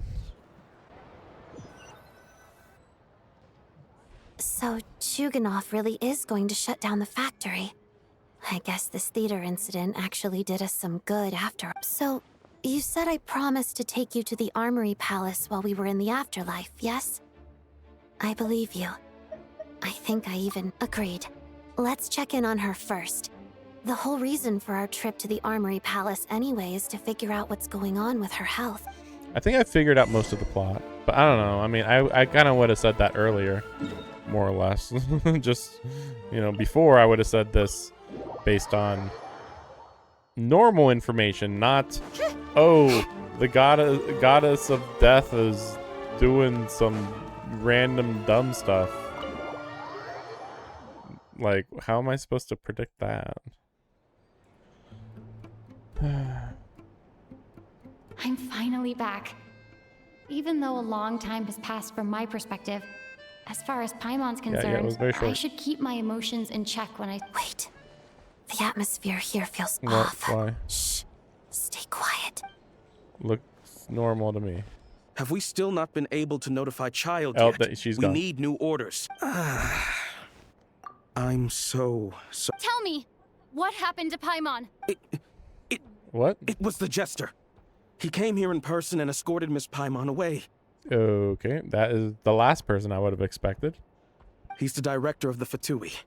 His authority supersedes all others, and How long ago did he leave? And it was about an hour ago. Miss Paimon was fast asleep at the time. The jester simply walked off with her as if it was only natural. Do you know where they went? The Armory Palace, most likely.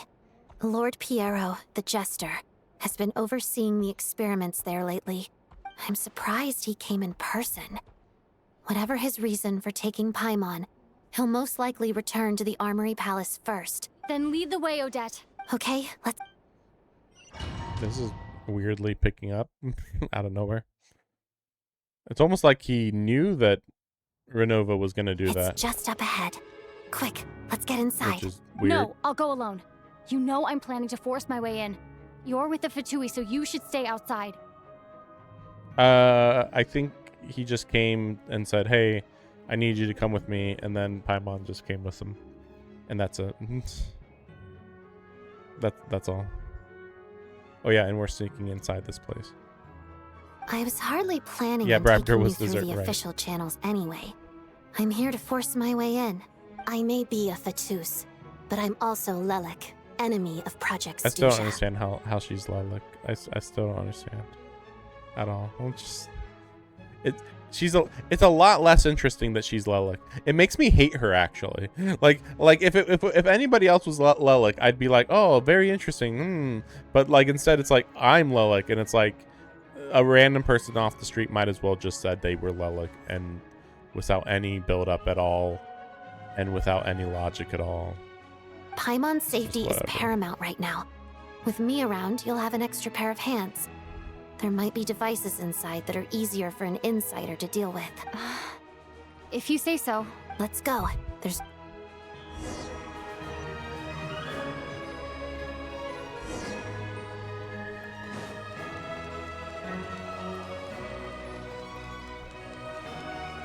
Wait, why is she here? Get off. Get the heck away from me. Come on, keep on. Hey, who are you? This part of the Armory busy. Palace is under Leave me restricted alone. access. What do you think you're doing? No questions, please. We're short on time. Oh, they're coming. They How coming. tiresome. They coming. The footsteps of the Empire. Let us have space. Oh, I know. It looks like. Okay. Yeah. Okay. I can enter. Did you see that? My weapon disconnected from my body. That was weird. I've never seen that happen before.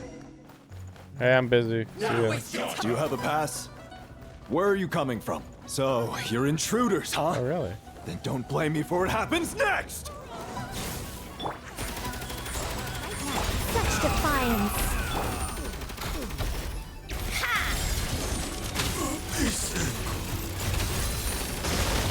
Did it take too long? I guess we're just doing this now. I guess. The Armory Palace is hidden this deep in? This place is much bigger than I imagined. Really? They're conducting top I mean, secret there's stuff research underground, of after course. all. The deeper it's hidden, the better, is standard Fatui logic. But this might be it. Style doesn't really look like the Fatui's handiwork, though. They must have requisitioned some structures from a past civilization. Intruders! Stay alert! Okay. What? I guess they don't want me to Test my just hypothesis. hop in out Emerge. of nowhere. Right here. I think not. Opening box of Adepti Tricks. Wheel of Life. Heaven's will made mine. Oh, treasure chest. Okay. This might be it. I'm pretty sure this is gonna be very short. Intruders? Don't come any closer! Just what are you guys trying to do here? Make short work of your skull! Right now. Emerge. Oh yeah, I can do this, right? Shadow me. Nothing lasts forever. No one interferes with a jester's work. Yeah, see? This does not seem like the type of person that I would think has like assassination skills or sneaking skills when she's literally just a ballet dancer. Like, okay, she can be super agile and stuff, but if she came into this room, for instance, they would just see her enter the room and then she's caught, you know? Like, you know, she could only go so far with her authority. She's not that high up on the food chain or whatever. Pick up the pace.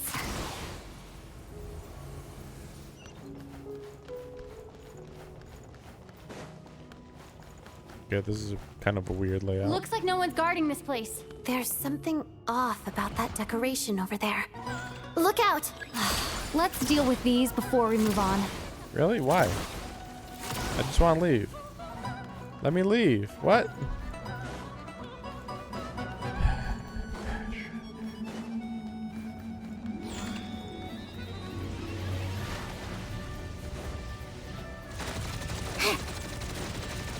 Emerge right now.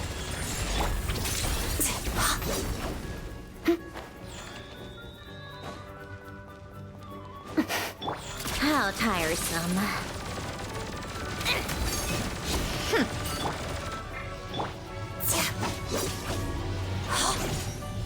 Let's begin.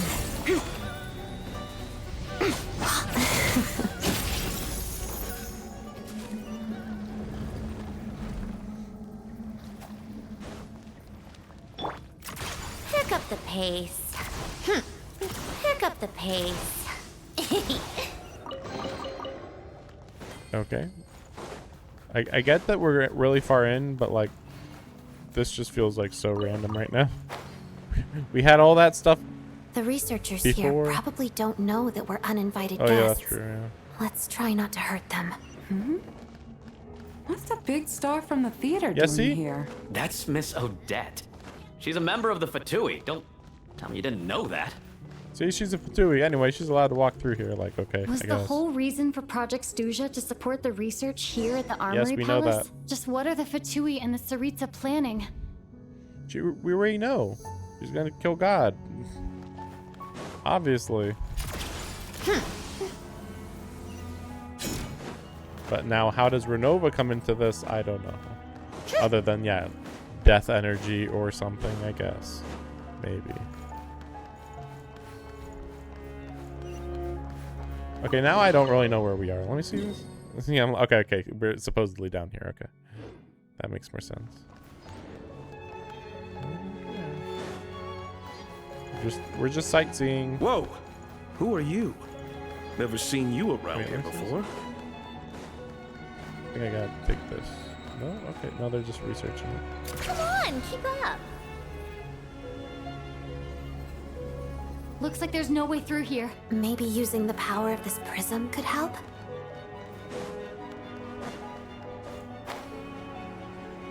Are you kidding me? Are you what even? Okay.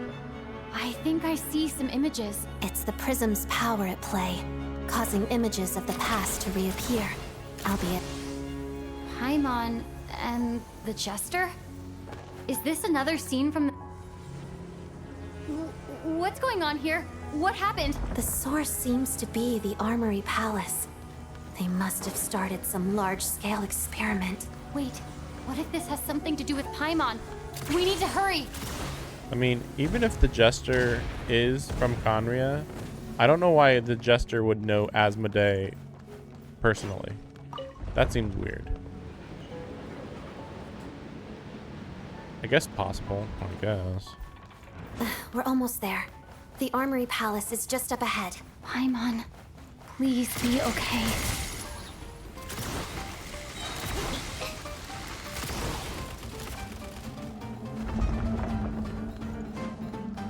Such defiance.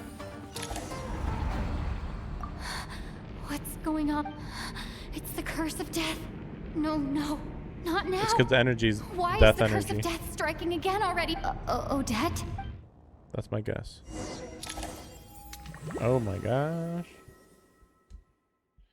Oh my god. Is this the afterlife again? I need to find a way back to reality. Is that Odette's core Ignis? Could that be what just woke me up? Weird.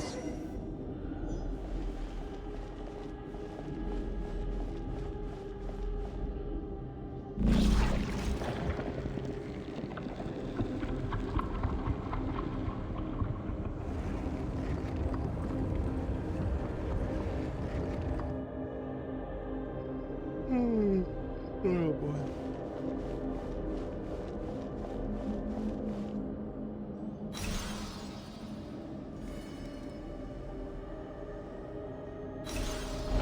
I feel like I'm just getting my time wasted at this point.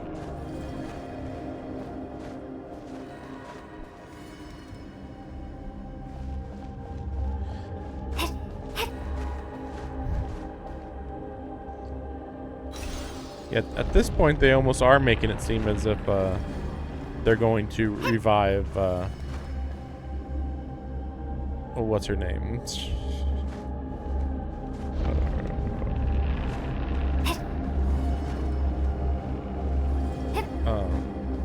The woman who died to the lightning. I mean, that would be stupid. I would not get that character, but yeah, it just would be really dumb. So that Odette. was pointless. Odette! Thanks. No signs of... Did Odette intentionally use her core Ignis to guide my soul? Thank you, Odette.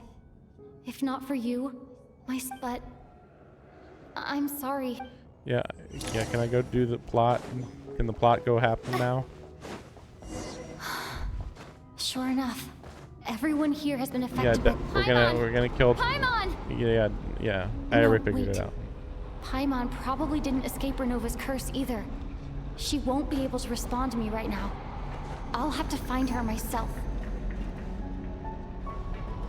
I don't know.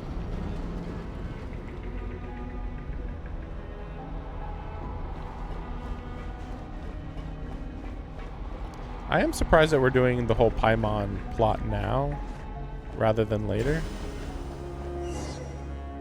Why? I found her! Paimon really is here! Yeah, she's got food everywhere. Oh my gosh. Yeah, look at all the food in there. Here, we're gonna keep you in our food cellar. But see, that's the confusing part. Why wouldn't the Jester just take her, you know, in the first place? Nitya! Oh, right. Is this the laboratory he works in? Right. What happened here to trigger the curse of death again? They're working on Death's energy, that's why. Oh, look. Oh, she's gonna show up.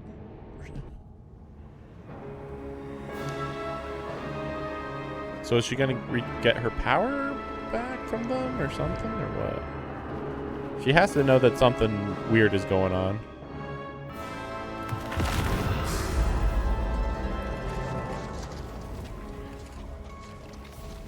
I can't wait for that when the ruler of life shows up. You don't learn, do you? No, I don't.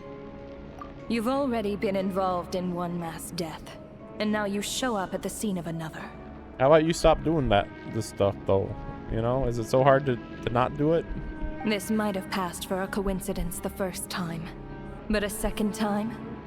Am I to assume you are intentionally interfering in Snezhnaya's affairs? Why would she call this Snezhnaya Affairs? There's Snezhnaya Affairs, and then there's her doing this mass death event stuff. Unless I'm supposed to believe that she's working alongside Snezhnaya, weirdly, but it doesn't really seem like it. Judging by your expression, it seems that you understand little of what is going on here. In that case, a word to the wise. Do not interfere in Snezhnaya's affairs. A civilization that fails to learn its lesson constantly depletes its own worth. It will one day lose any reason for its existence, and as a descender, you are perfectly suited to be the lifeline to which a dying civilization might desperately cling. Consider your position carefully. No advice needed. I'll make my own judgments. Suit yourself. When the day of reckoning arrives, not even a descender can hope to escape unscathed.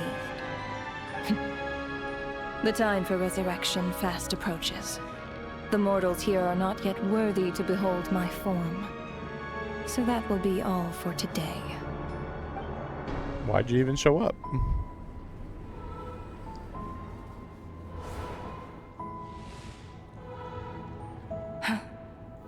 That thing is coming with me.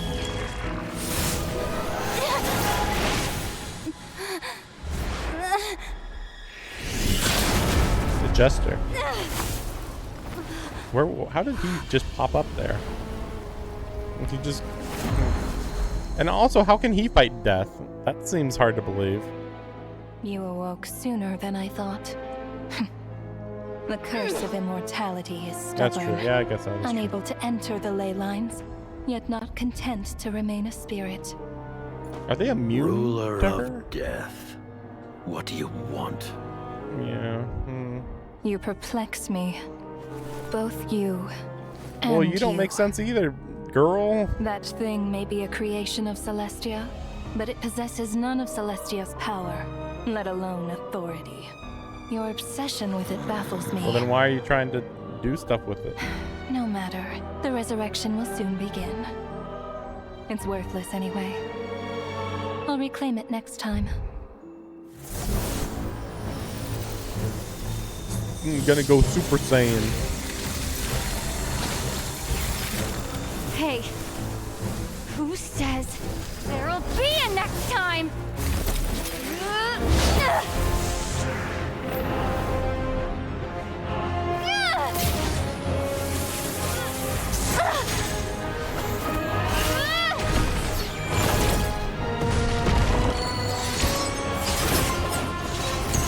Just casually fight the god of death.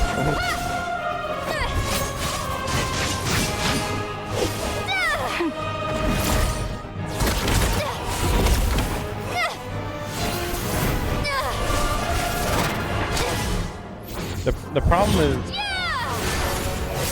I don't think she can be affected by the elemental energies.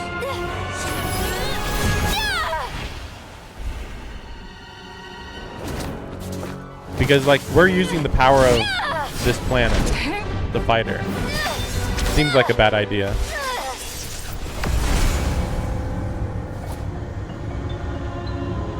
People are saying that you're going to be able to summon her. I don't believe it. That seems too hard to believe. Way too hard to believe. Maybe post Conria update. Maybe. And even then, I don't know. Huh? She'd be too strong.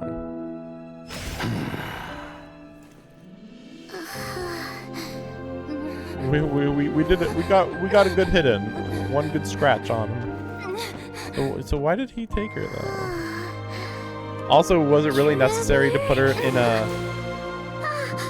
a jail cell? Like, no. You're just misunderstanding the situation. Surely. It's like, I missed you, What are you talking about? We haven't even been apart for that long, have we? It was different this time. You seem to be in pretty good shape. Yeah, Paimon's back in tip-top condition. It's the weirdest thing. Paimon fell asleep earlier, and when she woke up, she found herself here. The Jester and that guy talking to him used some kind of energy on Paimon. And she could kind of feel it canceling out that other thing that was making her feel unwell. So, Mitya helped too? Apologies for leaving in such a hurry at the theater early. Rest assured that your companion is perfectly safe. We reversed the effect. I suppose this is our first official meeting, Traveler. I could not let Paimon suffer in her condition for a moment longer, and so I simply took her without explanation. I hope you do not mind. I mean, you could have shown up at any previous moment, but okay. But why would a big shot like you care about what happens to Paimon? As I said when you first arrived in Snezhnaya, we once spent some time together. Oh yeah, you did mention that. And Paimon did think you seemed strangely familiar the first time we met. I'm just imagining some really, I don't even know how to describe the meme that I'm thinking of. Just like Piero being like a child, being like, happy times with Paimon, like like 80s, 90s flashback. Like, oh, okay, what? We knew each other as when you were a child. I'm afraid the reminiscing will have to wait. Mitya, let us continue with the report.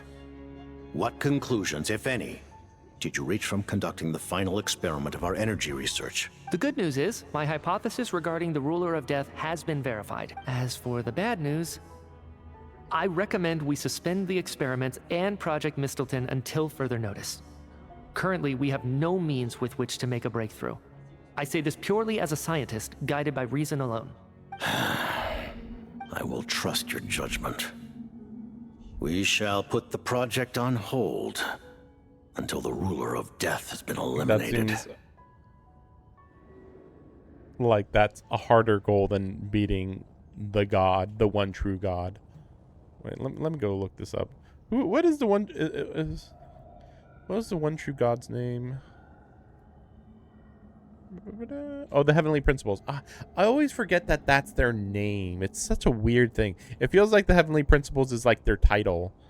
And I guess it kind of is. But it's weird because I always assumed that Asmodee that we see in the prologue was the Heavenly Principles. But then, yeah, over time we learned that actually Asmodee is the ruler of space, apparently. For some reason. But now we're here where in Snezhnaya they're like, well, we're gonna kill the Heavenly Principles, which we knew that already for a long time. But then they're like, well, in order to kill the Heavenly Principles, first we gotta kill Death. I feel like that might be a problem. Like, if you do succeed, bad things would happen. Although, I don't know, maybe like the ley lines can do stuff automatically. Maybe she's more like an assassin. You want to get rid of Renova? Like, how? By killing her? By whatever means necessary, so long as it removes the threat she poses to us. What threat? Until then, everything we do will be What in threat? vain. After what just happened, I've ascertained Renova's goal. Or rather, the trigger condition for the Curse of Death. Okay. What she's doing is blocking Snezhnaya's technological progress, preventing us from possessing any means with which to threaten the Heavenly Principles.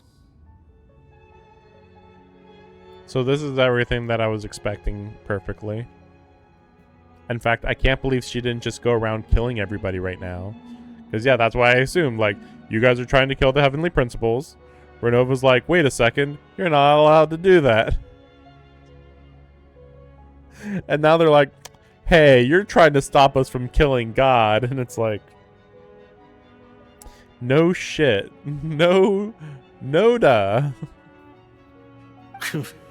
Just like the little lapdog yes, she is. Death is the lapdog of God. And don't get me wrong, I mean, the Heavenly Principles is a thing.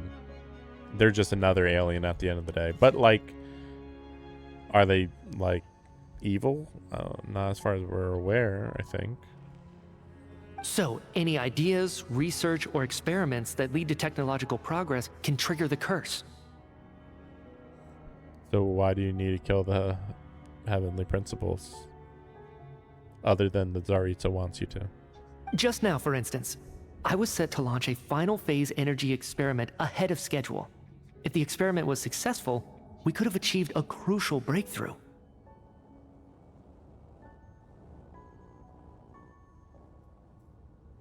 As expected, What though, energy? the moment the experiment began, all the researchers, technicians, and witnesses died from the curse. All that effort, not to mention the energy and materials we relied on Project Stuja to gather for us, went to waste. In the end, nothing was gained. Does that mean something similar happened when we were at the theater? That's right.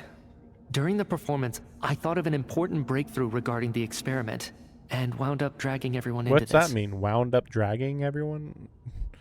How? What? So the nature of the curse seems to be something like, when moments of technological progress occur, all life in the vicinity is taken away. What a violent method. It's understandable. Even if you're an enemy of God, like, that's a very understandable thing that would happen. Like, no, you're not allowed to do that. Of course, that meant the curse was normally limited to the Armory Palace. Since outsiders are forbidden from entering, this mass death phenomenon went unnoticed until Odette came along. I believe she was the first witness.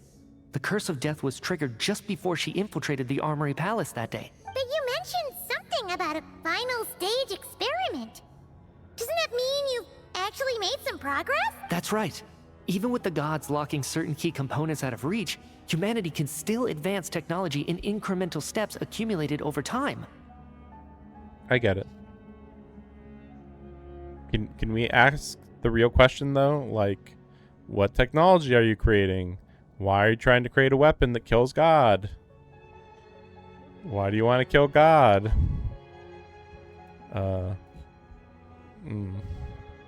But, as I'm sure Renova anticipated, even incremental progress has its limits.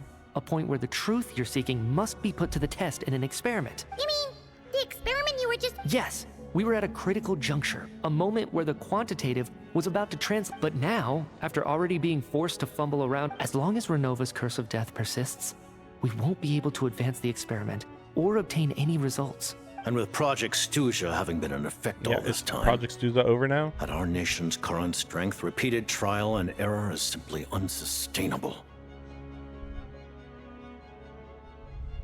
Only by eliminating Renova first will it be possible to continue advancing our plans. But she's the ruler of death! She can just kill whoever she wants, right? That's gotta be the scariest power ever! Is it even possible to Yeah, like, if you're trying to get a power that kills God, even if death is somehow weaker than God, how would, you know, like, still, how would you be able to beat it before killing God, you know? Like, it still should be comparable powers to kill God versus kill death. Like, again, even if God does require more power to kill, I guess. We'll see. We'll see. But one thing's for sure. She definitely can't just do whatever she wants. Yeah, that's true. The best proof of that is me, standing here. I call that very much alive. Bad writing. Horrible, horrible, stupid writing. I get it. There needs to be limits or whatever, but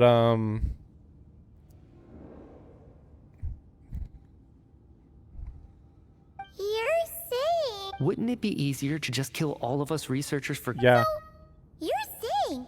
Exactly. And I think that's where the key to our breakthrough lies. Yeah, which makes no sense. Yeah. The ruler of death has always been an obstacle we must overcome. Indeed, we must face life, death, time, and space. After all... So they were always planning to fight all four of those before they fought the Heavenly Principles? Is that necessary? It probably is, I guess. They are considered the four great rulers. I mean, if anything, I always kind of viewed them as, like, the ones who actually did stuff for the Heavenly Principles.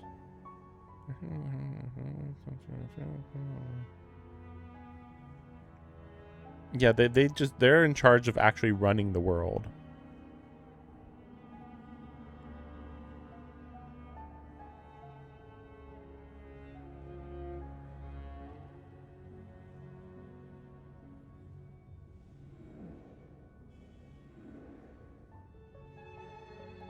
Yeah, I don't know. Yeah, I don't know. Our goal is the Heavenly Principles. The Fatui want to challenge the Heavenly Principles?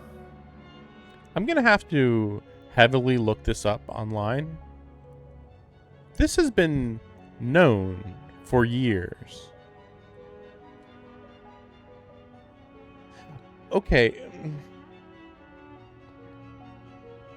What are they called? What are they called? The Gnosis. The Gnosis are pure elemental energy and authority. So logically, the only thing that you'd use them to fight wouldn't be the Archons, because, you know, like, I mean, you kind of have to beat the Archons to get these in the first place, kind of, sort of. And the only things above the Archons are the Heavenly Principles and the four great rulers. It's hard to remember that part. But yeah, so like, yeah, it was always just obvious. It's like, why else would you be taking these pieces that, you know, are so meaningful? And yet somehow this was not super obvious to them. I would say it was obvious once you knew what a gnosis was, which is just elemental energy that powers up an archon. Like, that would be enough to tell you enough, basically. Wait a second.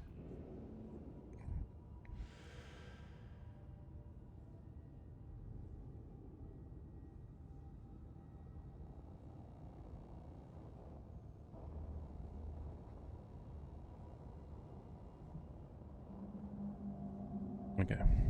For a long time, A vague I've suspicion. had a vague suspicion the Fatui and the Tsaritsa were but hearing the Jester admit it is still a shock. No, it's not. No wonder that Tsaritsa's goal has always been kept a secret from the people. Actually, that doesn't make sense, though. Like, why is it a secret from the people? Other than, I mean, at this point, they've made it very clear. I mean, if Renova knows that they're trying to kill the Heavenly Principles, okay, maybe not. I guess all Renova knows is they're trying to advance their technology beyond the realm of gods. Who, theoretically, she doesn't know that they're trying to kill the Heavenly Principles, but like, I don't know. This seems like really a very minor difference. What kind of road will that lead Snezhnaya down? Who cares about Snezhnaya? What kind of road would that lead the world down? We're gonna kill all gods that run the world. I'm sure nothing bad would happen from doing that, you know? Like, what even? In that case... Lord Jester, I would like to request some leave. I'd like some time to... Granted. Get some rest. Put the experiment out of your mind. And take care that the curse of death doesn't affect any civilians. I'm surprised that Mitya is not a Harbinger. It feels like he could easily be just as important as Sandrone.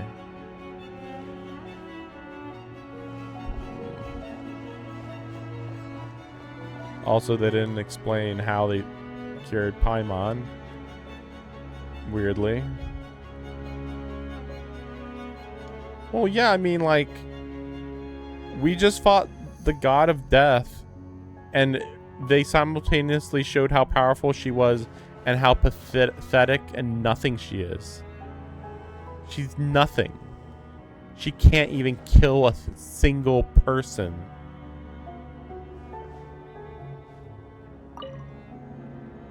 While there is yet time, allow me to offer you my hospitality, honored guest of Snezhnaya. Oh, great. Is there anything you wish to know? Also, our premier villains of our entire game are just lapdogs to the main character because they're the chosen one. Oh, hey, what do you want to do? Hey, we're all friends now. Hey, is the Traveler okay with killing the Heavenly Principles? Since when is the Traveler okay with killing the Heavenly Principles? Or Renova? Where's, like, not a single word of, hey, maybe we shouldn't do this. Hey, why are you doing this? Nothing. Is there anything you wish to know? Yeah, why? Why any of this? Relationship with Paimon, sure. Allow me to explain. Oh. The reason Paimon reacted to the anti-Celestia energy developed by the Armory Palace. What's anti-Celestia energy? Is because she comes from Celestia herself. More specifically, she is one of its creations. Paimon? A creation of Celestia? Oh, right. I was blinded by anger earlier, but thinking back on it, Renova also said that Paimon is a creation of Celestia, but she lacks Celestia's power or authority. As you know, the lunar fragments in Nodcry were pulled down from the sky using Fatui technology. But the first application of this technology was in Conria over 500 years ago. I used this technology upon the heavens, and the response I received was none other than Paimon descending from Celestia. Okay. So why does Paimon not remember the last 500 years? I presented her to the Vinster King, but he took no interest in this gift, nor did it satisfy him. Okay. Paimon then took up temporary residence in my palace until, of course, the arrival of the Cataclysm. Okay. So I'm going to just assume for now that Paimon is a servant that lived in Celestia. Could be many Paimons up there, possibly. Just mini clones of the Heavenly Principles. And or Asmodee. That's the weird part. Like, I still feel like Paimon is a mini version of Asmodee, but I guess it doesn't make sense because Asmodee did fight the Travelers. So, like, that was after Paimon was brought down. So, yeah, it has to be unrelated. Weirdly. Asmodee is very confusing now. Since, like, she's known for going missing after fighting the twins. Wait, Paimon's a little confused. You're talking about things that happened in Kanya 500 years ago, but Paimon doesn't remember any of that. Having lived through the Cataclysm, perhaps you too were burdened with some manner of curse. Although, losing your memories would indeed be the smallest price I've ever seen paid. Yeah, that seems very stupid from the writer. But it's not just her memories from Kanya. Paimon doesn't even know how she spent the last 500 years. She only has memories from the past few years. What was Paimon like back in Kanya? Did she know a whole lot because she came from Celestia? Unfortunately, when you arrived in Conria, your consciousness was like that of a newborn infant. None could say what kind of being you once were in Celestia.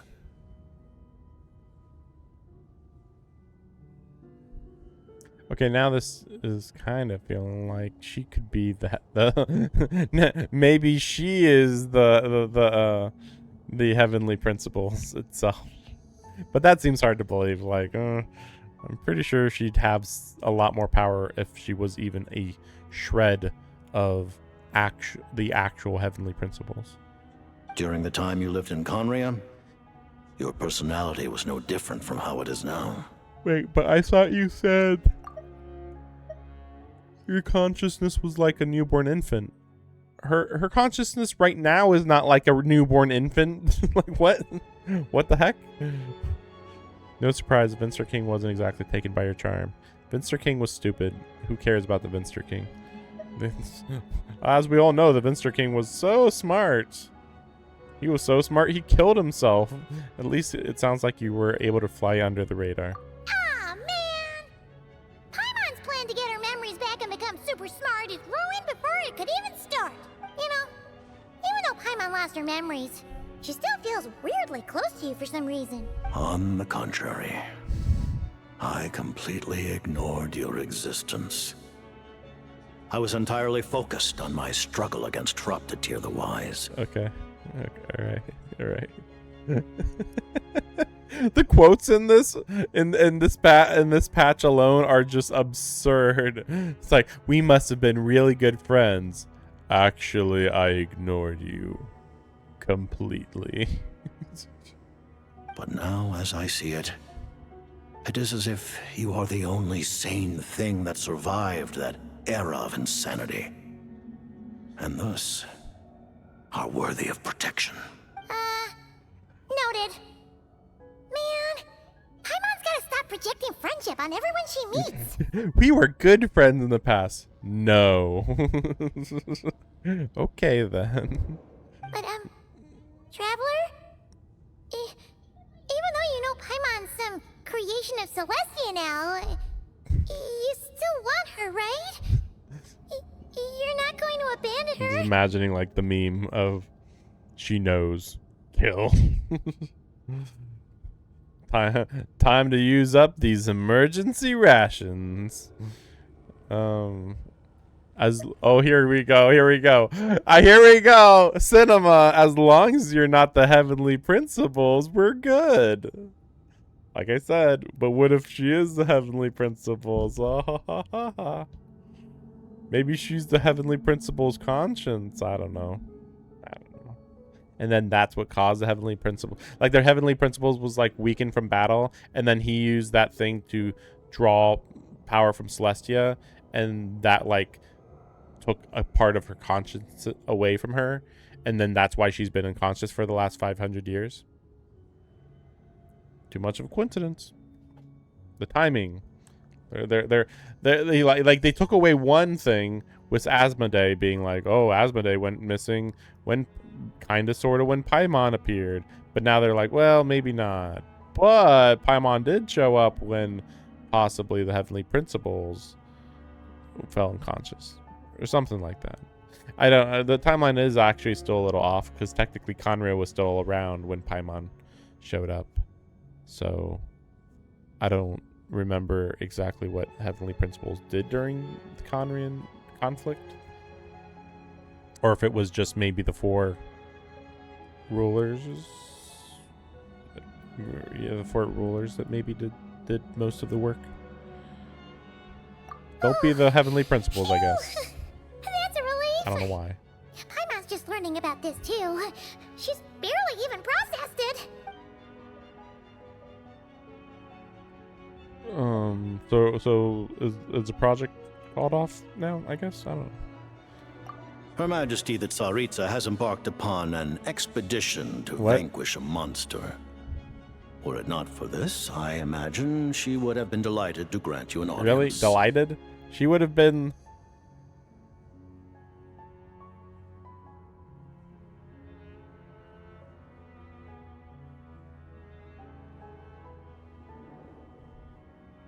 okay. She would have been the 3rd Archon to be delighted to meet us, I guess. Seems like the powers that be in Snezhnaya don't intend to hold my past conflicts with the Fatui against me. I guess technically we never fought anybody in a bad way against the Fatui, technically, kinda, sorta. I mean, it's confusing because, like, for instance, the project that was happening in Sumeru might have been actually a crime, possibly, when the Dottore was trying to make the Balladeer a god. Like, maybe that was not supposed to happen, but then everybody forgot about it, so it's okay. The Harbingers have been granted significant autonomy in retrieving the Gnosis. Yeah. But by the same token, they do not completely represent Snezhnaya's official They stance. do. You can believe whatever you want, but you're wrong. You read my mind. Speaking of the Gnosis, Paimon's been dying to ask this question since forever. Why she want them? I thought it was just for a power source. Does the Tsaritsa want to collect them? Is it something to do with the fight against the heavenly principles? The Gnosis will undoubtedly serve as a key bargaining chip when she confronts the heavenly principles. What? Beyond that, you had best ask the Tsaritsa herself. I am not sure if this information is mine to disclose. What do you mean, not sure? Don't you make the rules? You're the highest-ranking Harbinger! Ugh, never mind. This is dumb. Taking on the heavenly principles is something most people wouldn't even entertain in their wildest fantasies. Why is the Tsaritsa so fixated on this? Intervat today. Civilization is nothing but an illusion. Something whose very existence can be negated at any moment. I mean, that's always true, though. You could just get hit by a meteor and then the entire planet's destroyed, but okay, sure, whatever. Our civilization may very well be destroyed in the struggle, but as things stand, The heavenly principles could choose to negate our existence on a passing whim. And we must not sit back and accept that fate. Sure sounds villainous to me. It's like, yeah, we've been safe for the last 500 years. And yeah, the last time there was a conflict, they tried to kill God. But we're going to kill God and show him who's who. Like, what? Don't try to kill God. Just don't do that. Only by changing the state of affairs. Only by overthrowing that. Otherwise, the fate of the people of Conria and Hyperborea is a cycle doomed to repeat itself. Conria was only attacked once they accepted Abyss Energy. If they hadn't accepted Abyss Energy, there's no reason to believe that Conria would have been attacked. I don't remember Hyperborea, honestly. I remember learning about it, and then I don't remember. Accepting potential destruction in return for getting to control your own fate. I think Hyperborea might have been the underwater city that got flooded. I forget why they got flooded, though. Furthermore, perhaps this is still somewhat difficult for you to understand. Are you aware that all the rules of this world are made up of curses? No, I didn't know that. That is an interesting thing. But then again, if you were told there's a rule that you're not allowed to eat donuts after midnight, you could call that a curse. Oh, I'm cursed. I can't eat donuts after midnight. Well, if you break that curse, you'll be punished. Anyway, so stupid. So freaking stupid. Huh? All of them? Paimon knows about the curse of death you mentioned. Oh, he's gonna mention Dane's and Leaf. the curse of immortality that you and Daneslip have. Then, the birth of the Hilly Churls, the rules of Natlan's Ode of Resurrection, those are curses too? Farina's long life seems to stem from a curse placed on her by Focalor as well. Oh, that's interesting. The Natlan Ode of Resurrection being a curse seems a little silly, though, because like that's actually like a conscious choice. Whereas the rest of these are more spells. I mean, they're more like spells than curses, but yeah, whatever, sure. Yes. Even a god's love for humanity is a curse the heavenly principles inflicted upon the gods. Okay, if you say so. I mean, I guess this is like a wordplay, semantic type thing. What? Yeah, what? The Tsaritsa has always had ample reason to hate Explain. If she can seize their authority, she will reconstruct Oh yeah, the entire I'll world. do a better job. And Trust when me. That time comes, humanity will be completely liberated from curses and lies. Sure. Surely, sure. Look forward to it. It will be a world beyond your imagination.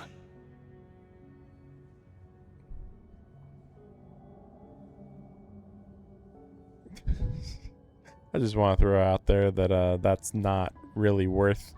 The benefits don't sound like they're worth the risk. The risk being possibly destroying 90% of the world or some crazy thing like that.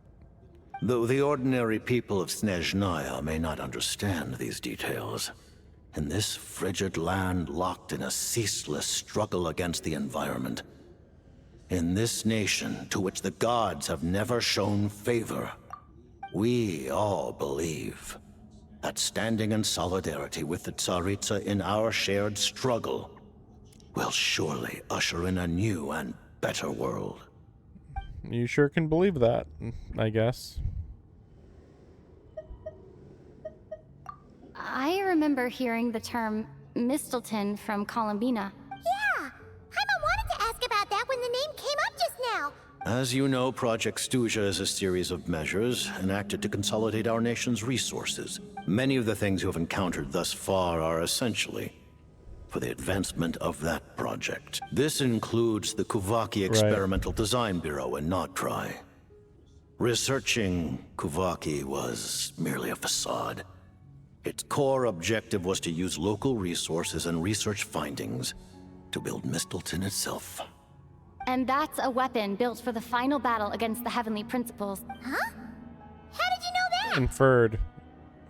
Intelligence. I was given some intel, and I made some deductions. Wait. You must mean that thing over there. Oh, Paimon's gotta take a closer look at this thing. Especially after you guys sent so many people to Notdry to work on it. Kuvaki alone will not break through Celestia's defenses, let alone challenge the Heavenly Principles.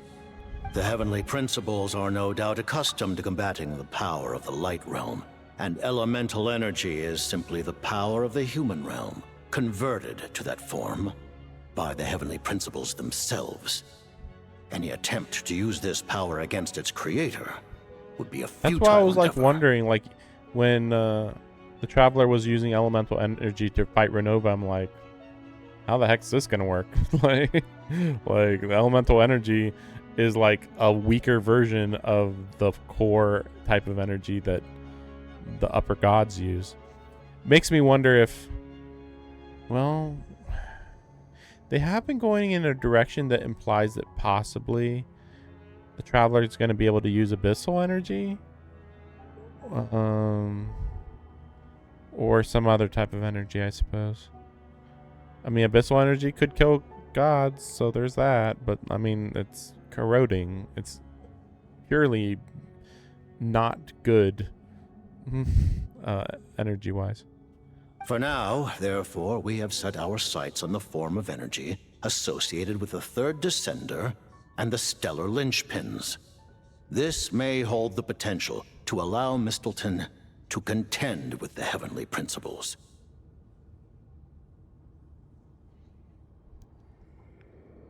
The form of energy associated with the third descender. The third descender, by the way, is I don't think we know like much about them at all.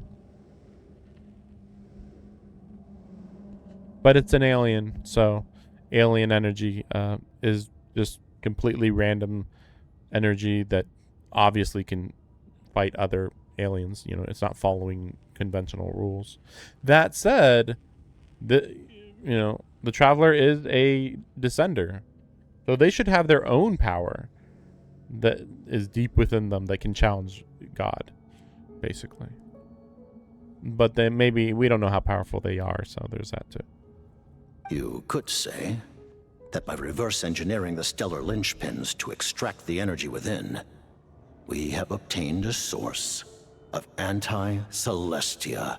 I don't think it's anti-Celestia energy. I think it's just alien energy, and Celestia's pure energy is also alien energy.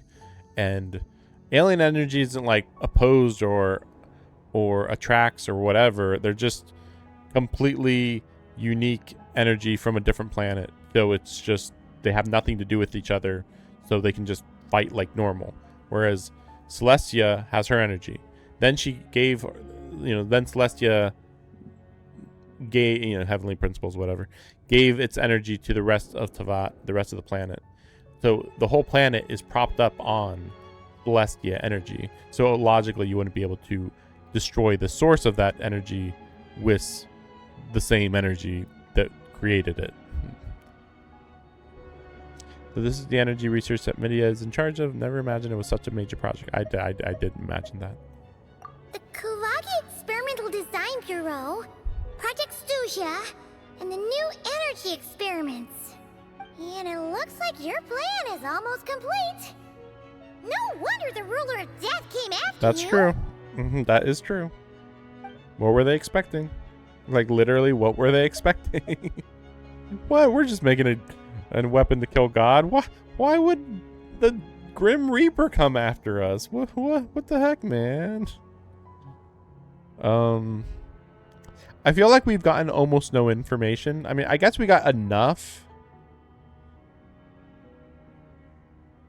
I'm not sure if this is the first moment I've been told that Asmodee isn't Paimon. But this definitely confirms it. since Asmodee showed up after the fall of Conria, and Paimon showed up before the fall of Conria. So, alternatively, Paimon could have lost her memories when the Heavenly Principles fell unconscious after the fall of Conria. Maybe. It's a whole weird thing. I mean, she might just be like the caretaker or whatever, something like that. Project Mistleton, weapon to kill God. Zaritza of Snezhnaya, she wants to kill God. And technically, she could be on her side. Technically. But she wants to become the new God. Or negotiate. But they were mentioning negotiating with the Gnosises, so I don't quite understand that part. Like, do you want to kill God or do you want to negotiate? I guess maybe, like, if she can kill God, then good, but if she can negotiate, that's fine too. But, like, it seems like you should not negotiate with Heavenly Principles. It never goes well. About your relationship with Paimon, yeah, just her backstory. Thank you for telling me so much. I'm a bit surprised, honestly. I didn't expect you to be quite so transparent with me. Given the circumstances, the Fatui need not hide anything from our I'm your ally? What? Allies? We're not allies. To advance Project Mistleton, we must first resolve our issue with the ruler of death. And if I presume correctly, you have no intention of letting her actions go unpunished either, do you? I don't know. That's Why? right. Ever since she said she intends to reclaim Paimon when we next meet, I figured reconciliation was out of the question. Okay. Against an opponent of this caliber, deliberating over our allegiances would waste time we do not have. We must join forces unreservedly with whomever. You're going to challenge the ruler of death? Yeah. Just for Paimon? But Paimon's only... I'll kill death for you. Thank you. Oh, thank you. Oh, gee. Now Paimon doesn't even know what to say. Anyway, Paimon's super touched. The Tsaritsa will return in triumph in short order, and the Fatui shall hold internal discussions regarding the enemy. The time for us to meet again will come very soon. Got it.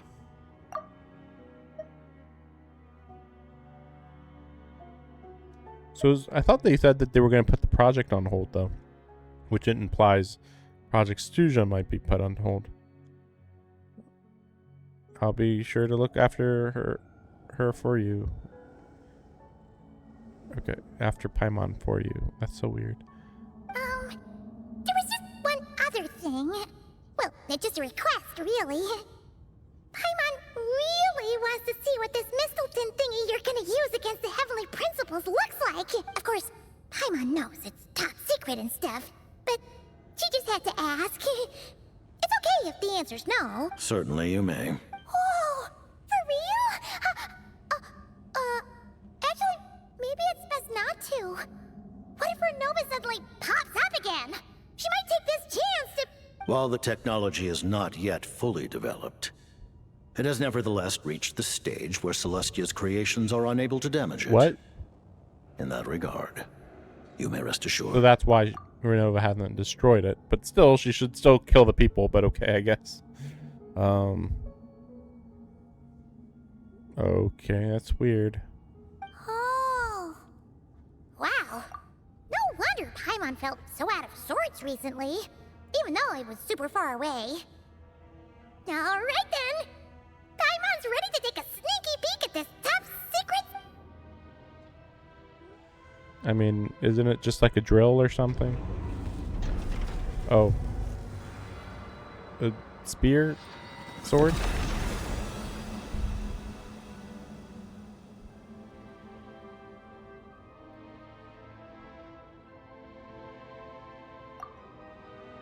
Sword. I'll get the big sword, I think. I guess. I think they just showed us that because, like, otherwise we'd only see it like once, maybe. So it's like, hey, yeah, you can look at it, whatever, it's fine. It's like, okay, I guess. Huh? Oh, hey there, Odette! Paimon?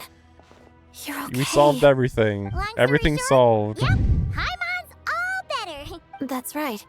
When I woke up, I wanted to go in after you, but the guards had woken up as well. So I returned the way I came. It was thanks to you that my soul found its way back to my body so quickly. Huh. That actually worked? Nice. I just figured I'd try my luck when that ominous feeling struck me. Really, you should be thanking this thing instead. Anyway. Yeah, it's real weird. And now that things here are all taken care of, real weird. I have other things I should get back to. Doesn't even mention. Yeah, we fought death. Anyway, don't worry about that. Ah, Director Chuganov, you're my back. gosh. We just received notice that Project Stuja has been Yeah, that's what I suspended. thought. So we've convened an emergency Yeah, that's what I was meeting. wondering. I'm like thrown off about it because like they're like, hey, we're gonna just cancel Project Stuza out of nowhere. I mean, like there's logical stuff to it, but it's still like out of nowhere and like. Why can't they just use the weapon on Renova though? I don't know, whatever. Maybe they're gonna try to have the Tsaritsa fight Renova, I guess. This I is the don't know. preliminary plan.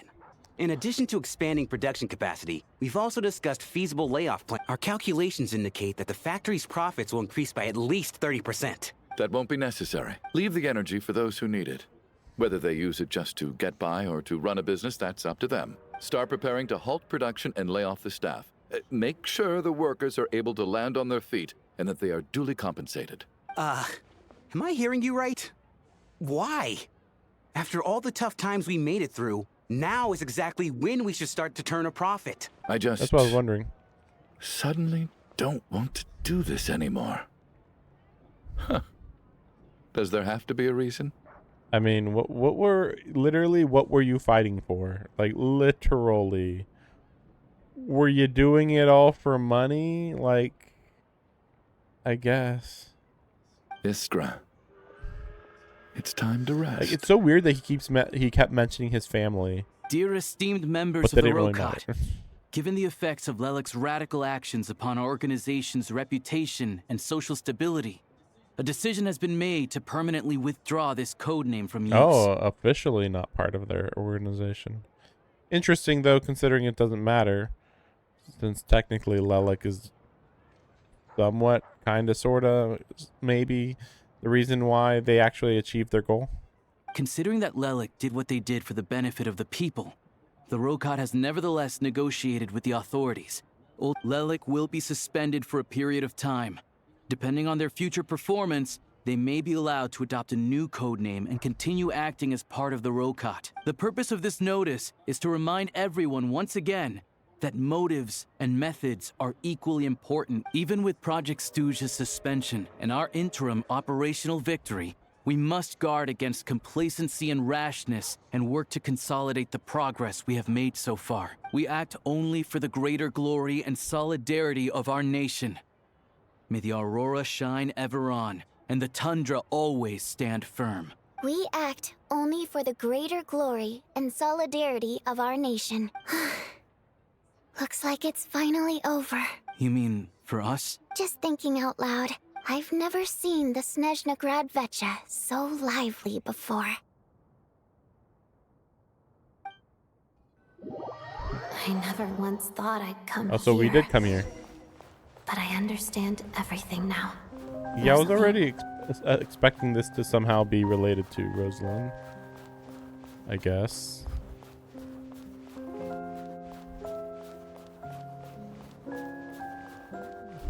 Do nothing, win. Ah, we've achieved our goal. How did we achieve our goal? I've seen spirits By doing see like there nothing. performed many times, including by your mother. Why do you bring that up all of a sudden? Even though the choreography is always identical, every dancer finds a way to make it her own.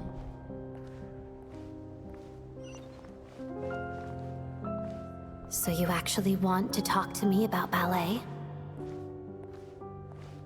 I just think it would be a pity if the dance was lost to history. She didn't teach it to you, did she?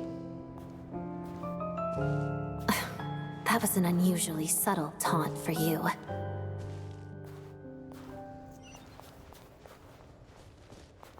But it's weird because you can't go into the tomb. We embraced one another on the snow-swept plains, melting the ruthlessness of time. But when our bodies, in pieces, are cast to the winds, what of our love will remain behind? She's literally putting me to sleep right now. Like, oh, I was so interested, and then whatever the crap this is. Shush.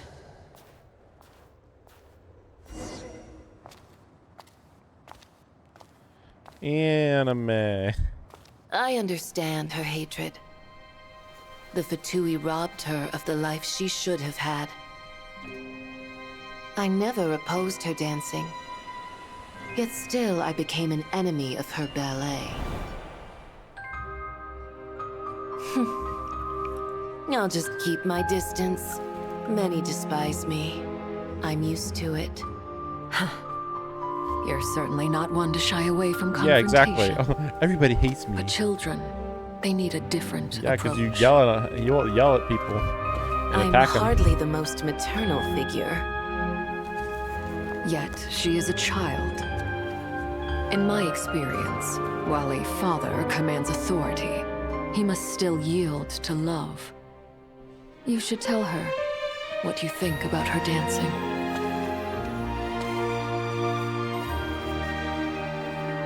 Odette will soon take the stage at the Koralyevsky Theater. This could be your chance. Geonosis secured. It went smoothly. I'll be there. Have them send me an invitation.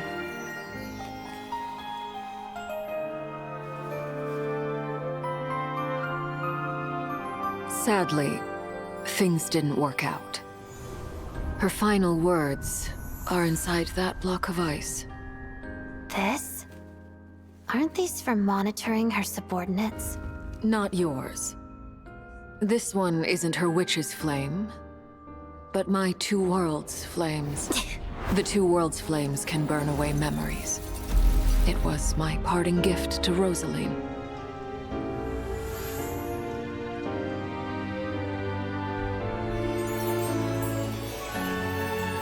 If all goes to plan, she and I will both live to see the Tsaritsa succeed.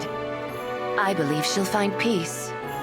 But if anything happens to me, she needn't follow in my footsteps. The cryo-energy will fade away in time. Then the two worlds' flames will burn away all memories of the Fatui. She'll be free to dance. She deserves this. I will handle the aftermath. The choice is yours, child.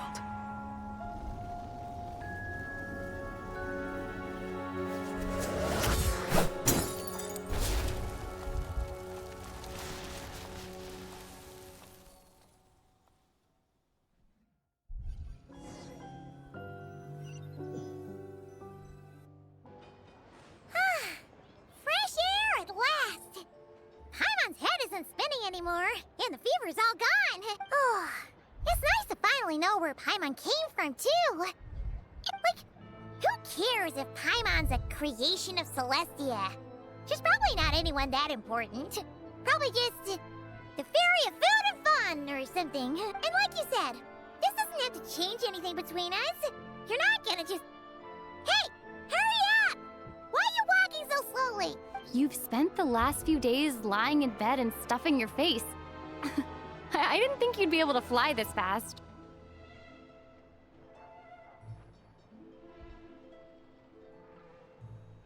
Says who? Paimon's as agile as ever.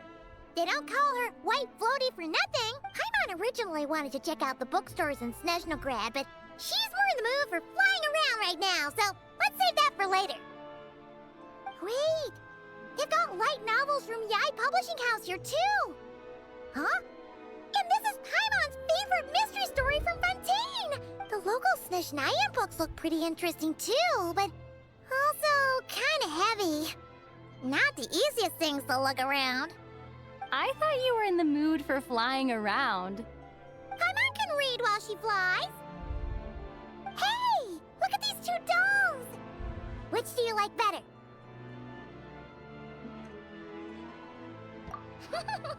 Alright! Boss, we'll take both. Paimon will have the other one. Oh, I thought we were only getting one. All right, fine, I'll pay. There you are. Thank. Paimon will grab this. Huh? Yep, Matryoshka. Or whatever. How many layers does this thing have? And what are you laughing at?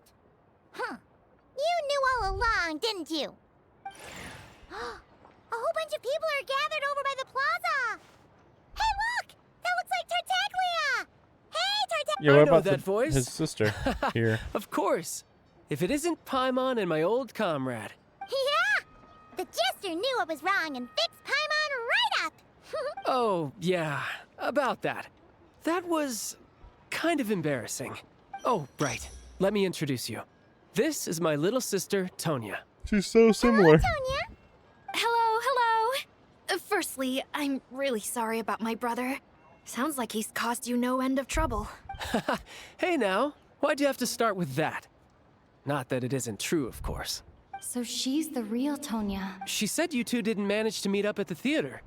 She waited ages for me, and when I didn't show, she got a little worried and went outside.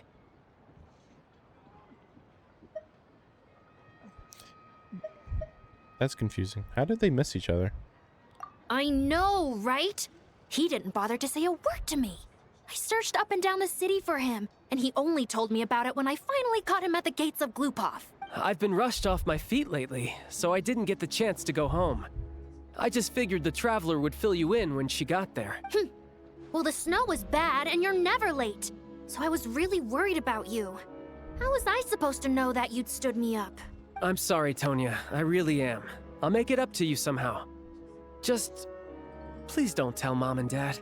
Although the mix-up led to a series of misunderstandings, it's probably for the best that the real Tonya didn't get caught up in that Die mess. and Besides, come back or obvious whatever. that Tartaglia isn't usually one to break a promise. He only gave his ticket to me because he had to look into Lelek.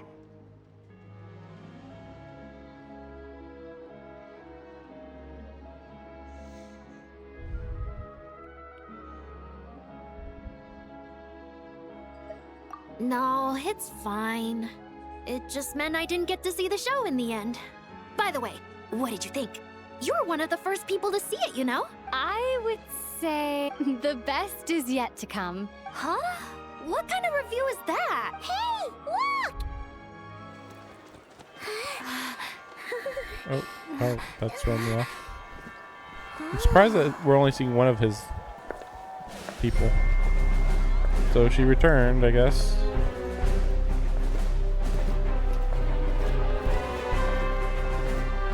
But then does that mean she beat the monster?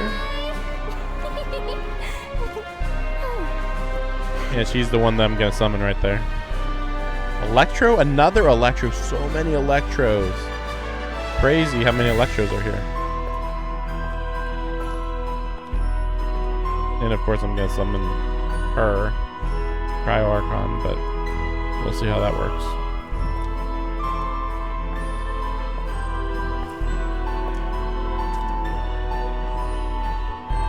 Yellow gem seems weird, but okay.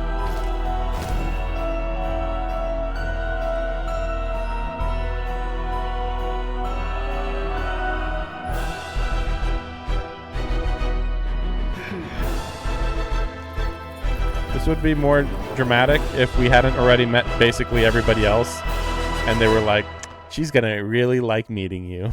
Like, okay. Alright. Because there's no drama, I guess.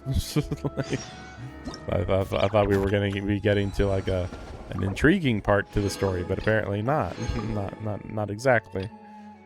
Mistletoe. Who is it? Well, let's see. Oh, yeah, there's her. Let's see. Right. So yeah, I guess I'll be just doing a lot of exploration. Okay, yeah, I already did that. Yeah, there's this. I guess it doesn't last too long, but yeah. And then we got Act 1, Act 2. Don't worry about the new gameplay. Although I think it's the Shadow World, Shadow whatever. Wow, that's a lot of stuff. But yeah, I'm pretty sure I'm gonna do like one stream for each of these. Some of them might end up being like only like an hour or two. So like, yeah, maybe I'll do combine some streams. But yeah, we'll see. But yeah, just mostly exploration streams from now on. Man, even when jumping ahead in the story there, you know, speeding through it. Oh my gosh, yeah, I'd still say everything in the what's it called, the theater was heavily a waste of time in my opinion. Yeah, I guess here's another thing I gotta go do too. But yeah, like everything in there, I feel like it wasn't really that solid of a story portion. I don't know what they were thinking putting that in there like that. And of course, yeah, like I don't know, we'll see. Maybe I'll enjoy what's her name. Ooh. Oh yeah, those two. What's it called? I was hoping to look at theirs. Anyway, the singer girl. These names are hard to remember. I can only remember the Tsaritsa because of how long we've been hearing her name. So the rest of the names are like not the best to remember. But yeah, I think next time I'll be doing the Shadow Realm stuff. We'll see. I'm not gonna be in a big hurry to do it all. I'm trying to remember who is going to be in the next part of the of this patch. Upcoming banners. We got. Yeah, it's nobody. Right now they have Odette right now, and Aliosh and Arlecchino, and then in the next half of the banners it's going to be Flynn's and Anefa, which is really weird. I do like that we're getting Arlecchino here, even though she's not actually showing up probably anytime soon. But you know, we've seen her so much that like we really don't need her more, as much as I like her. Oh yeah, that's right. I wanted to check this. Yeah, I was hoping the Aliosh would be over here, but yeah, I guess not. But yeah, just mostly exploration. Hopefully get enough currency to get the characters I want. Right now, the characters I am eyeing are, yeah, I have a whole list here. Maybe Vodyanitsa, which is the singer girl. She's probably going to be in the next patch, which makes sense. And then they're saying Valeri, which is the guy that we saw, the military guy that was around. But yeah, I don't like him very much.